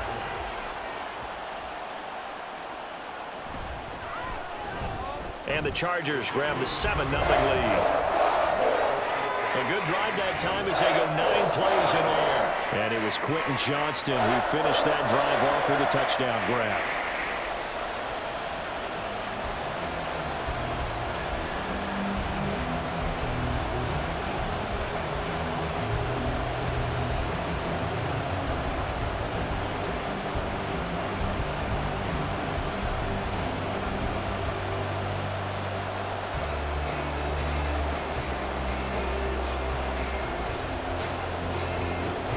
So after the touchdown, here's Dicker out to kick this one off.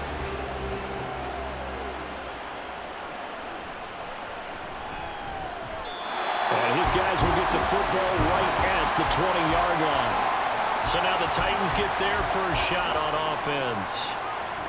And they will be led out by their 6'4" quarterback. And his task in this situation is making sure that his team knows that there's a sense of urgency, yet somehow still stays calm. Because your natural impulse, your first possession is not until the second quarter, is you got to attack right away. Throw something big at them right away. Yeah, you got to move the ball, but maybe be a little bit careful in doing so. And he gets it here to right around the 24 before he's out of bounds. Brandon, to me, what's important right here on this drive is for them to get at least 2 first downs. They've got to give their defense a chance to settle down, catch their breath a little bit after they give up a touchdown on the opening drive. Levis sets up to throw here. Over the middle, and it's incomplete. Not sure what happened out there, but it looked like the timing was a little off on that throw. Hey, you know I'm a defender, so what am I going to say? Great defense. Darn right. They did something to disrupt that timing. So after the second down incompletion, they'll come up now against a 3rd and 6. Now Levis. And that's going to be too high. Out of bounds and incomplete. Sure, that pass was incomplete as they made an attempt to get a big one downfield. But that's okay because the second part of that is if you don't get the completion, at least you've told the defense you're trying to stretch them out a little bit, and they may have to change accordingly. On 4th down, Ryan Stonehouse on to punt. Back for L.A. is Darius Davis. And no one there to stop it. Hits at the 8, but it carries all the way into the end zone for a touchback. The Chargers get set to go here for their second drive. It was still more than a minute to go in the half. Time to try to mount a drive. And I would think that they would have to. This is today's NFL. You got to push it whenever you get an opportunity. You can never have enough points with the high-powered offenses that you face. And analytics will tell you, try and score when given the opportunity.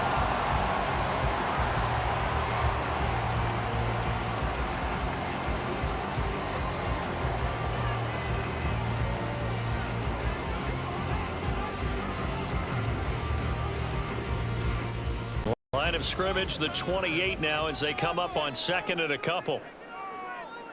Now Herbert with it, looking to pass. Got his man complete over the middle. That's Johnston. And they get him down, but not before he takes it across the 40-yard line. First down, Los Angeles there with a pickup of 14 yards.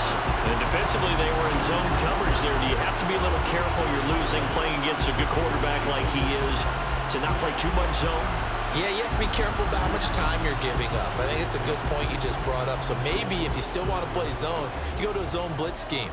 And you can drop anyone out of your defensive front. Defensive end, defensive tackle. It doesn't matter. You just exchange someone to bring more pressure towards the quarterback and still try and cover downfield. Now the Chargers will use the second of their timeouts as they'll stop it with 25 seconds to go here in half number 1.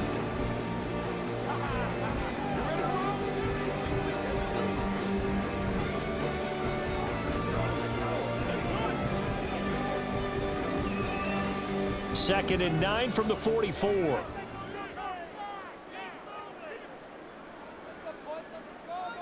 Herbert throwing again. He's got Allen. And they'll get this well past midfield before being stopped just before the 35. That one a gain of 20 and a first down.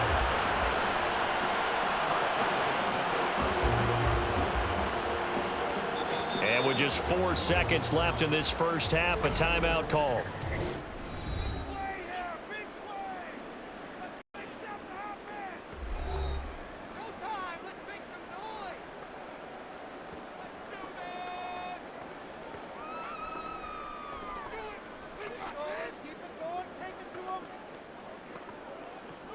So with 4 seconds to go in the half, here's the field goal unit onto the field. And quite a bit of pizza in this box. It's a 53-yard attempt. And his kick is good. And that will extend their lead even further. Or maybe a little bit of an this moment there as that ball got closer and closer, but it does curl in. Yeah, actually did a little bit of a slow dance there with the left upright, didn't it? But had just enough space, as you said, for it to curl in.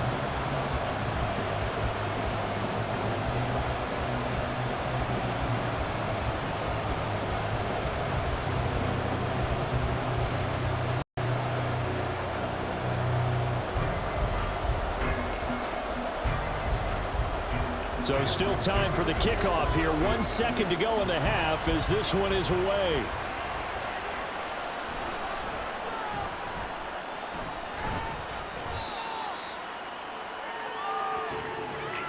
So we have reached halftime with our score 10-0. As we send you cross-country to Orlando, Jonathan Coachman is there and has our EA Sports halftime report. All right, Brandon, thanks very much. Welcome, everyone, to our brand new studios here in downtown Orlando in the EA Sports Halftime Report. The Chargers were led in the first half by their star quarterback, Justin Herbert. He's got a touchdown pass on the ledger as his guys were able to build a double-digit lead.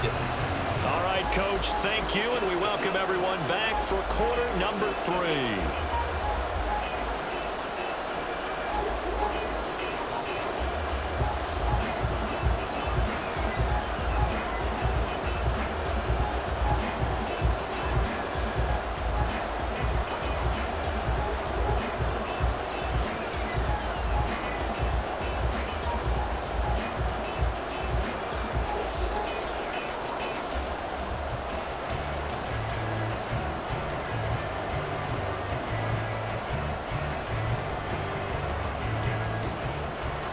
Nothing is our score as we get started again on EA Sports.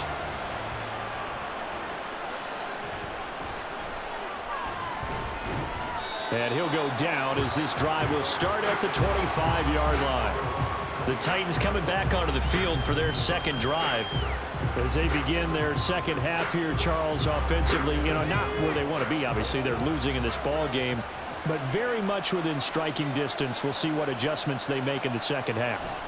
Is that the old glass half full, half empty type of a deal? Which way do you want to look at it? Because you're right, they're down on the scoreboard, but they're definitely opportunities now. Because if they want to go ahead and get going in this one, get back to the running game. I think there are going to be some places to go with it, and I think the offensive line will appreciate the chance to fire out and hit people. That's a good point because they virtually had nothing going in the ground game in that first half. On second down, here's Henry. And he's upended after a gain of 2 out to the 27. Well, that's a good start to this drive on the defensive side of the ball. Force the incompletion on first down. Then you're able to shut down the running play on second. Yeah, I wouldn't be surprised now. A little bit of pressure going at the quarterback in an expected passing situation. This offense in desperate need of a conversion as they come up on third down.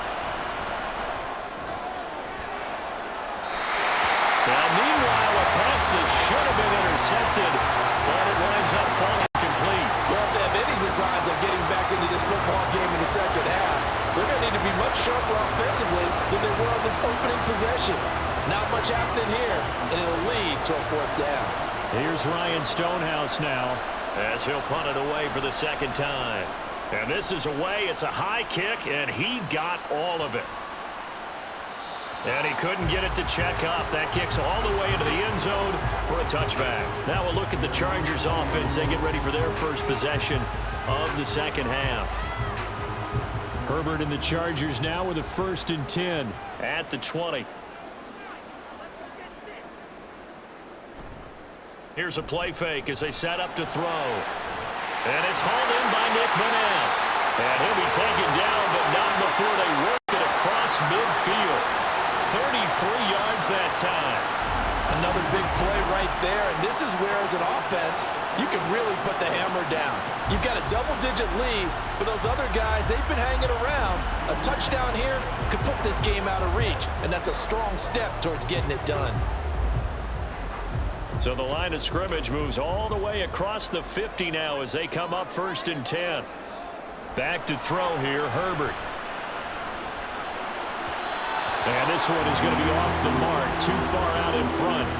As defensive coordinators around the league tell me all the time, that throw is not for every quarterback because you've really got to drive the ball downfield. It's going to be a tight window for him to fit that one into. In this case, unsuccessfully.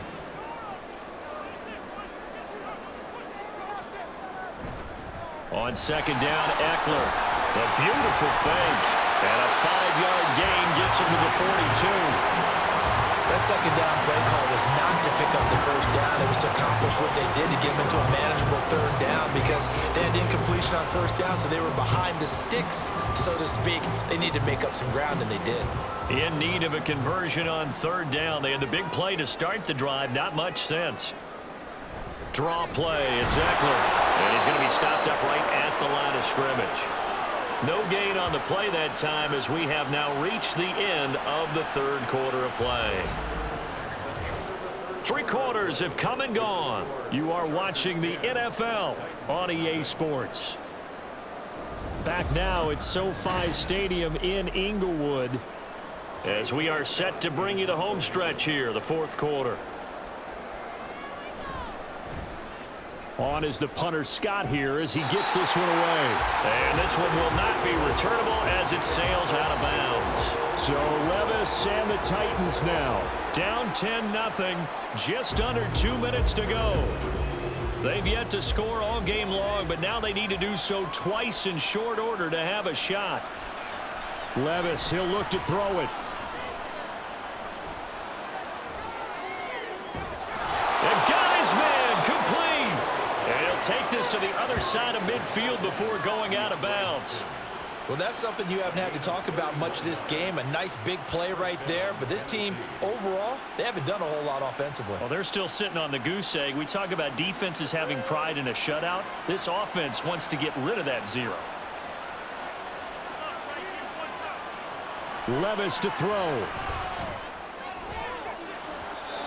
Looking left sideline, but it's incomplete.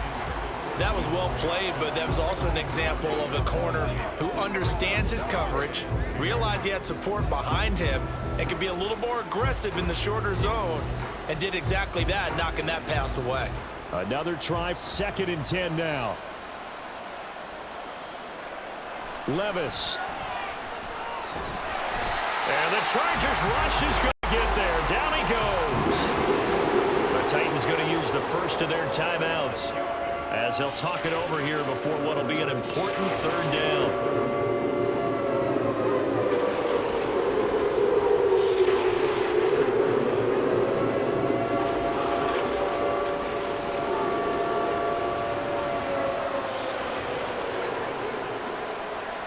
Here's Levis. He's going to let it fly. And that will be incomplete. Well, they weren't scared to let it fly, but it falls to the ground and brings up 4th down.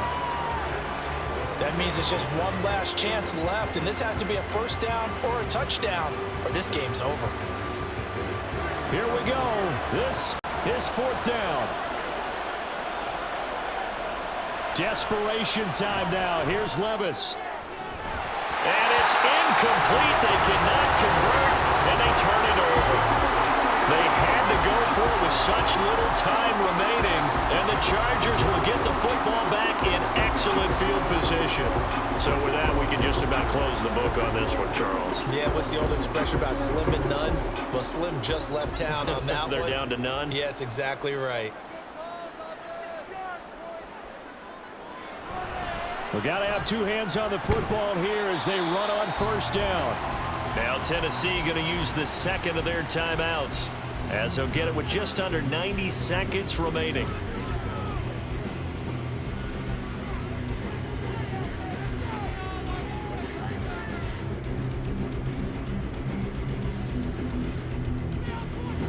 Have to imagine this will be on the ground as well as they come up 2nd and 7. He's going to get it again. Just looking to get forward and protect the ball. And he will have a Charger first down, and that should be the one that gets him to the finish line.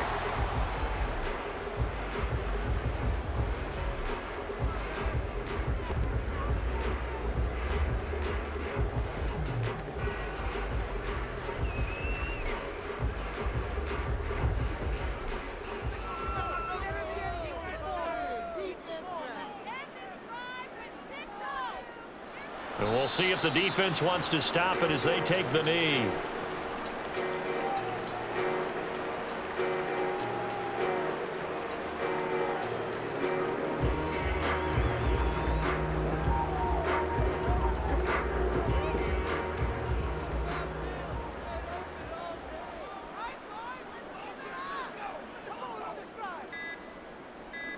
Clock counting down toward 40 seconds as they take the knee. Brandon, I can just tell you from experience, there's nothing like pitching a shutout on defense, but even more so when it's a tight game. I mean, when every defensive play is crucial and you don't give up any points, boy, they're going to feel awfully good about themselves after this one. Yeah, exactly. The offense wasn't humming, but, hey, all they needed was you can't score 1 point. All they needed was 2 points. Well, you can't score 2 points on offense. All they needed was at least 3, and they got what they needed. They got what they needed. Exactly right. So this one's over. It's in the win column for the LA Chargers. And not all W's are created equal, CD, and this one came in shutout fashion. Well, their offense certainly didn't need to do anything, right? They could take the day off, and they did. But the defense, they carried them in a big way. Yeah, look, the offense obviously stuff to work on, but they did enough, and the defense carried the load. Well, you know what they say. It's always fun to work on things if it didn't go well in your game with a victory in your pocket, and that's what they've got going forward. So that'll do it.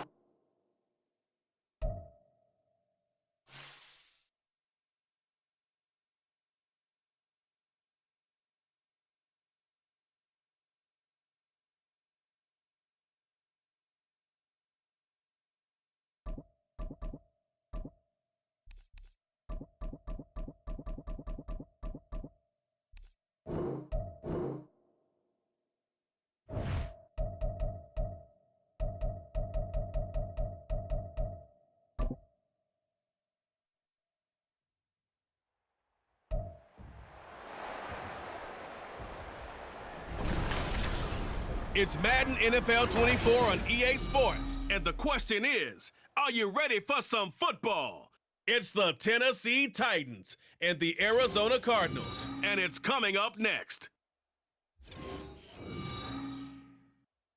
Some of those in the silver-haired community would say it's a great day for golf, and it is, don't get me wrong, but we say it's a great day for football, and the roof is wide open here in Glendale at State Farm Stadium. Coming up, we got a good matchup on tap here, as it'll be the Tennessee Titans taking on the Arizona Cardinals. Alongside Charles Davis, I'm Brandon Gunn, and Charles, kickoff moments away. Quickly, what are you watching in this one? The offensive line for both teams, because both teams have a terrific pass rush, they've got to keep their passers upright. If they have a chance to do that, they can both thrive on offense and move the ball downfield.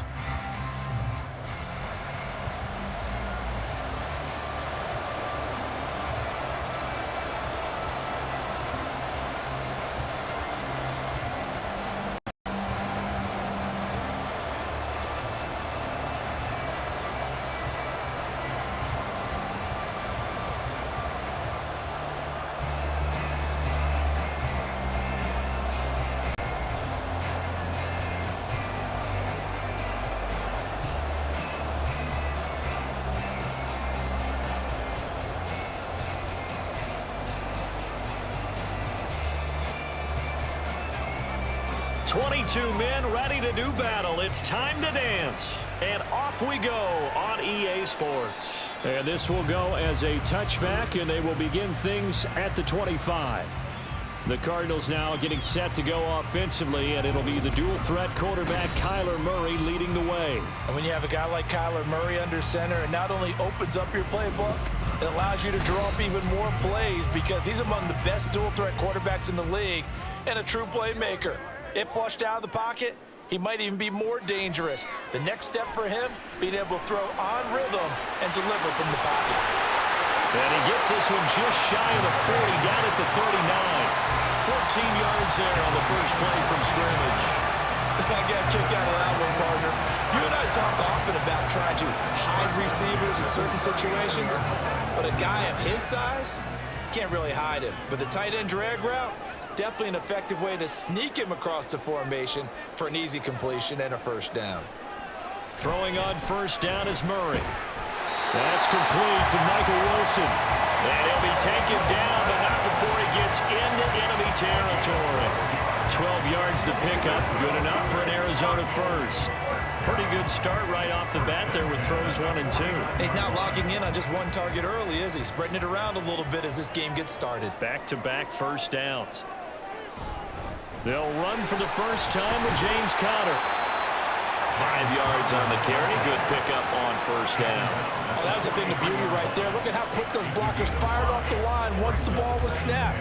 That was an O-line on a mission, all in sync, and the defense is lucky that play only picked up 5 yards. 2nd and 5.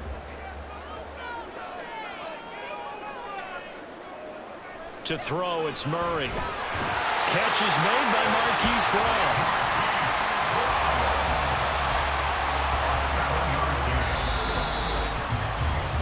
No score after 1 on EA Sports. Back in Arizona, second quarter action. It's the Cardinals in possession as they've got it with a 1st and 10.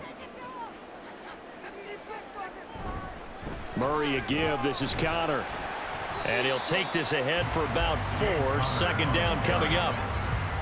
When you find that kind of yardage, you couldn't be more confident as a ball carrier. And guess what? You're going to go back and tell your offensive coordinator, I'd like to keep carrying it, thank you. 2nd and 6. Murray now. He'll get this complete to Rondale Moore. What a methodical drive this is turning out to be. That time 9 yards, and the sticks move again.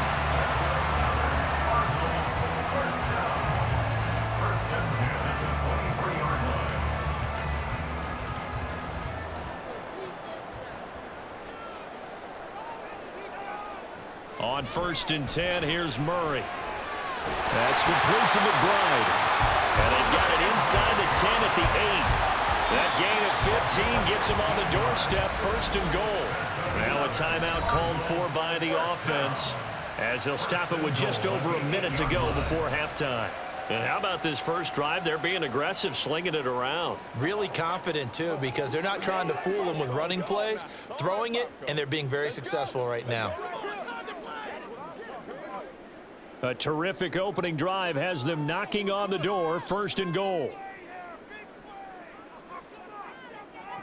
Here's Murray as he sets to throw it. Screen pass to Conner. Touchdown, Cardinals! James Conner from 8 yards out.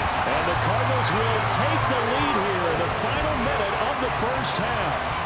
Could not have scripted it any better. And many offenses do script their opening possession on offense. They followed that one perfectly. Took the ball right downfield and scored, giving energy not just to the offensive unit, but to their team overall. Now Matt Prater for the point after.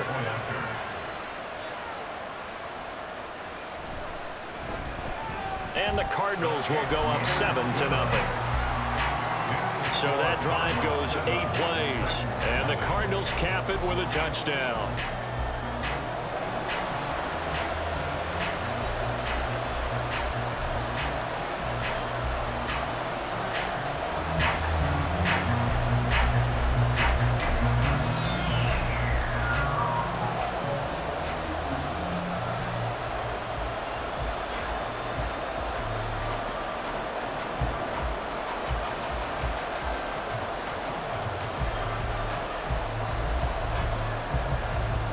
The touchdown, out is Prater to kick. From a yard or 2 deep, here comes a return.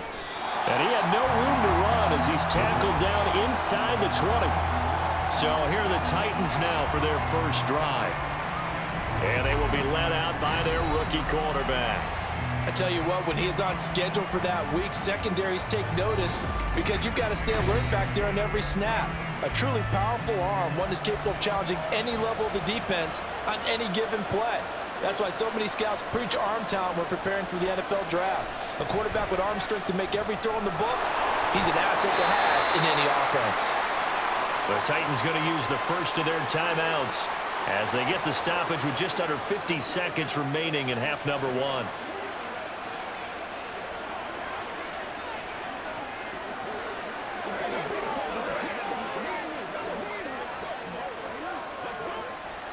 Now 2nd and 3.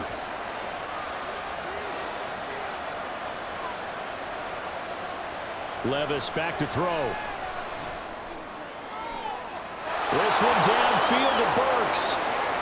And he's going to step out of bounds all the way down at the 20. A big play there just before halftime. 56 yards. Well, partner, I'm not sure how this drive's going to end, but how about the way they flip field position there? A nice attacking play that picked up a heck of a chunk of yardage. Pick it up. You're embarrassing.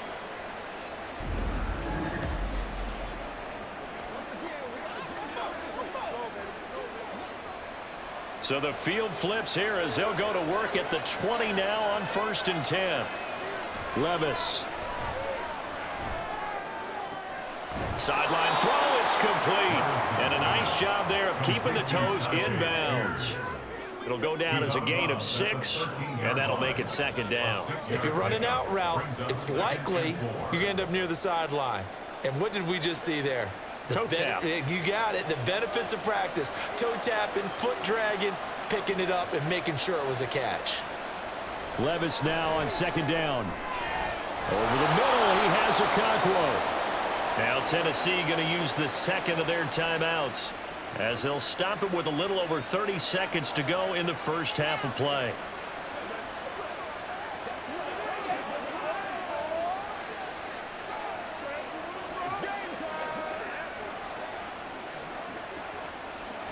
A chance now to get even before the break as they come up 1st and goal. Working from the gun, here's Levis. Got a man, and it's taken in for a Titans touchdown. DeAndre Hopkins, a 5-yard touchdown. And the Titans are an extra point away from tying the ball game here in the final minute of the first half. Well, with this rookie QB, we talk a lot about his ball placement and how good he can be.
Right in there. I think we just saw, Charles, though, the strength of that arm. That was an absolute rifle for the completed touchdown. It absolutely was, and let's face it, you think he was really ready to get that first touchdown? Absolutely. He threw that pass with authority, just as you described. Big-time arm right there, and let's face it, a lot of quarterbacks used to be pitchers in baseball. The fastball was usually their best pitch, and we saw it there. Fulton connects on the extra point, and that is going to tie our game as we approach halftime.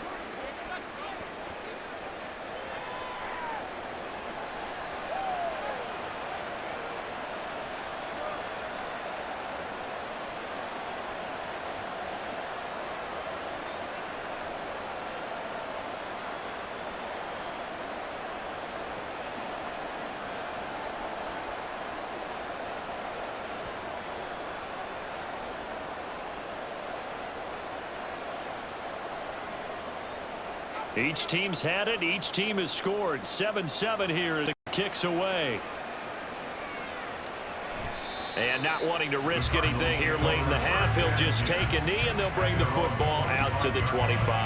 Now the Cardinals going to get the football one final time here in this first half. And with time quickly fading here in the second quarter, not sure how aggressively, offensively they want to play this. I think we'll find out just how much they trust their guys in this situation if they decide to take a shot. To this point, I've been impressed with the work defensively. They have not allowed a lot of receivers to run free. And there's another example, another incompletion. An incomplete pass leads to 2nd and 10 from the 25. Murray now to throw. He'll get that one complete to Connor. Now the Cards going to call another timeout, their second, as the clock will stop with 21 seconds to go here in the first half.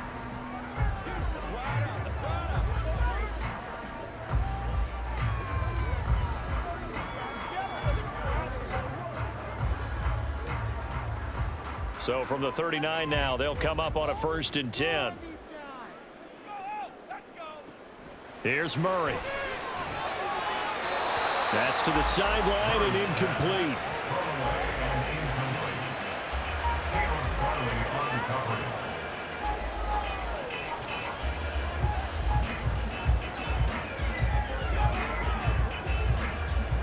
Now a 2nd and 10.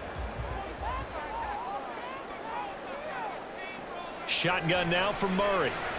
He's got the connection to Moore. The Cardinals forced to burn their 3rd and final timeout.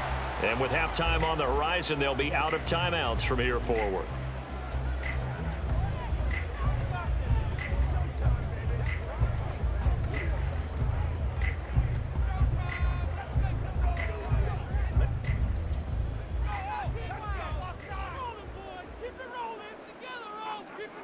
Now Murray again. Incomplete, and we're down to 8 seconds now. Well, they've been back on their heels a little bit here on this drive, but a chance to exhale just a little bit there with incompletion on 1st down. Now they have to gear up, try and get 2 more stops, and escape this drive. After the incomplete pass, here now is 2nd and 10. To throw is Murray. Got a man here, it's Wilson. He'll be out just a yard or 2 shy of the 30. The Cardinal passing game dialed in now. 1st down. A big completion there, and he gets out of bounds to stop the clock.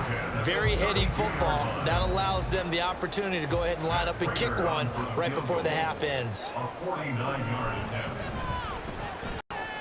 Prater's kick is good, and they take the lead here now at 10-7. Maybe a little fortunate there. That was leaking a little, maybe leaking a lot, but he got it. Yeah, he actually was able to make it work. How about the body language, though, right? As he watched that ball leak to the right, trying to bring it back in, and had just enough to get it done.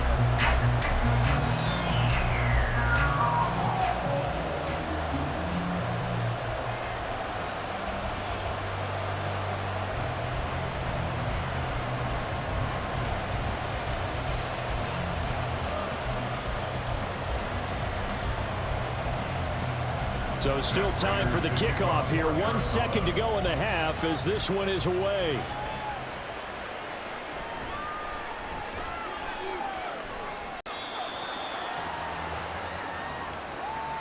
So we've hit halftime here, and as we expected, looking at the clock, a very quick first half of play. As now we send you out to Orlando and hook back up with Jonathan Coachman for our EA Sports Halftime Report.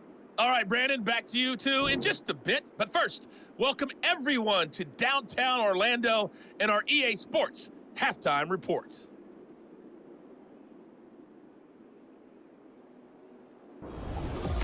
Okay, Coach, thanks as always. This one's still anyone's game as we welcome you back for quarter number 3.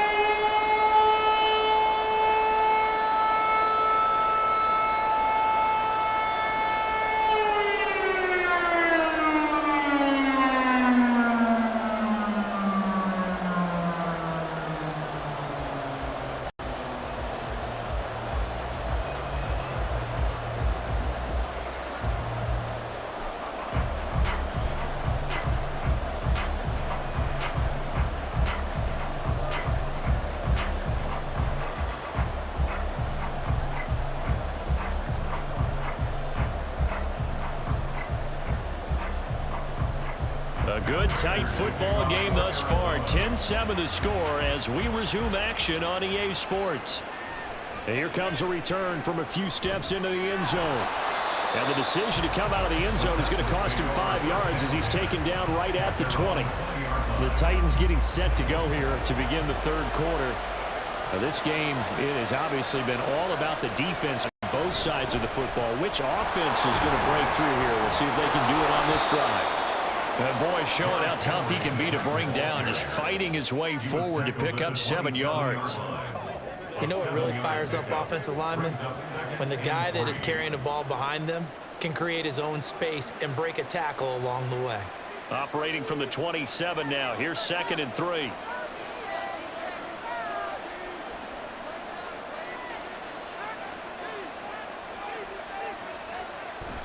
They'll run it again with Henry. And he'll get about 3 here as he's out to the 30. Typically, we think it's the strong safeties that are better tacklers, especially closer to the line of scrimmage amidst traffic. But in this case, how about the free safety coming up and making the big-time play?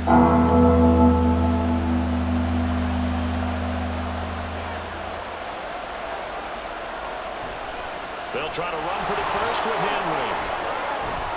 And he'll be taken down, but not before they work it across midfield. That burst good for 20 and a first down. Well, as we've learned over the years, just because a guy plays left tackle doesn't mean he doesn't have run-blocking abilities, and we just saw it there. Controlled the line of scrimmage, created a big gain. That's kind of a bonus. He's there to protect that high value that you have back under center, but he creates space in the run game. Yeah, not only can he dance, he can mash, too. On first down, Levis. Into a sea of defenders and intercepted. Jalen Thompson picks it, and they'll set up shop right near midfield at the 49-yard line. I don't think there's any other way to put it, but that was just simply deflating because you know they came out ready to go at halftime, right? Everyone motivating each other, wanting to get out there and get going. And that turnover absolutely saps your momentum. Now you're just shouting encouragement to your defense, hoping they can pick you up and give you another chance. After the turnover, here's Murray. That pass complete to Moore. And he'll be brought down on what's going to turn out to be the final play of this third quarter. So the scoring dried up here in the third. Nothing that quarter for either side. This is the National Football League on EA Sports. Welcome back to the desert. We're in Glendale. It's been a very hotly contested game to this point. Just a field goal separating these two teams as we get set for the fourth quarter. Meanwhile, Murray's throw complete to McBride. And now right out of the 2-minute break, we'll get a timeout used defensively with 1:56 to go.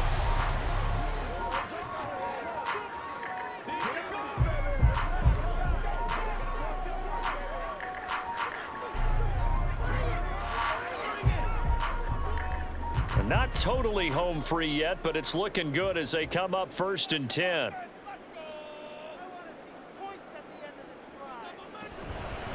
Connor up the middle. And he'll manage to pick up about 4. It's 2nd down. Now a timeout called for by the defense. That'll leave him with just 1 remaining in this fourth quarter of play.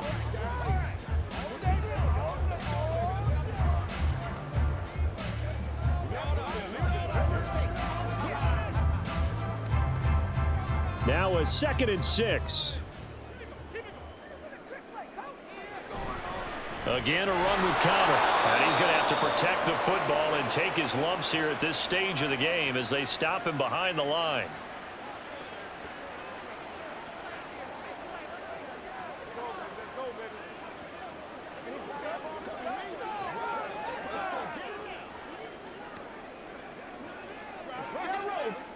So 3rd down now. They need the 27-yard line for a first.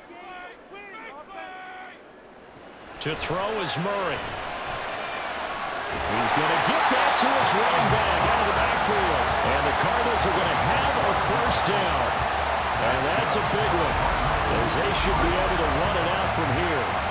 Well, they certainly had success throughout this contest, getting him the ball in the passing game, and there he picks up another first down. Whatever they saw going into this one, they've been able to capitalize on it, and no adjustment has been made to take it away.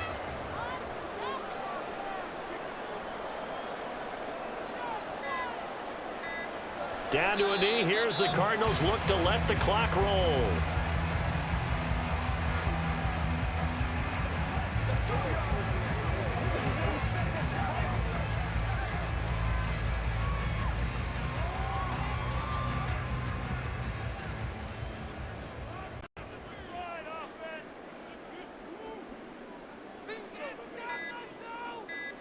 Down to a knee goes Murray.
Just about wrap this thing up. I don't know about you, partner, but watching them take the knee there and finish this one off, I feel like I'm going to be sore tomorrow. This was one bruising affair. Low scoring, but my kind of football. Not a work of art, but maybe in your world, a little bit of a work of art. You like the defensive side. I thought it was pretty. I can't help myself. I thought it was pretty. And it ends in a kneel down as the clock rolls down to zeros. Well, obviously, Charles, this was by no means an offensive track meet. I mean, the defenses were the story in this ball game, but hey, they got enough points to get the job done, and at the end of the day, that's all that matters. You're absolutely right about that, partner. In such a low-scoring game, it completely changes everything you had planned to do out there. Fortunately for them, they got just enough scoring to bring home the win, and in this type of a game, to play their defense, that became one of their biggest keys. So that'll do it for us. For my partner, Charles Davis, and all the hard-working men and women on our crew, I'm Brandon Gaudin. You've been watching the NFL right here on EA Sports. It's a win for the Cardinals as we say so long from Glendale.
It's Madden NFL 24, and we'll see who rules the skies in today's battle. It's the New York Jets and the Arizona Cardinals, and it comes your way next. Some of those in the silver-haired community would say it's a great day for golf, and it is, don't get me wrong, but we say it's a great day for football, and the roof is wide open here in Glendale at State Farm Stadium. Straight ahead, we've got a pretty good one on tap here, as it'll be the New York Jets taking on the Arizona Cardinals. Happy to be on hand. I'm Brandon Gunn with Charles Davis. And before we kick, partner, your keys to the game, please. Well, my keys are on the defensive side of the ball for both teams. And the big one, making sure you avoid giving up the big play. These safeties are going to get tested all game long. Their job, keep the ball in front of them, tackle people, make them run extra plays in order to try and score.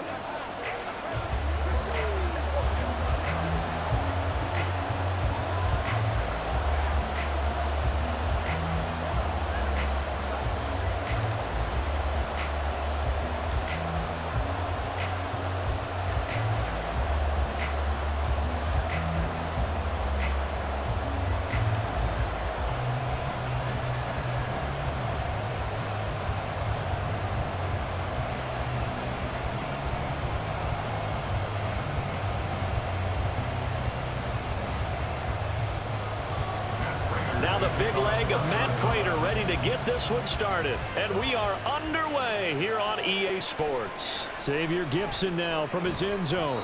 And makes it across the 20 as his guys will set up shop at the 23-yard line. So now here comes the Jet offense as they get ready to take over. They're led out by a former #2 overall pick in the draft from BYU at Zach Wilson. And we all know the scouting report on him. He can attack the field at all levels with a very strong arm and make big-time plays off schedule. We also see a player with confidence and swagger. We see a guy who knows how to lead a team, who knows how to compete, and wants to be great every time he hits the field.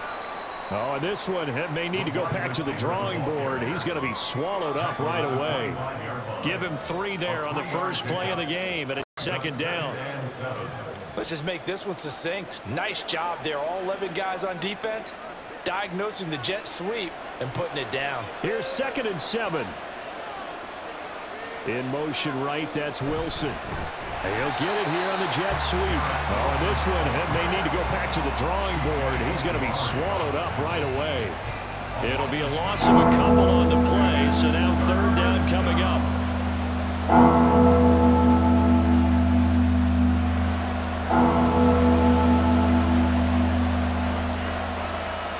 Here's Wilson to throw. Able to find the open man. That's complete. And he'll be out of bounds right at the 40. It'll be a pickup of 16 and a Jet first down. I don't care how many times we say it, I still get a kick out of watching quarterbacks and receivers do the pass trait in pregame warm-up. But I always remember that when we go to practices, we see that after practices as well. They really tune it up, don't they? They tune it up. They know why they do it for these situations. First down. And they build that trust, and that's why they're able to find him in this type of a situation. Dancing to his left. And he'll take this beyond the line of scrimmage as he slides to a hole. He'll wind up getting right about 4 there on the scramble, and it's second down. I think the defense surprised him there with that blitz on first down, but give him credit. Stayed cool under pressure and still found a way through the extra rushers for positive yardage. Well done. Wilson. A short throw to Conklin, the tight end. So the completion good for 6 yards. And that'll bring up what looks to be a 3rd and inches. Can't be more than a half a foot. We're scoreless after 1.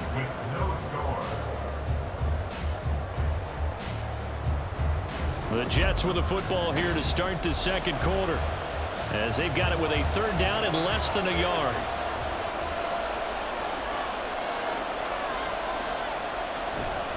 They'll run with Hall. And he's got enough for the first across midfield to the 48. A 3rd down gain of 3 yards, and that'll be enough. That's quite a spot there for his first carry of the game, but obviously they had plenty of faith in him, didn't they? No question about it. And here, why not go with the fresh legs? Able to push forward, pick up that first. First down now, but that clock rolling. From the shotgun, Wilson. And able to find Alan Lazard. And he's got this down to the 35. The Jet passing game in rhythm. They've got another first. But it appears that they read man defense and went to the out route. And what you have to do on that one is the receiver's got to make sure he works the defender towards the middle of the field to give himself space to cut to the outside and have that ball delivered with good timing, and they got it done. Here's a throw to his running back. It's complete. And he gets it down a yard or two shy of the 30 before he's out of bounds. Short completion, just 4 yards, and it's second down.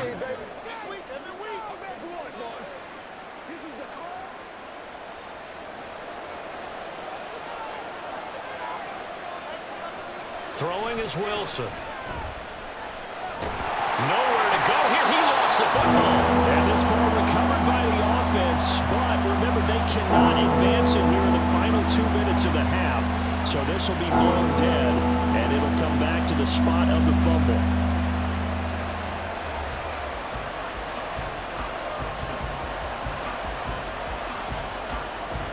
So possession still theirs, but now they face a third down.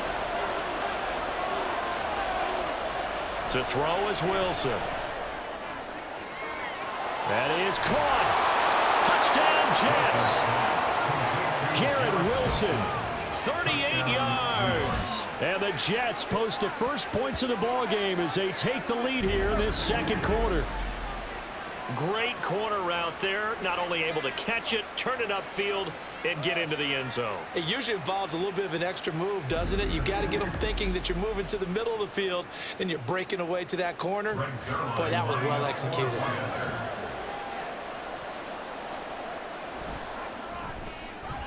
Zerline good with a PAT. And that makes the score 7-0. Cardinals, nothing.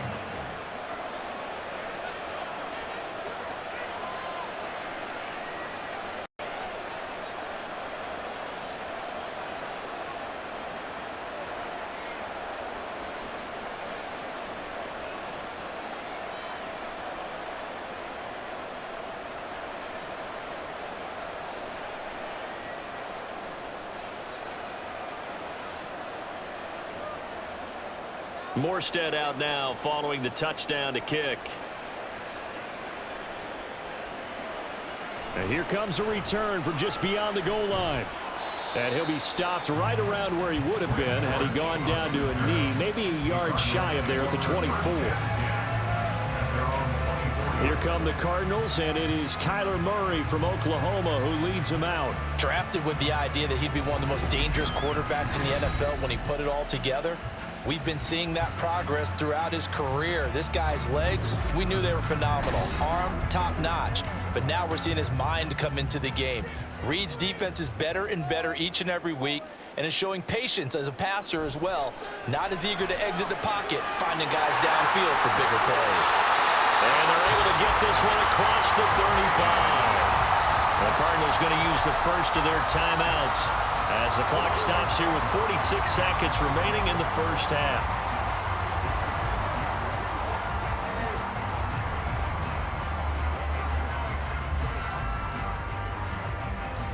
Line of scrimmage, the 37 on 1st and 10.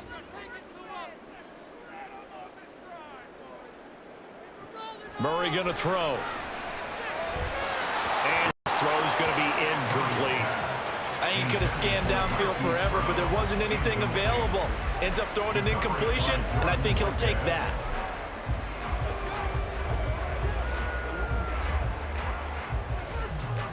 So after the incompletion on first, now 2nd and 10. Throwing now is Murray. Looking left side, that's caught by Moore. And he'll be out of bounds up near the 45 at the 44. They get 6. That'll leave them with 3rd and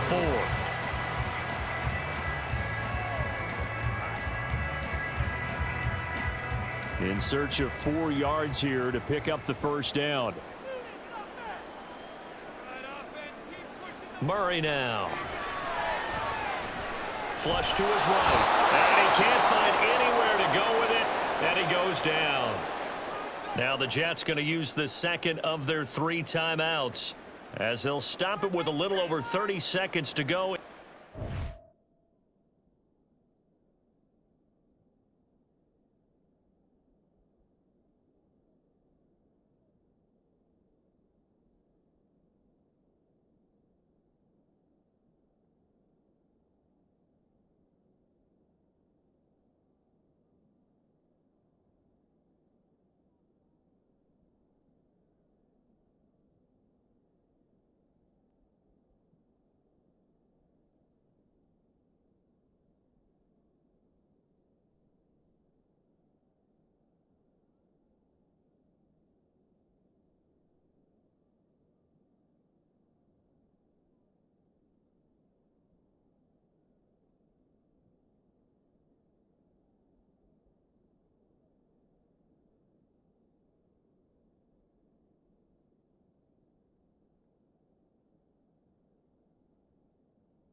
Half of play.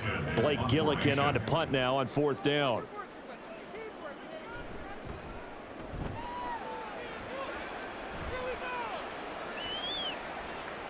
Yeah, he was looking for the checkup bounce, didn't get it. That scoots all the way into the end zone now for a touchback.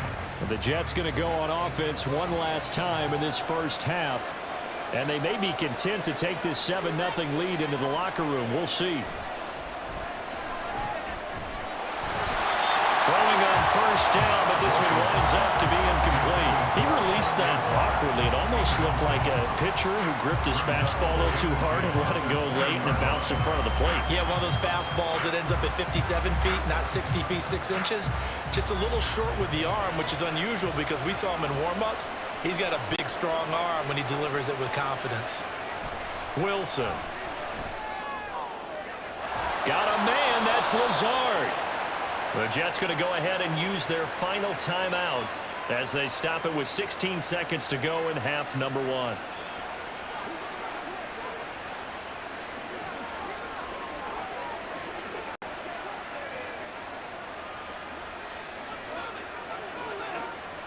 Ball up to the 35 now as they come up on 1st and 10. On the handoff, Abanikanda. And defensively, they're just looking to keep him contained as they're able to get him down. Nifty running there, but it'll come on what should be the final play of half number 1. So we've reached halftime with the visiting Jets on top. As we send you on out to our studios in Orlando, here's Jonathan Coachman at REA Sports Halftime Report.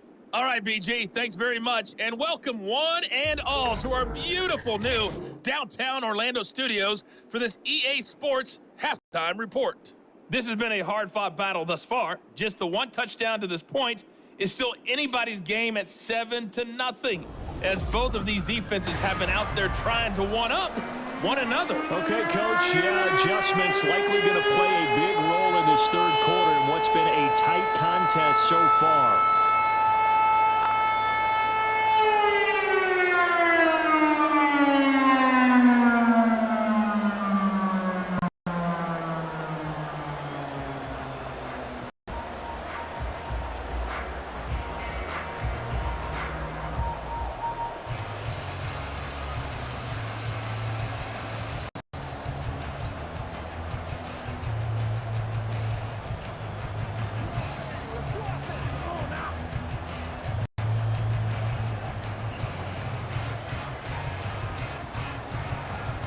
Just the one touchdown in that first half. 7-0 our score as we get going in quarter number 3.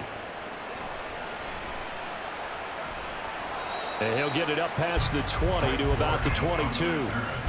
The Cardinals offense back onto the field here for their second drive of the game. Well, Charles, we saw a pretty entertaining first half, close ball game. Remember, there toward the end of the second quarter, the opposition scored to take the lead. Now we'll see if these guys can get a score of their own to regain that lead. Yeah, they want to have that type of a response, don't they? Because they want to find a way to take control of this ball game one more time. Gauntlet's been thrown down. Let's see if they're ready to answer it. 2nd and 7. Here's Murray as he sets to throw it. A short one here, caught by McBride. And he's upended after a gain of 2 out to the 27. He's been quiet today in the passing game, just his second catch. Yeah, and people have to come up with schemes to limit him. And what a lot of teams do, they'll double him, use a linebacker underneath, a safety over the top. Sometimes they'll just take a corner, maybe their third corner if he's a bigger guy, and put him on a man-to-man to try and limit his touches. Just keep mixing it up, give him different angles, different looks, like a good boxer does. He was held without a catch in the first half, but he's got one here, and he also picks up a first down. Well, you want to make sure that on an opening drive that you at least stay out there for a while and get into the flow of the game. A 3-and-out would have been problematic, but that's a good throw there to ensure they get another set of downs.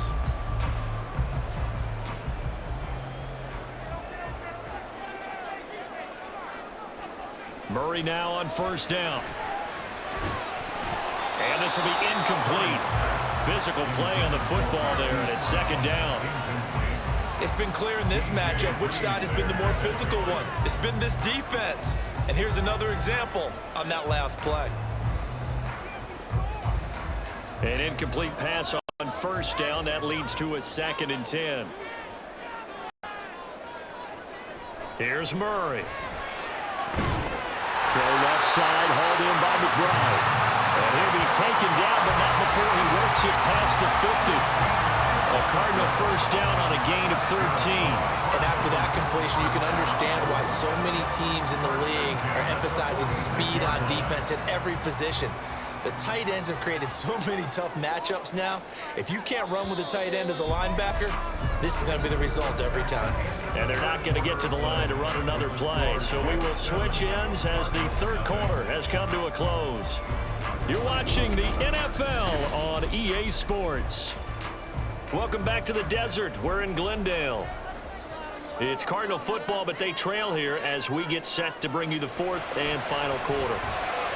And he can't get a throw off. He's taken down. What a huge play at this point in the game. A loss of 4 that time on the sack, and it brings up 2nd. Brandon, that's just football 101. If you're out of the pocket, you've got to get rid of the football in this situation. You cannot take a sack in a 2-minute drill.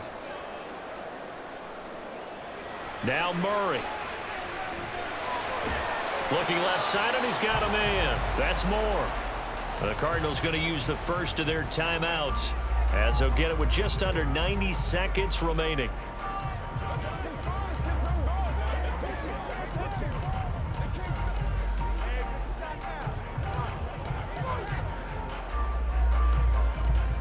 A big play looming on 3rd down. Murray to throw.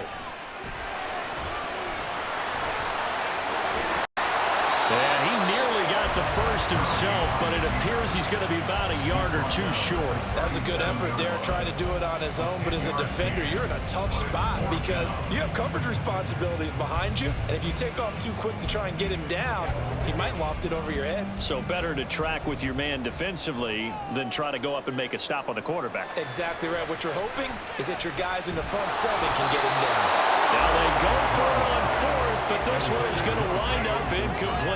They had to go for it with such little time remaining, and the Jets are going to get the football back. So now let's reset here, Charles. They do have 2 timeouts left, so they can stop the clock twice. This one's not quite over yet. No, and what you're doing on defense, you're going to use both timeouts, obviously. But you've got to call defenses are going to force the issue early, meaning you want that play over fast. You don't want to give them time to dance around in the backfield or run a wide sweep that'll take off time.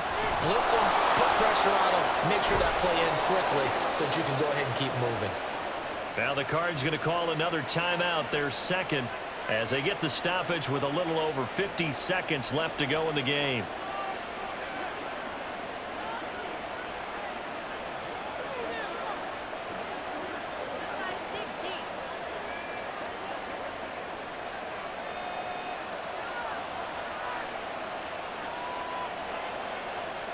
The Jets, with victory seemingly in hand, they take a knee.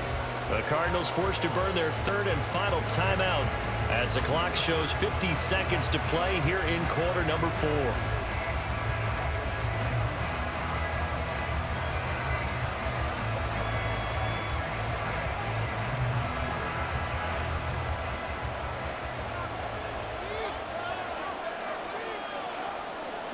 And they'll indeed take a knee.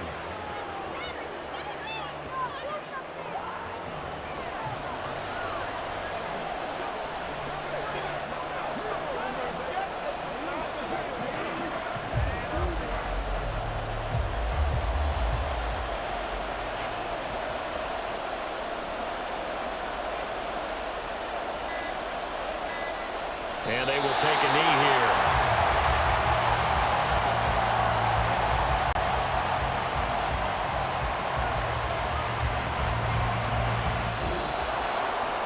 So it's a victory here for the New York Jets. And not all W's are created equal, CD, and this one came in shutout fashion. Well, their offense certainly didn't need to do anything, right? They could take the day off, and they did. But the defense, they carried them in a big way. Yeah, look, the offense, obviously stuff to work on, but they did enough, and the defense carried the load. Well, you know what they say. It's always fun to work on things if it didn't go well in your game with a victory in your pocket. And that's what they've got going forward. So that'll do it for us. For Charles Davis and all our crew, I'm Brandon Gaudin. You've been watching the NFL on EA Sports. With that, we say so long and sign off from the desert.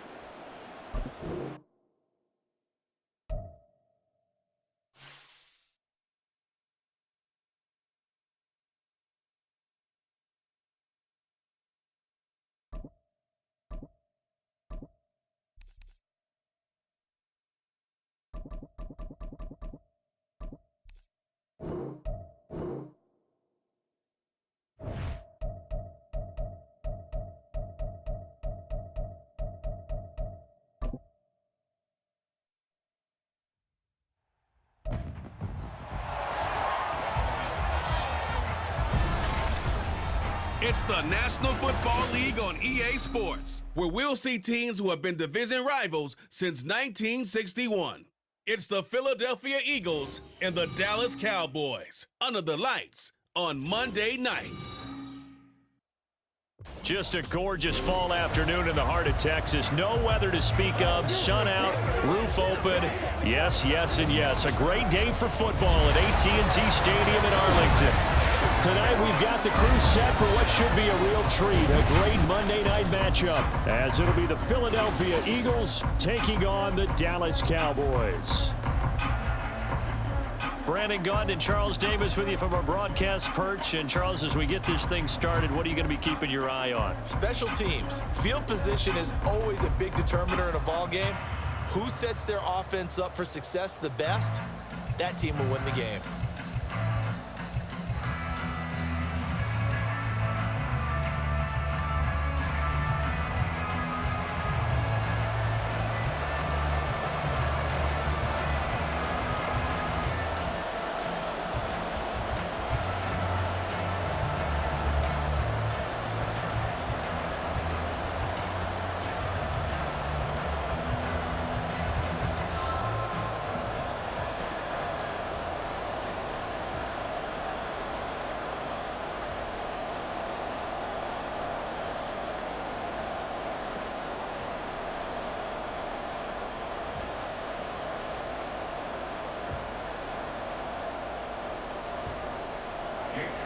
Here's the kicker, Jake Elliott, ready to get this one started. And we are underway from AT&T Stadium.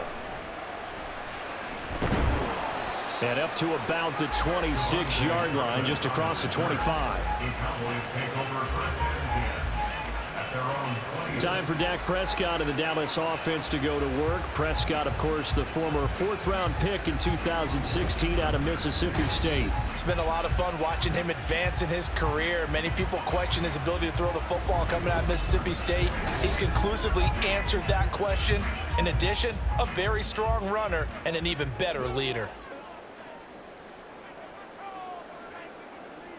And Dak going to start out going to the air. Man open downfield is Gallup. He's got it. Down the right sideline. Touchdown, Cowboys. Michael Gallup, 74 yards. And the Cowboys are on the board first here this afternoon. Well, one word for that opening play call, and that is aggressive, but it worked. First play from scrimmage, long touchdown pass. Well, let's be honest about it. In our production meeting last night, we talked about when would the secondary get tested. I did not say they'd get tested on play number 1. I knew as the game went along, they would take their shots, but that, as you said, a bold strike and very successful right out of the gate. The extra point up and good by Aubrey. And it's now a 7-0 game.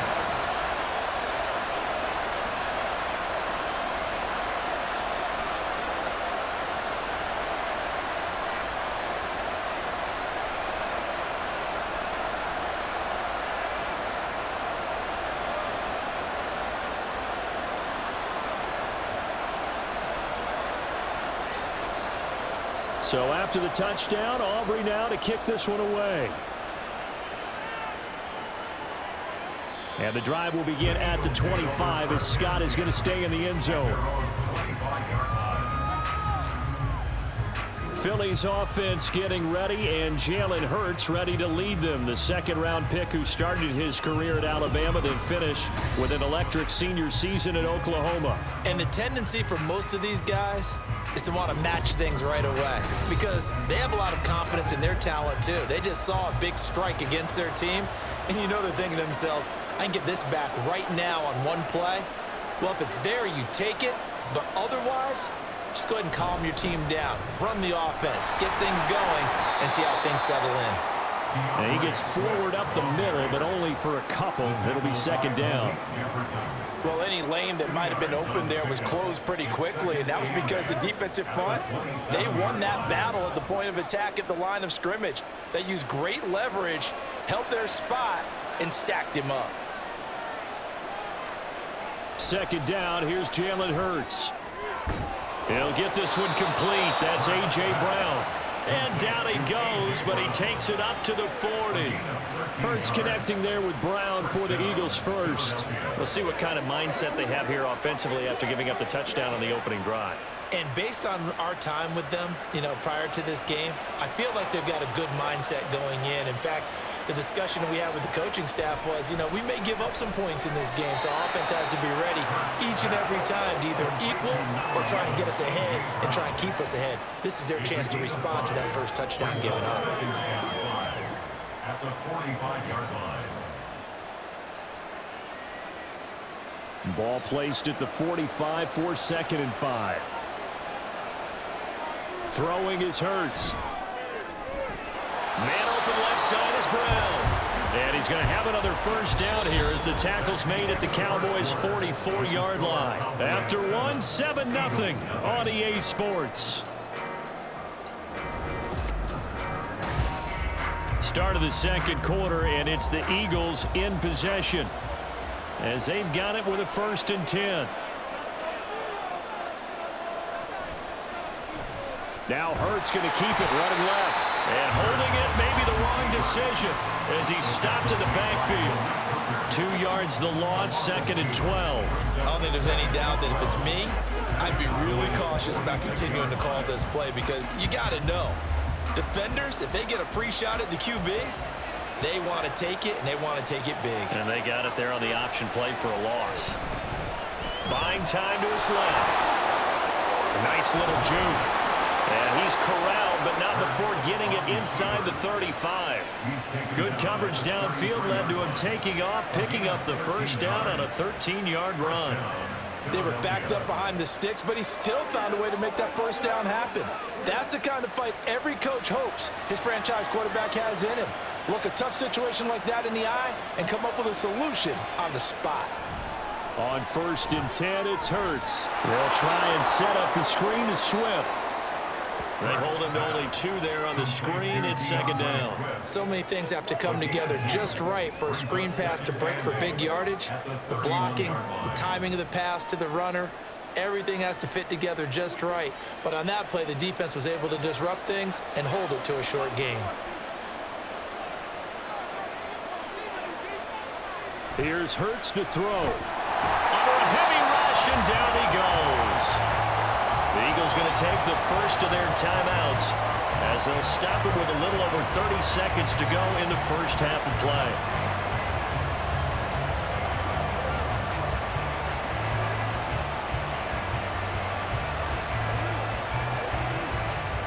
So after that sack, Hurts and the Eagles, tough spot here, 3rd and long.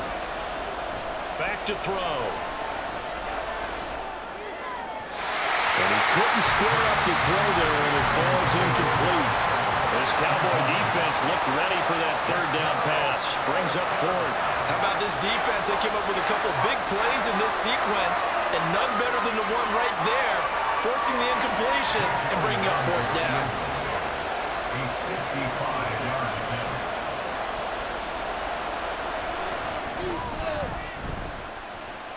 And he has got it from 55 yards away. That was never in doubt. And they are on the board, but still trailing. It's 7-3. So both teams come away with points on their opening drives. Now they still trail. They answered the touchdown with a field goal, but at least able to break that goose egg here early. And that is what's important, right? Because they didn't let that initial touchdown go unanswered. Took the ball themselves, moved it downfield, and put it through the post for 3 points. Game on. After the field goal, here's Elliott to kick it away.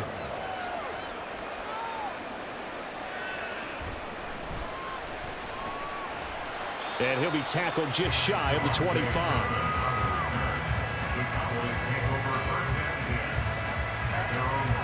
And the Cowboys going to go on offense one final time in this first half. And with a 7-3 lead, we'll see how aggressive they want to be. And they'll indeed start on the ground to run that clock. And he'll just push his way forward for a few as the clock will run. Give the tackle to Hassan Reddick. 2 yards on the pickup. It's 2nd and 8 at the 26-yard line. So we've reached halftime here in a 4-point game. As we'll get you over to Orlando, where standing by is Jonathan Coachman. He has our EA Sports halftime report. Okay, Brandon, thanks very much, and welcome in everyone to our downtown Orlando studios and this EA Sports halftime report. The Cowboys were treated to a fine first half from number 4, quarterback Dak Prescott.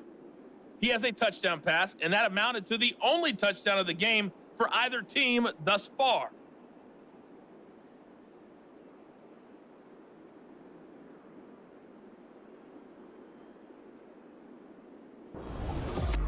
All right, Coach, thanks. Yeah, both teams likely to make some changes in what's been a closely fought battle to this point.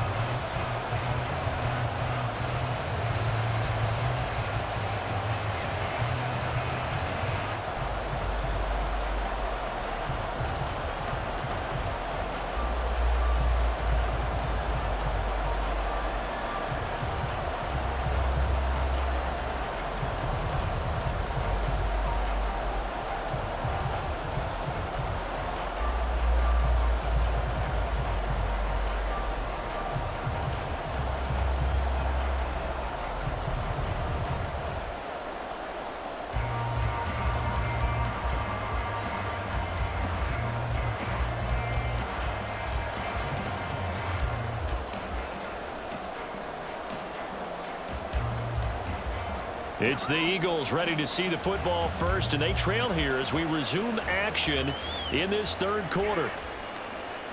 Boston Scott on the return from his end zone. And they'll be backed up to start this drive as he's taken down right around the 15.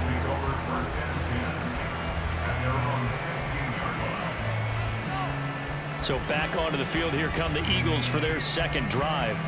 Well, out of the locker rooms, here they come. Their first drive of the third quarter. And, Charles, they're trailing in this ball game, but we got a tight one set up to be a very entertaining second half. And as we know, partner, in the NFL, there's trailing and there's trailing, right? Sometimes you're discouraged by how much you're down, but in this case, this is a tight ball game, so there's a sense of optimism here. I think they went into half and looked at their play sheet and said, these are the plays we really like. What do you say we use them to start the second half and get us going?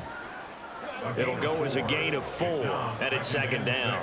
They gave up the completion there, but this is what zone defenses count on.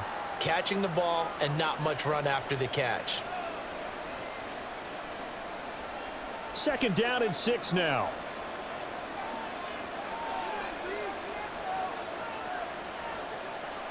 Hurts sets up to throw it. And this one complete to Smith.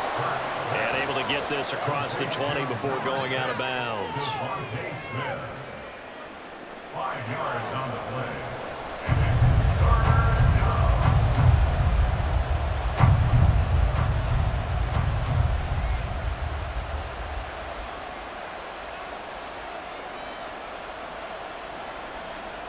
A yard all they need, but it's third down. Hurts. Able to find the open man. That's complete. And he is going to have an Eagles first down. It's a gain of 6 that time on 3rd and 2. And if they're throwing on third down, it's a good bet. They're going to look his way. He's the most reliable of their receivers. And he comes through there with a nice grab for the first down.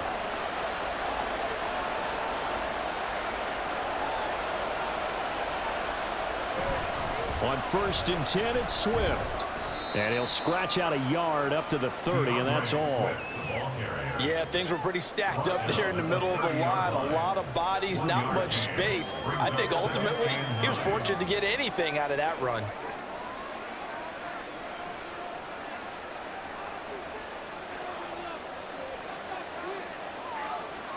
Second down, here's Hurts. And that one not to be. It's incomplete. So they couldn't hook up as time has now run out on this third quarter of play.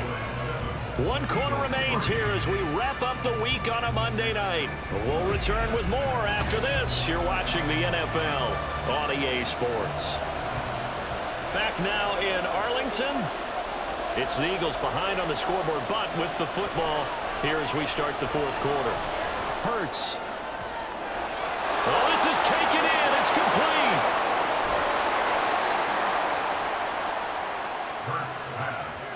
Oh, big-time credit. What a play design there. They wanted to get him loose in the open field, and they succeeded. He had all sorts of room to operate in, and they finally track him down inside the 5-yard line.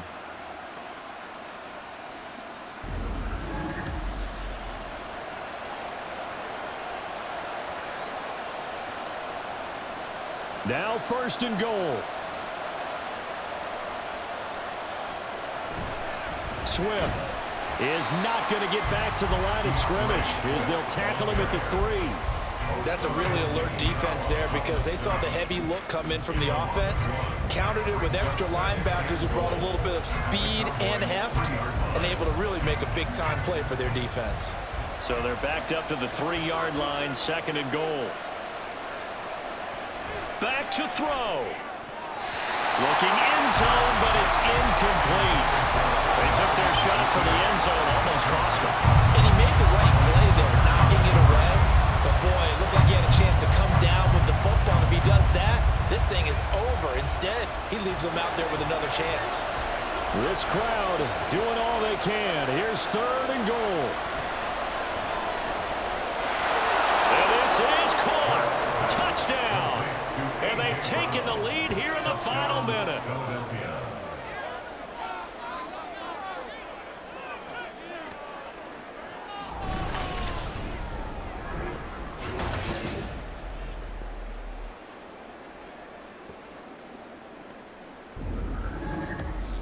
So how many practices have we watched over time where the offense works on scoring late in the game and finding a way to win, as we just saw there? Just saw it right there. Now can they preserve that advantage that they just got?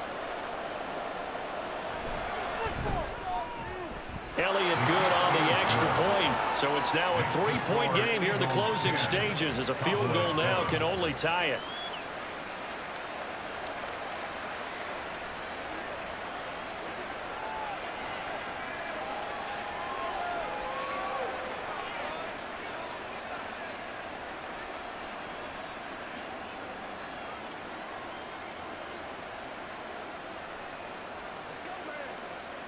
Every day, let's do what we do every day.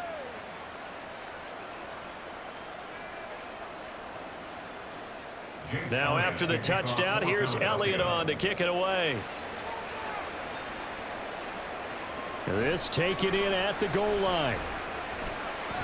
And ultimately cannot get this out to the 25-yard line as he's dropped at the 23.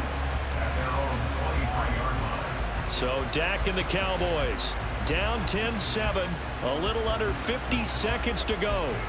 How will this thing pan out? We'll watch as they come up on first down.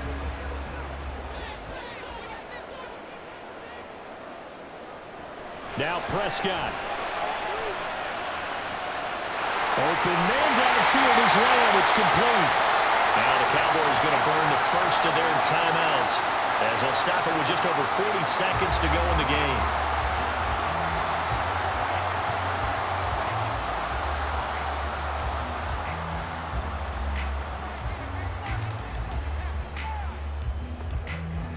Two timeouts still available in this final minute. It's 1st and 10 now. Now Dak. That is caught by Lamb.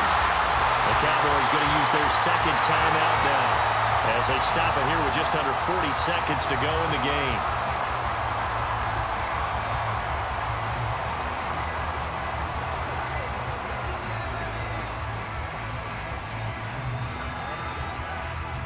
This is 1st and 10.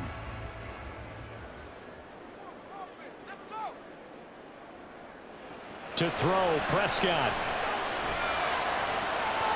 Throw complete right side to Cooks. It didn't check off every box, but the most important one. Got the clock stopped, getting out of bounds. It may be a little short of the first down, but I thought that was the key.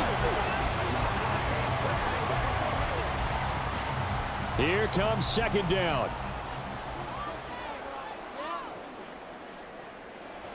Prescott. That's dumped off to Pollard. And he's able to work it here to the 8-yard line. Sometimes it's hard to figure, but you can live with incompletions in this situation. You can't live with these short gains that take time off the clock. You know who loves it? This defense.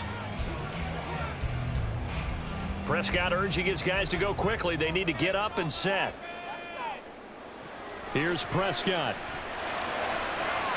Toward the pylon, caught. And just shy of the goal line as he's out of bounds right at the 1. Tell you what, he's been able to put the ball in some tight spots all game long. That throw, no different. Yeah, a lot of people would call it a gutsy type of a throw. I think he looks at it as, I can do it, so it's not that big of a deal to me, and I'm going to keep firing. The Eagles going to take the first of their timeouts. That'll leave them with 2 remaining. We'll be back after this.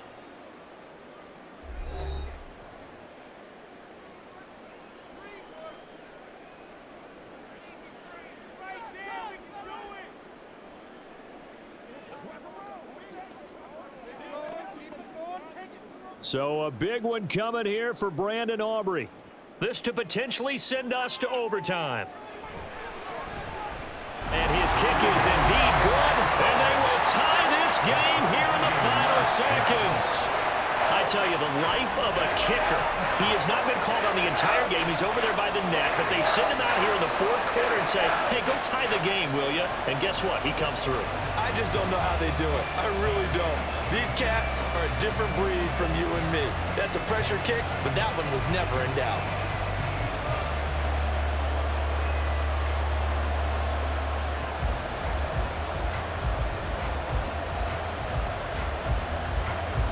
So overtime on the horizon, barring a wild finish here as the kick's away.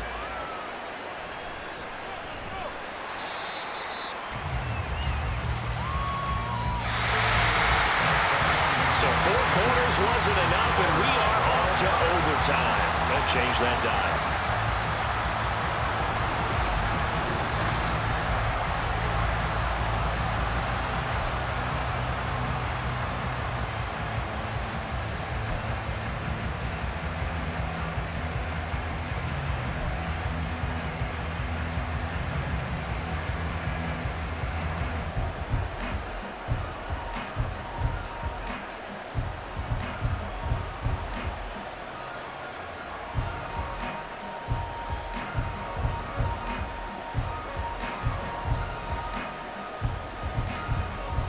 So the Cowboys going to get the first chance here to search for a winner as we're back underway to start this overtime. From a couple yards deep, he'll bring it out of the end zone. And it's a pretty good return here as he'll get this up to the 29. And now Dallas gets set to take the field. And last time they got 3 points, but it was a chip shot field goal. And when you go to the sideline after a chip shot field goal, maybe the offense not too happy. It's a balancing act, isn't it? Because you're exactly right. They're none too pleased that they didn't punch it in for 6 points. But also have to remember, they did put points on the board. 3 points is 3 points. And in this league, you take points when you can get them. Not easily done. Short gain there to start overtime. Almost a tester play, wasn't it? Wanted to see if the guys on defense were going to fit the gaps the correct way, because we're in overtime. So it's not just physical tiredness out there, right? Mentally, are you still doing what you're supposed to do? And they were up to the task on that play. And certainly fatigue on both sides of the football. And he'll get about 3 up close to the 35. It's a gain of 3. Brings up 3rd and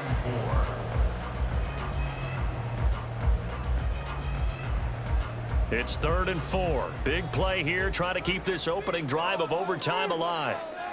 Here comes the first throw in OT for Prescott. Working the middle of the field, and he's got a man complete. And he will have a Cowboys first down. They needed 4. He doubled that. He wound up getting 8. He did not have a catch till that moment.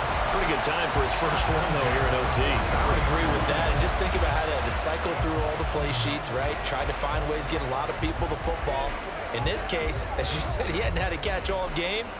Now they find him in a key moment. Really well done.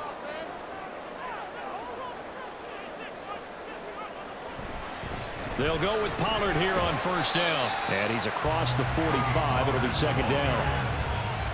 Zach Cunningham on the tackle. A gain of 2. Brings up 2nd and 8 at the 46-yard line.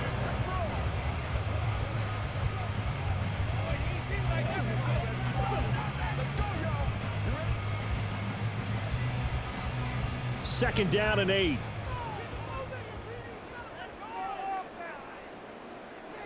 Here's Dak. This is caught. It's Cooks. And he goes down, but not before getting this inside the 25. Well, that certainly changes things here because they're in field goal range already, but a field goal, that's not what they're looking for now, not after that big play right here in overtime. One overtime, how about 2? We need another. We're still even. We'll switch sides and have that second overtime in just a moment.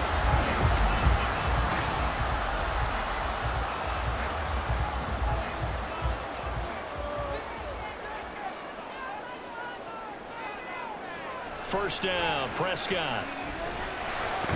Over the middle, hauled in by Lamb.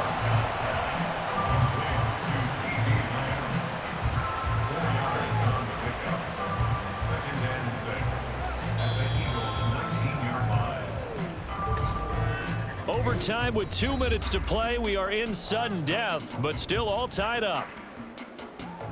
Now a second down and 6.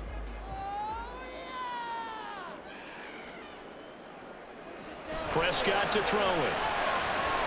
Pass to Tony Pollard out of the backfield. And the Cowboys are looking at first and goal as he's tackled all the way down at the 2-yard line.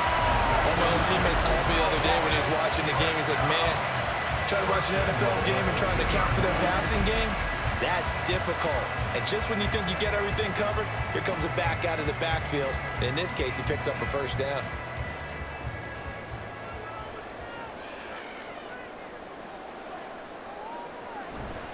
Pollard.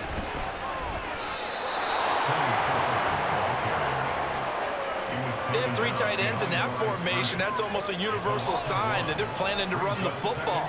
But how about the defense there? They met force with force and caused a stack up behind the line of scrimmage and threw him for a loss. From back at the 4, here's 2nd and goal. Pollard one more time. And he is going to be stopped cold behind the line of scrimmage.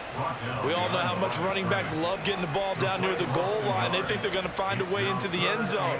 He hasn't had that kind of luck so far. Ends up not getting in on the last 2 carries. You know he's going to be upset about a missed opportunity. And now can they reverse the trend on 3rd and goal with the last 2 plays having gone backwards? And this is caught. For the moment, it's a touchdown, but multiple flags down, so let's sort this out. Pass interference. Defense. So obviously they will decline the penalty there, and the result is 6 points.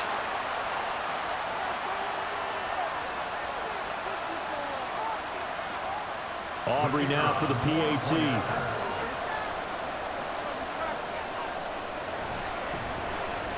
He's got it as they go up by a total of 17-10.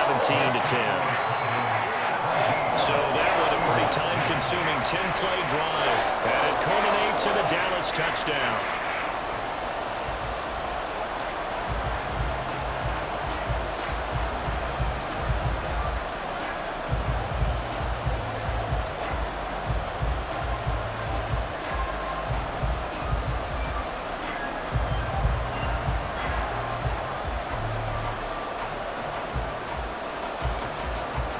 So after the touchdown, Aubrey now to kick this one away. And the drive will begin at the 25 as Scott is going to stay in the end zone. The Eagles just about set to go to work on offense. As this offense comes back out here, Charles, they're trailing in this ball game. And they've been on the sideline for a while. They did score their last time out, but they just had to watch that long, sustained drive, so we'll see if they can shake the rust off. Yeah, and that's always a question that you have when you have to come off the bench after having sat there for a long time. Are you ready to go? Are you loosened up? But even more so, are you mentally alert and ready to put your best product out there?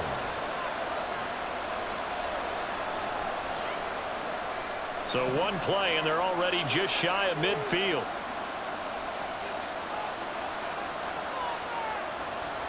They'll set up a throw. The throw left sideline falls incomplete.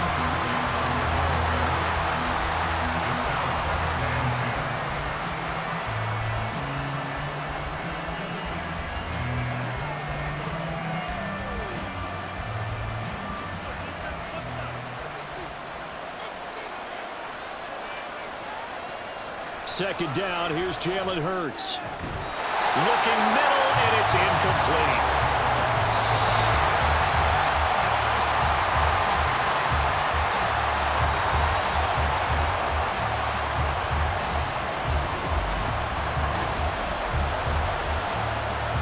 So now 3rd and 10. They had the big play to start the drive, but 2 incompletions since. Throwing is Hurts. He's got Dallas Goedert, his tight end, over the middle. Well, almost, but not quite. Needed 10. He got 9. 4th down. I thought maybe when he caught, he'd have a good chance of getting that first down, but that's a nice job of holding him up and preventing him from getting to the sticks. A big call here in overtime. They're going for it on 4th down. They'll try it now with Swift. And he's not going to get there. Might have even lost a yard. He only needed a yard, but he couldn't even get back to the line of scrimmage. And the Cowboys' defense is going to get him the football back. And defensively, they were ready for that, a full-on blitz on 4th down, and they stop him short of the marker. Oh, someone's got to feel really good about that, and that's the defensive coordinator. He dialed up a great run blitz defense, and they hit it just right. Stack that thing up. They're going to feel awesome going to the bench after that big play. So it's a win here for the Cowboys, and it was Dak Prescott, their quarterback, who really led the charge. Yeah, he really had his A game tonight. He threw a couple of touchdown passes, and he was instrumental in earning this victory.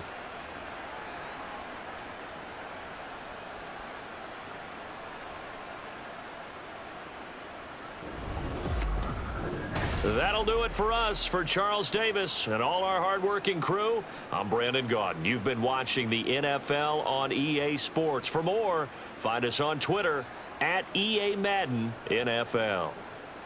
It's a win for the Cowboys as we sign off and say so long from Arlington.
It's the NFL on EA Sports, where we'll see which conference reigns supreme today.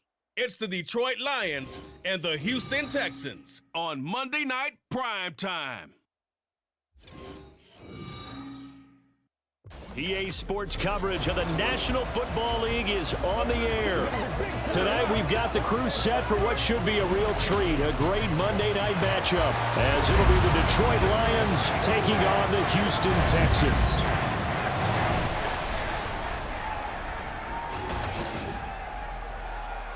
From up top next to Charles Davis, I'm Brandon Gaudin. And, folks, we were already excited for this game. And then before the contest, you and I are down on the field outside the white lines. Yes, we were following the rules. We were following the rules, and a ball comes over our direction, but we can't see it. Somebody yells heads up, and instinctively you turn around and you snare it one-handed with your off left hand. So now we're really ready for football. No gloves either. No gloves. No gloves. Not like what the guys are wearing playing the game now.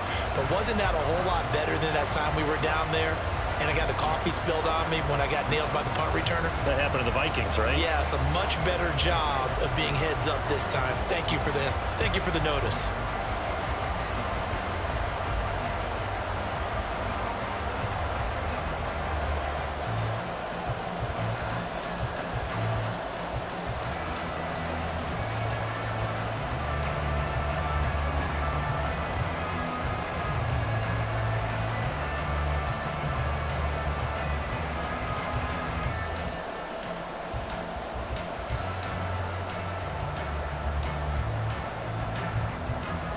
And we are underway from NRG Stadium in Houston.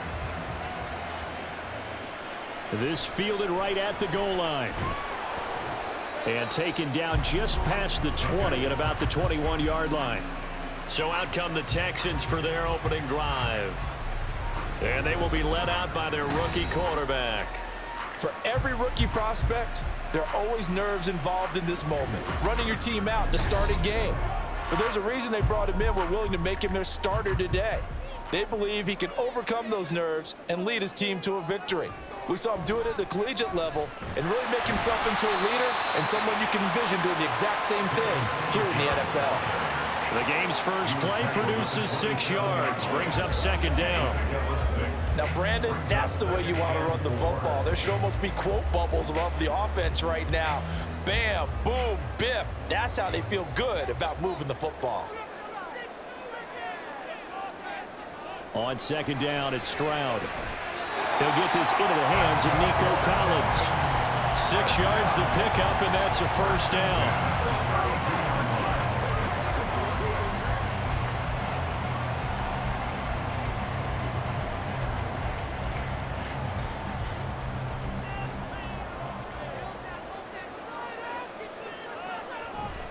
A give up the middle to Singletary. And he'll get what he can up the middle, 3 yards. That'll bring up second down. Yeah, I don't know if it's exactly a win-win, but if you're on offense, you'll take that kind of a run, all right? It was kind of stacked up, found a little bit of yardage, and frankly, they're pretty close to staying on schedule on offense. The playbook is still open for the coordinator. Stroud sets up the play action. Taking a shot for down here. And he knocks the ball away, and it falls incomplete. Zone coverage there, and they were playing deep. That makes it obviously a little bit harder to run by guys. And that time, it was not much of a window to get the ball in there, and it winds up incomplete. They head to the line facing a 3rd and 7 following the incompletion on second down. Stroud looking to throw. And this pass broken up. Excellent coverage there on 3rd down, as that was not an easy one to hold on to. And that's exactly what defenses talk about. You've got to find ways to get off the field when you can, especially on 3rd down. And 3rd down defense going to be vital in this game. Able to knock that one away and force a 4th down. On is the punter, Johnston, now as he sends this one away. And this one hits at the 1, continues on into the end zone for a touchback. So here are the Lions now coming out for their opening drive. They'll be led out by their quarterback, the guy out of California, the former Cal Bear, Jared Goff. And at one point, the ascension of Jared Goff was really, really strong. Back-to-back Pro Bowls, took his team to the Super Bowl, and came really within 1 quarter of winning it.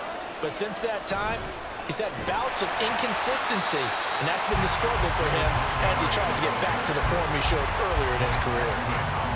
2 yards the loss, 2nd and 12.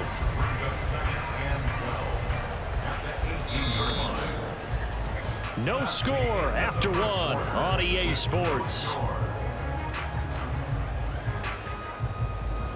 The Lions with the football here to begin the 2nd quarter, as they've got it 2nd down and 12.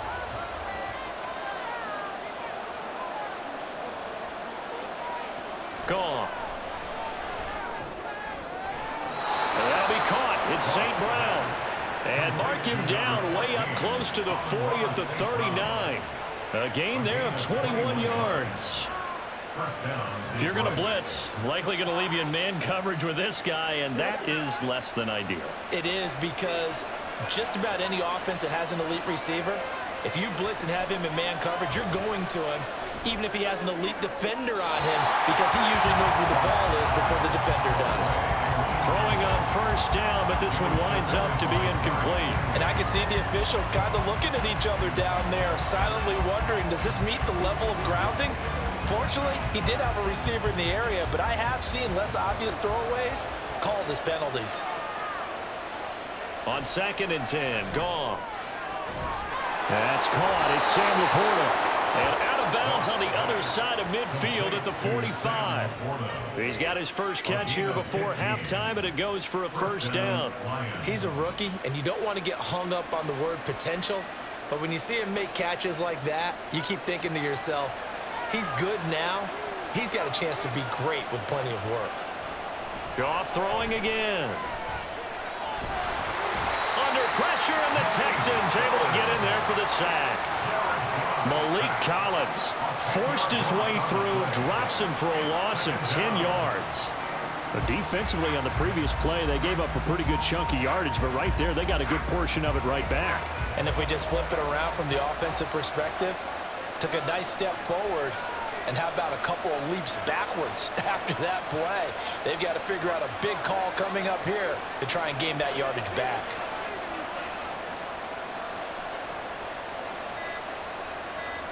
Goff now looking to throw. And that one too wide and incomplete. Well, partner, guaranteed they approach this play with the idea of making up ground to make 3rd down manageable.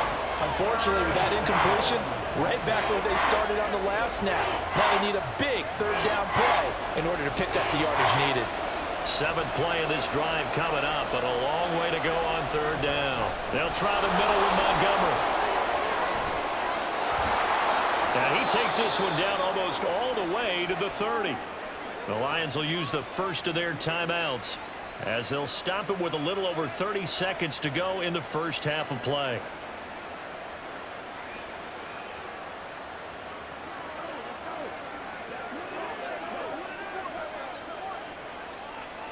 Could we get a touchdown in this first half after all? It's 1st and 10.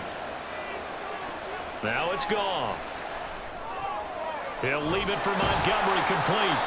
And only able to get 2 here. Stopped at the 30. The Lions now going to use the second of their timeouts as they'll stop the clock with 26 seconds to go until halftime.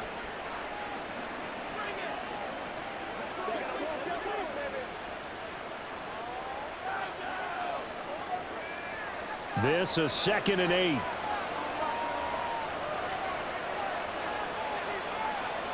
Now Goff.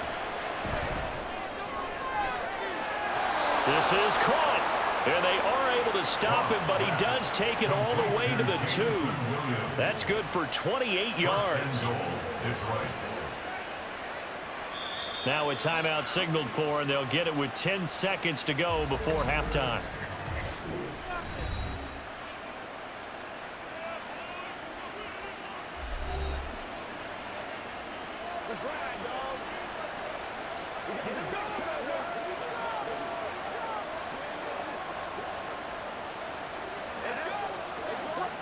From the 2, here's 1st and goal. Goff. And they're going to get to him. A sack. Sack back at the 9-yard line. Henry Toto there to bring him down defensively. So we've hit halftime in what was obviously a very fast-moving first half of play. As we send you on over to Orlando for Jonathan Coachman in our EA Sports Halftime Report. Take it away, Coach. Okay, Brandon, thanks very much. Back to you guys in a bit. But first, we welcome everyone to our EA Sports Halftime Report. Not too much to show you in terms of scoring plays. In fact, there's nothing to show you. A scoreless tie here at the half. Both of these defenses have been outstanding thus far. Okay, Coach, thanks as always. This one's still anyone's game as we welcome you back for quarter number 3.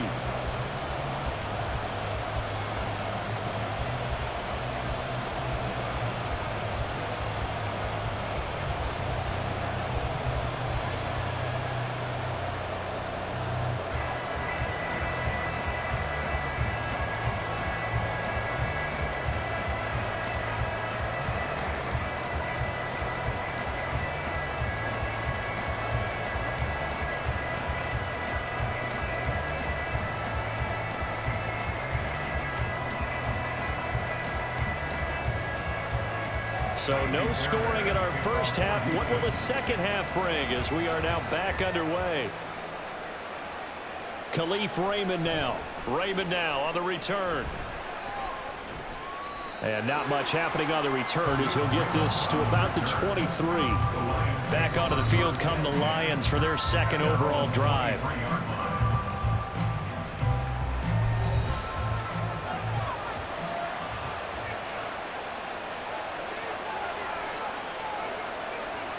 St. Brown motioning left. He's going to get it on the jet sweep. Oh, and this one may need to go back to the drawing board. He's going to be swallowed up right away. Jalen Petrie coming up to bring him down.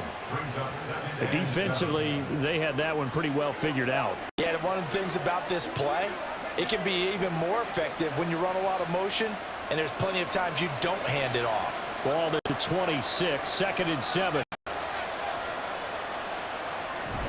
Going up the gut, Montgomery. And it pushes way forward to about the 32. A gain of 3 last play. This time they double it and pick up 6. I think we can safely say that those types of plays are the backbone of this offense. We know not every run's going to be a big hitter, but you know they'll take that type of result on each and every attempt.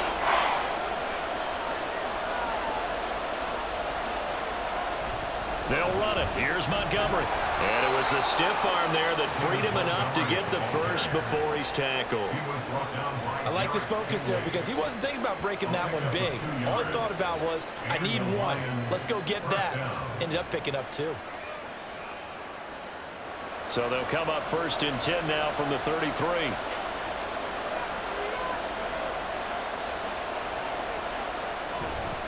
They'll keep pounding here with Montgomery. And he'll get this up to about the 40. It's a 6-yard gain on the ground, and that'll make it 2nd and 4. If you're in the offensive huddle, you're smiling after that play because you've certainly got them guessing now. 2nd and short, could they just hand it off for another big gain? Or did they take advantage of this spot to take a big shot downfield?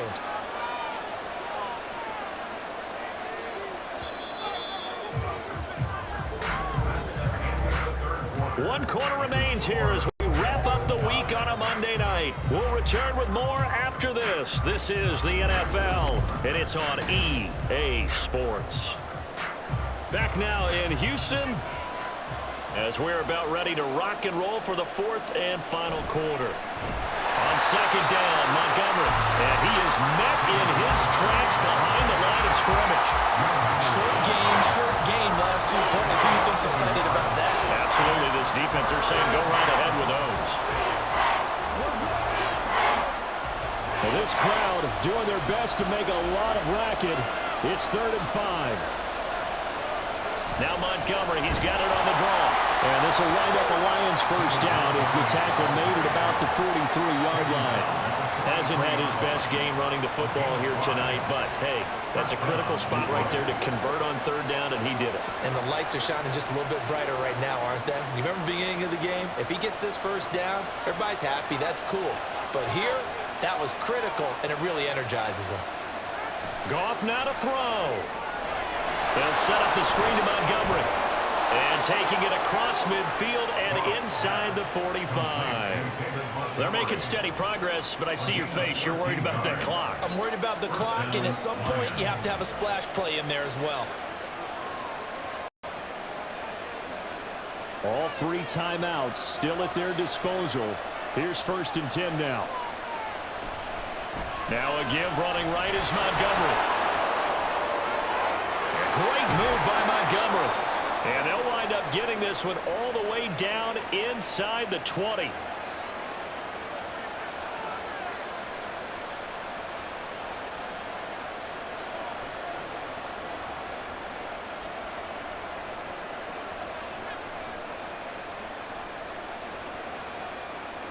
They'll come up 1st and 10 here.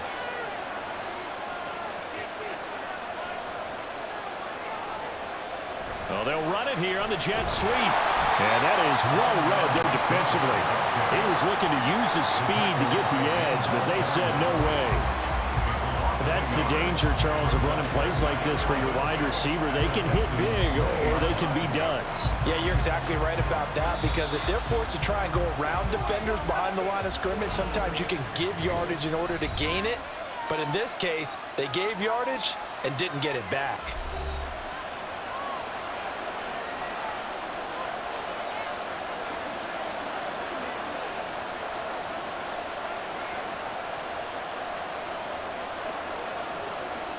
So everything hanging in the balance, resting on the right foot of Michael Badgley. Now the Texans will use one of their 2 remaining timeouts as they'll stop it with 11 seconds remaining in the ball game. So here comes a very important kick now for Michael Badgley. This to almost certainly win the football game.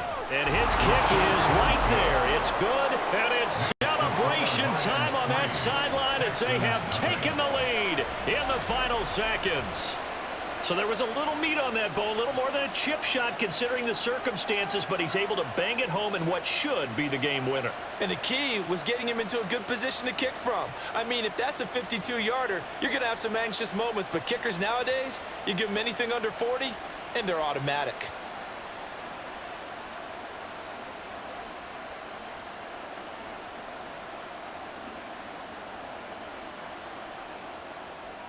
Set now to kick this one away, and off it goes.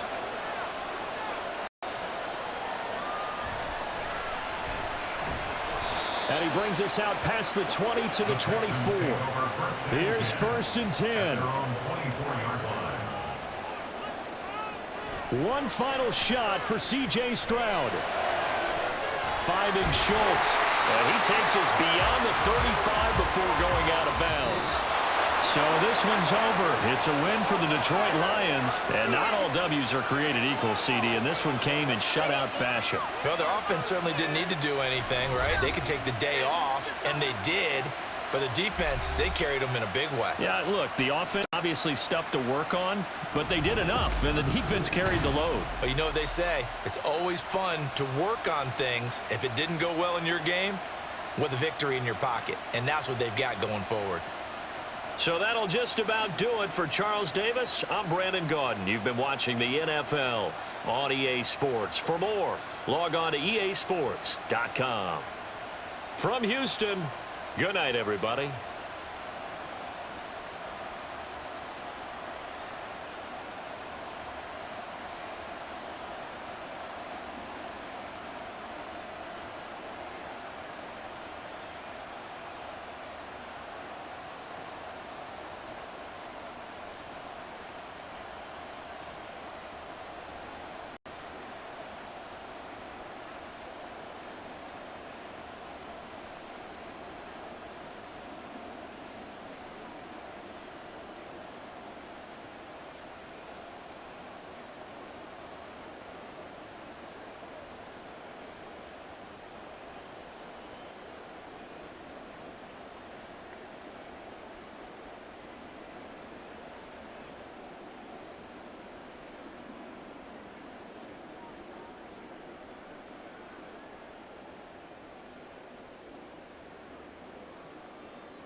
It's Madden NFL 24 on EA Sports. And coming up next, it's a cross-conference showdown.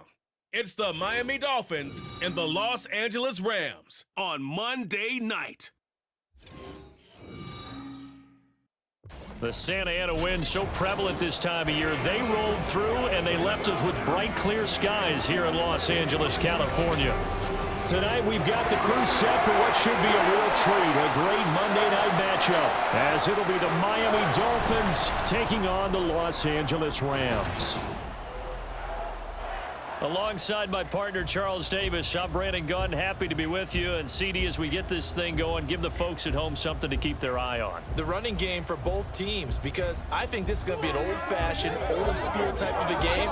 Physical, who wins up front, who runs the ball the best and controls the clock, they will come out the victor.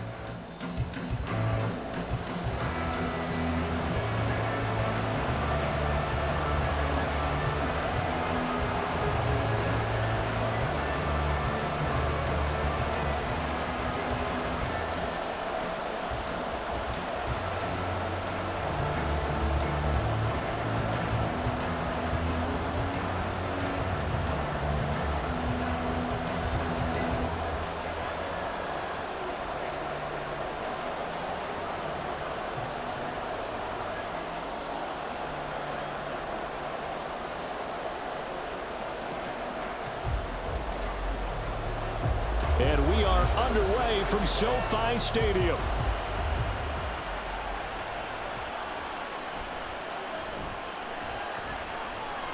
And he takes this near the 25. Just a little pass there. Call it the 26.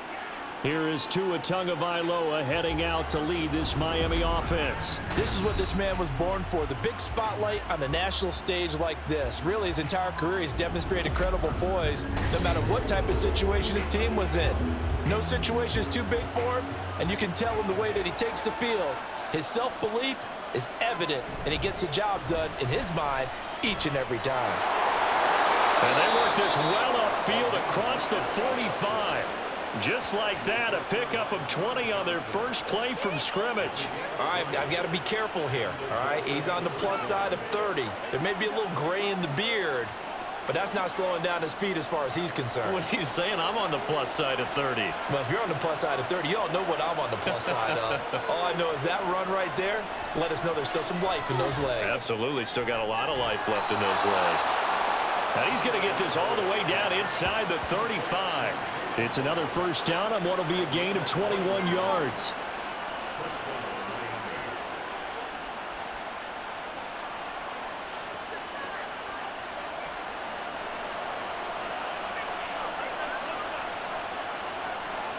Looking to pass. Tua. That's going to be caught downfield by Hill. And finally down he goes as they work it inside the 10 to the 7. A good pickup there, 26 yards. Boy, no problems getting down the field here on this opening drive. They've looked really sharp in the early going, and they've come up with some big plays already. Here's another that's going to set up first and goal. First and goal, a chance for an early statement here on the road. Tua going to throw. And he'll take this into the end zone for a Dolphins touchdown. Tua Tagovailoa taking it in from 7 yards away. And the Dolphins are on the board first on the road here in L.A. Nothing like understanding where your escape hatches are as a quarterback. Here he's looking, but he knows he doesn't want to force anything. So when nothing avails itself, he slips past the rushers, takes it right up the middle, and takes it into the end zone. Extra point up and good by Sanders, and that makes the score 7-0.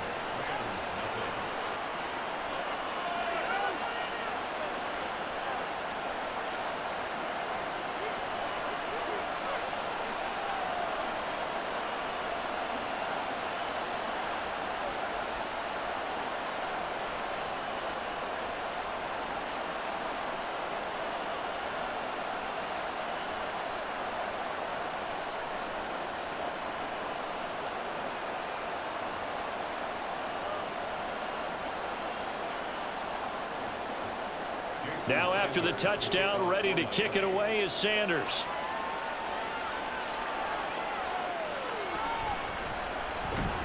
And he'll be brought down right on the chalk of the 20. So out come the Rams now for their first possession. They'll be led out by a former Pro Bowl quarterback out of the University of Georgia, Matthew Stafford. And Matthew Stafford was taken first overall in the 2009 draft, and he certainly played like a top pick. Throughout his career, he's been one of the most prolific passers in the league, and there's no reason to believe he's going to slow down his production anytime soon. Not only that, he's also one of the tougher quarterbacks in the league as well. Stafford's throw here hauled in by Cup. And he'll be tackled at the 23 after a gain of 3.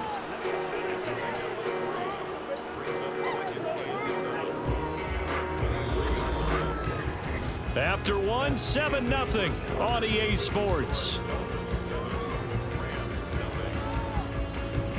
The Rams with the football here to begin the second quarter, as they've got it 2nd and 7.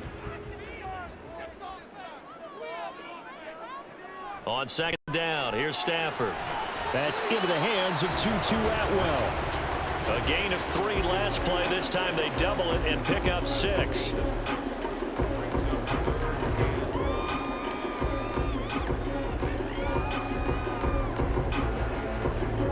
They'll get to the line here, but remember, it's also third down. Now Stafford. He's going to loft one deep left side here. And this is dropped. Oh, my goodness. There was no one around him, but he took his eye off it, and it falls incomplete. And this was a little bit of the knock on him coming out of college. Sometimes the concentration could wander a bit. This should have been a big play, but somehow he's not able to corral it. On fourth down, the punt team is on as this is sent away. Here's Berrios. A pretty good punt there, but also a nice return of 12 yards. And it'll be Dolphin football. So Miami coming out for their second drive. Still more than a minute to go, so there is time if they want to mount something here. Not only time, but they have 3 timeouts at their disposal as well. So that changes everything that you're doing here. Without those timeouts, you can only work the sidelines, hoping to get out of bounds. Here, the middle of the field's still available because you can call timeout and regroup. As this old brain remembers, when I see 5 wide receivers on the field as a defender, I know the ball's coming out high. They expected it and got there and popped it free. Back to the air on second down, Tagovailoa. A short throw there, that's to Smythe, the tight end. They get 6, that'll leave them with 3rd and 4. When you execute a drag or a crossing route really well and give them a chance to let it develop a little bit, you can gain some significant yardage hitting your tight end on that one. This now a 3rd and 4.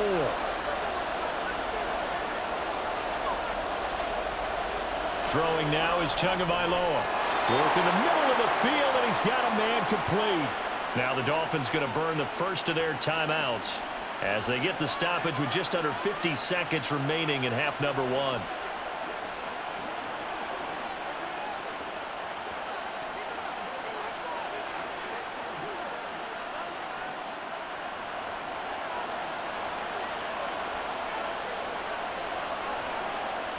Tua now on first down. And that one off the mark behind him, incomplete. How about this offense already feeling good about themselves with a touchdown already in their first drive?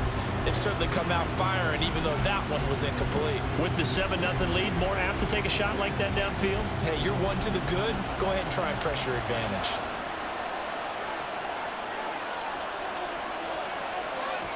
Tua to try again on second down. They'll swing this out wide. Here's Achane.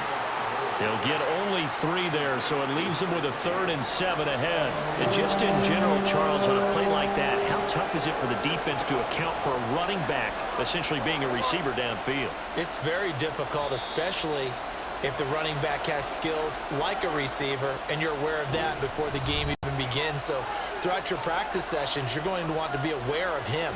Where is he lining up? What can he do? What kind of damage can he do to us downfield? And who can match up with him without weakening our overall defense? You're exactly right. It's a tough task to match up to him. Now 3rd down and 7. Going to the air, Tagovailoa. And that is incomplete. So 17 seconds now on the clock here. Now that's a good bounce back after giving up a touchdown on the opening drive. Just 1 first down permitted and then out. Obviously no loss of confidence with that defense, and now they get to turn it back to their offense. Jake Bailey on now to punt here on 4th down. He gets us away. It's a good one, drawing toward the sidelines. And this will carry out of bounds. Where are they going to spot it now? At about the 18-yard line, it looks like. Set to begin their next drive, the Rams offense at the line. They'll indeed try to run it out as they start on the ground. Up to the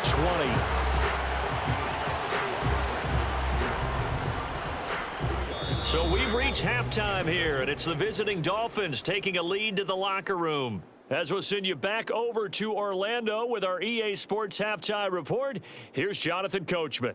Okay, Brandon, back to you guys in just a moment, but welcome everyone to our Creative Village studios in the EA Sports Halftime Report. It was a strong first half from the lefty, Tua Tagovailoa. His touchdown run was the lone score of those first 2 quarters as his guys hold a 7-0 lead. Okay, Coach, yeah, adjustments likely going to play a big role in this third quarter in what's been a tight contest so far.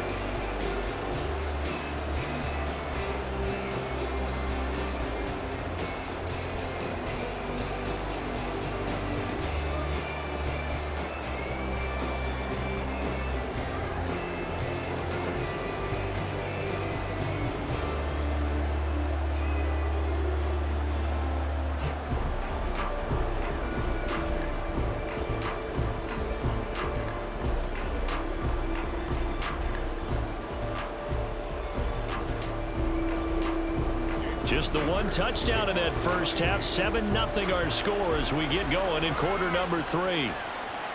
From a yard or two deep, here comes a return. And the decision to bring it out, not a good one, as he's tackled at the 15. The Rams offense ready to begin quarter number 3. This is a game, Charles, it's been fairly starved for offense. Really not much in that first half. We'll see if they can get something going here as we look toward the third quarter. And not just a chance to finally get a little more offense going, but to erase that small deficit they currently trailed by. I think they'd send a pretty powerful message to the opposite sideline if they drive it right down the field coming out of the half. He was held without a catch in the first half, but he's got one here, and he also picks up a first down.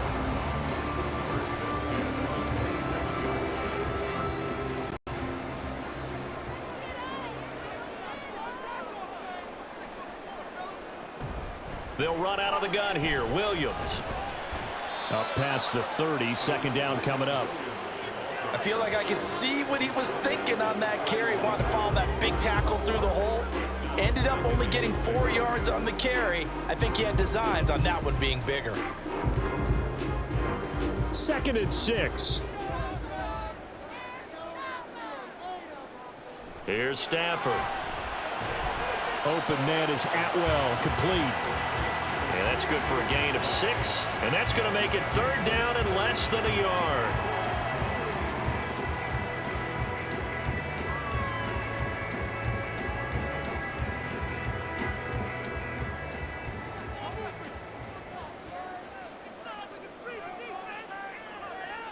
Now Stafford. He's got his target. That's complete. And he is going to have a Rams first down, at least at first glance, as they'll spot the football just beyond the marker. They find a way to convert on 3rd and inches. Would it be safe to say that as precise as routes are supposed to be run in the NFL, maybe they're not quite as precise in college ball? That's accurate, yeah. And I think we saw a college route in the NFL there. Just find the soft spot, find the dead zone, and find the first down. And that's what he just did. And he'll go down, and that will do it for the third quarter of action. 1 quarter remains here as we wrap up the week on a Monday night. We'll return with more after this break. You're watching the NFL on EA Sports. Back now in Los Angeles. It's the Rams trailing, but they do have the football as we start the 4th and final quarter. Stafford's pass complete. He's got Kupp. And Kupp going to pick up a Rams first down as he'll get this down to the 47-yard line.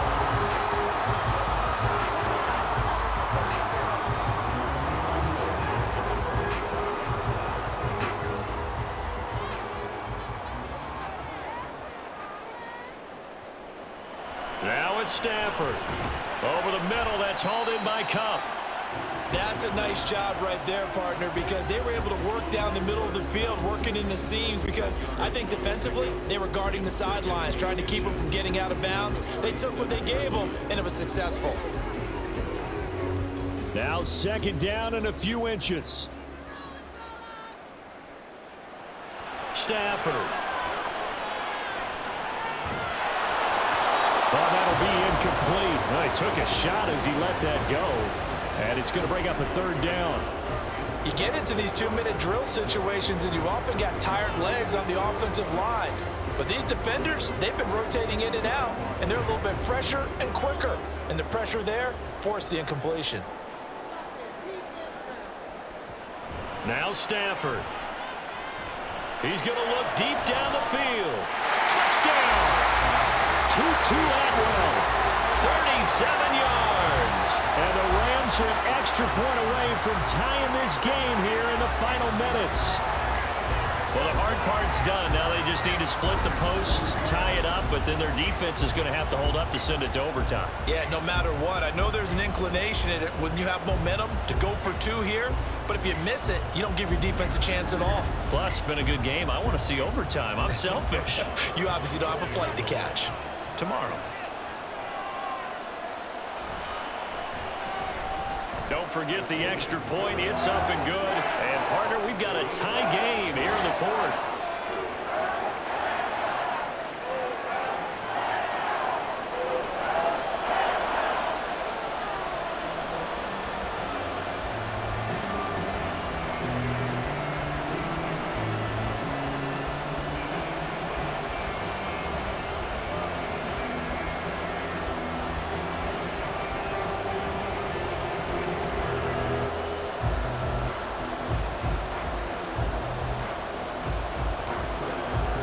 Well, this one setting up for a great finish. All tied in the fourth as the kick's away.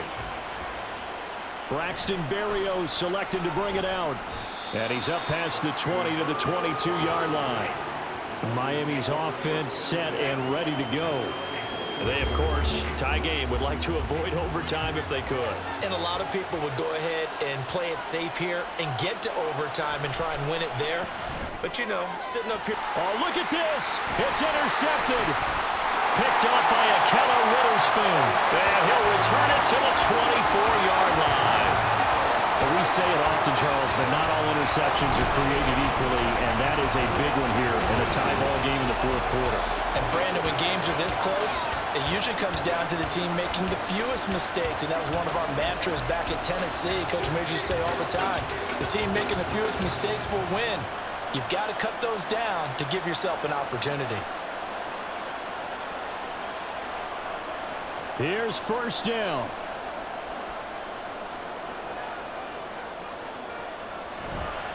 Now a give up the middle to Williams.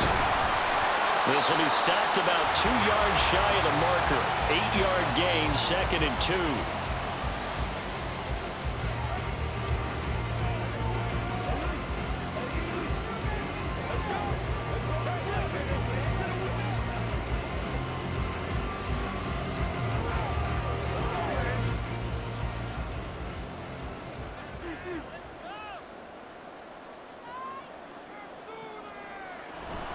Again, it's Williams.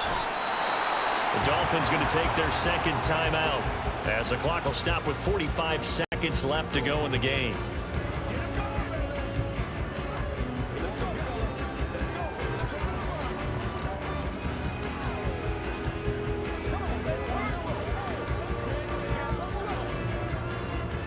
A big play here, 3rd and 2. They'll try and run for it. Here's Williams. And he won't be close to a first down as he runs into a wall right around the line of scrimmage.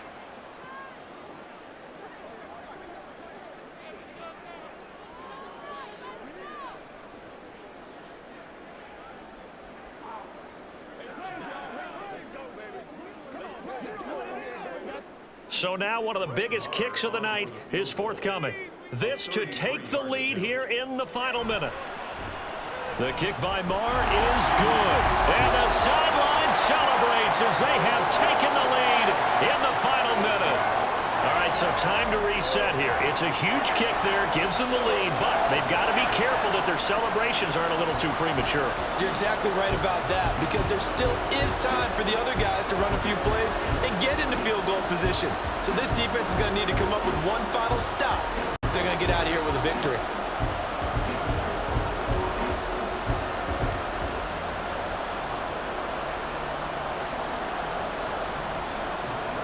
After the made field goal, Marr back out there to kick it away.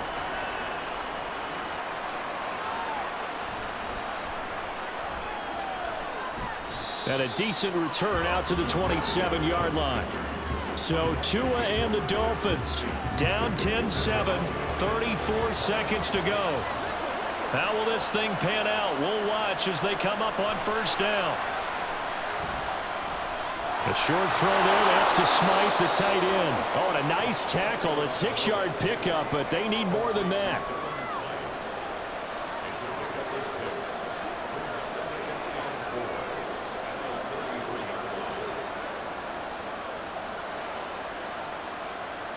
Now 2nd and 4.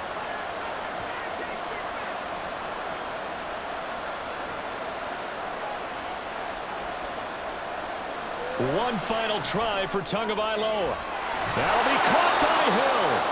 And he'll have it past midfield almost to the 40 before being taken down. That was a long shot, but they did get one final chance to try to score and overcome this small deficit. No touchdown, though, Charles, and that brings this one to a close. Yeah, I think Hope was wearing one jersey and Worry was wearing another on the other sideline as that final snap played out. Now, we've seen some incredible plays to win games before, but in this case, I think the distance was just a little bit too great for it to happen here. So that's a wrap for Charles Davis. I'm Brandon Gaudin, and this has been a presentation of the NFL on EA Sports. For more, check us out at easports.com. From Los Angeles, so long, everybody.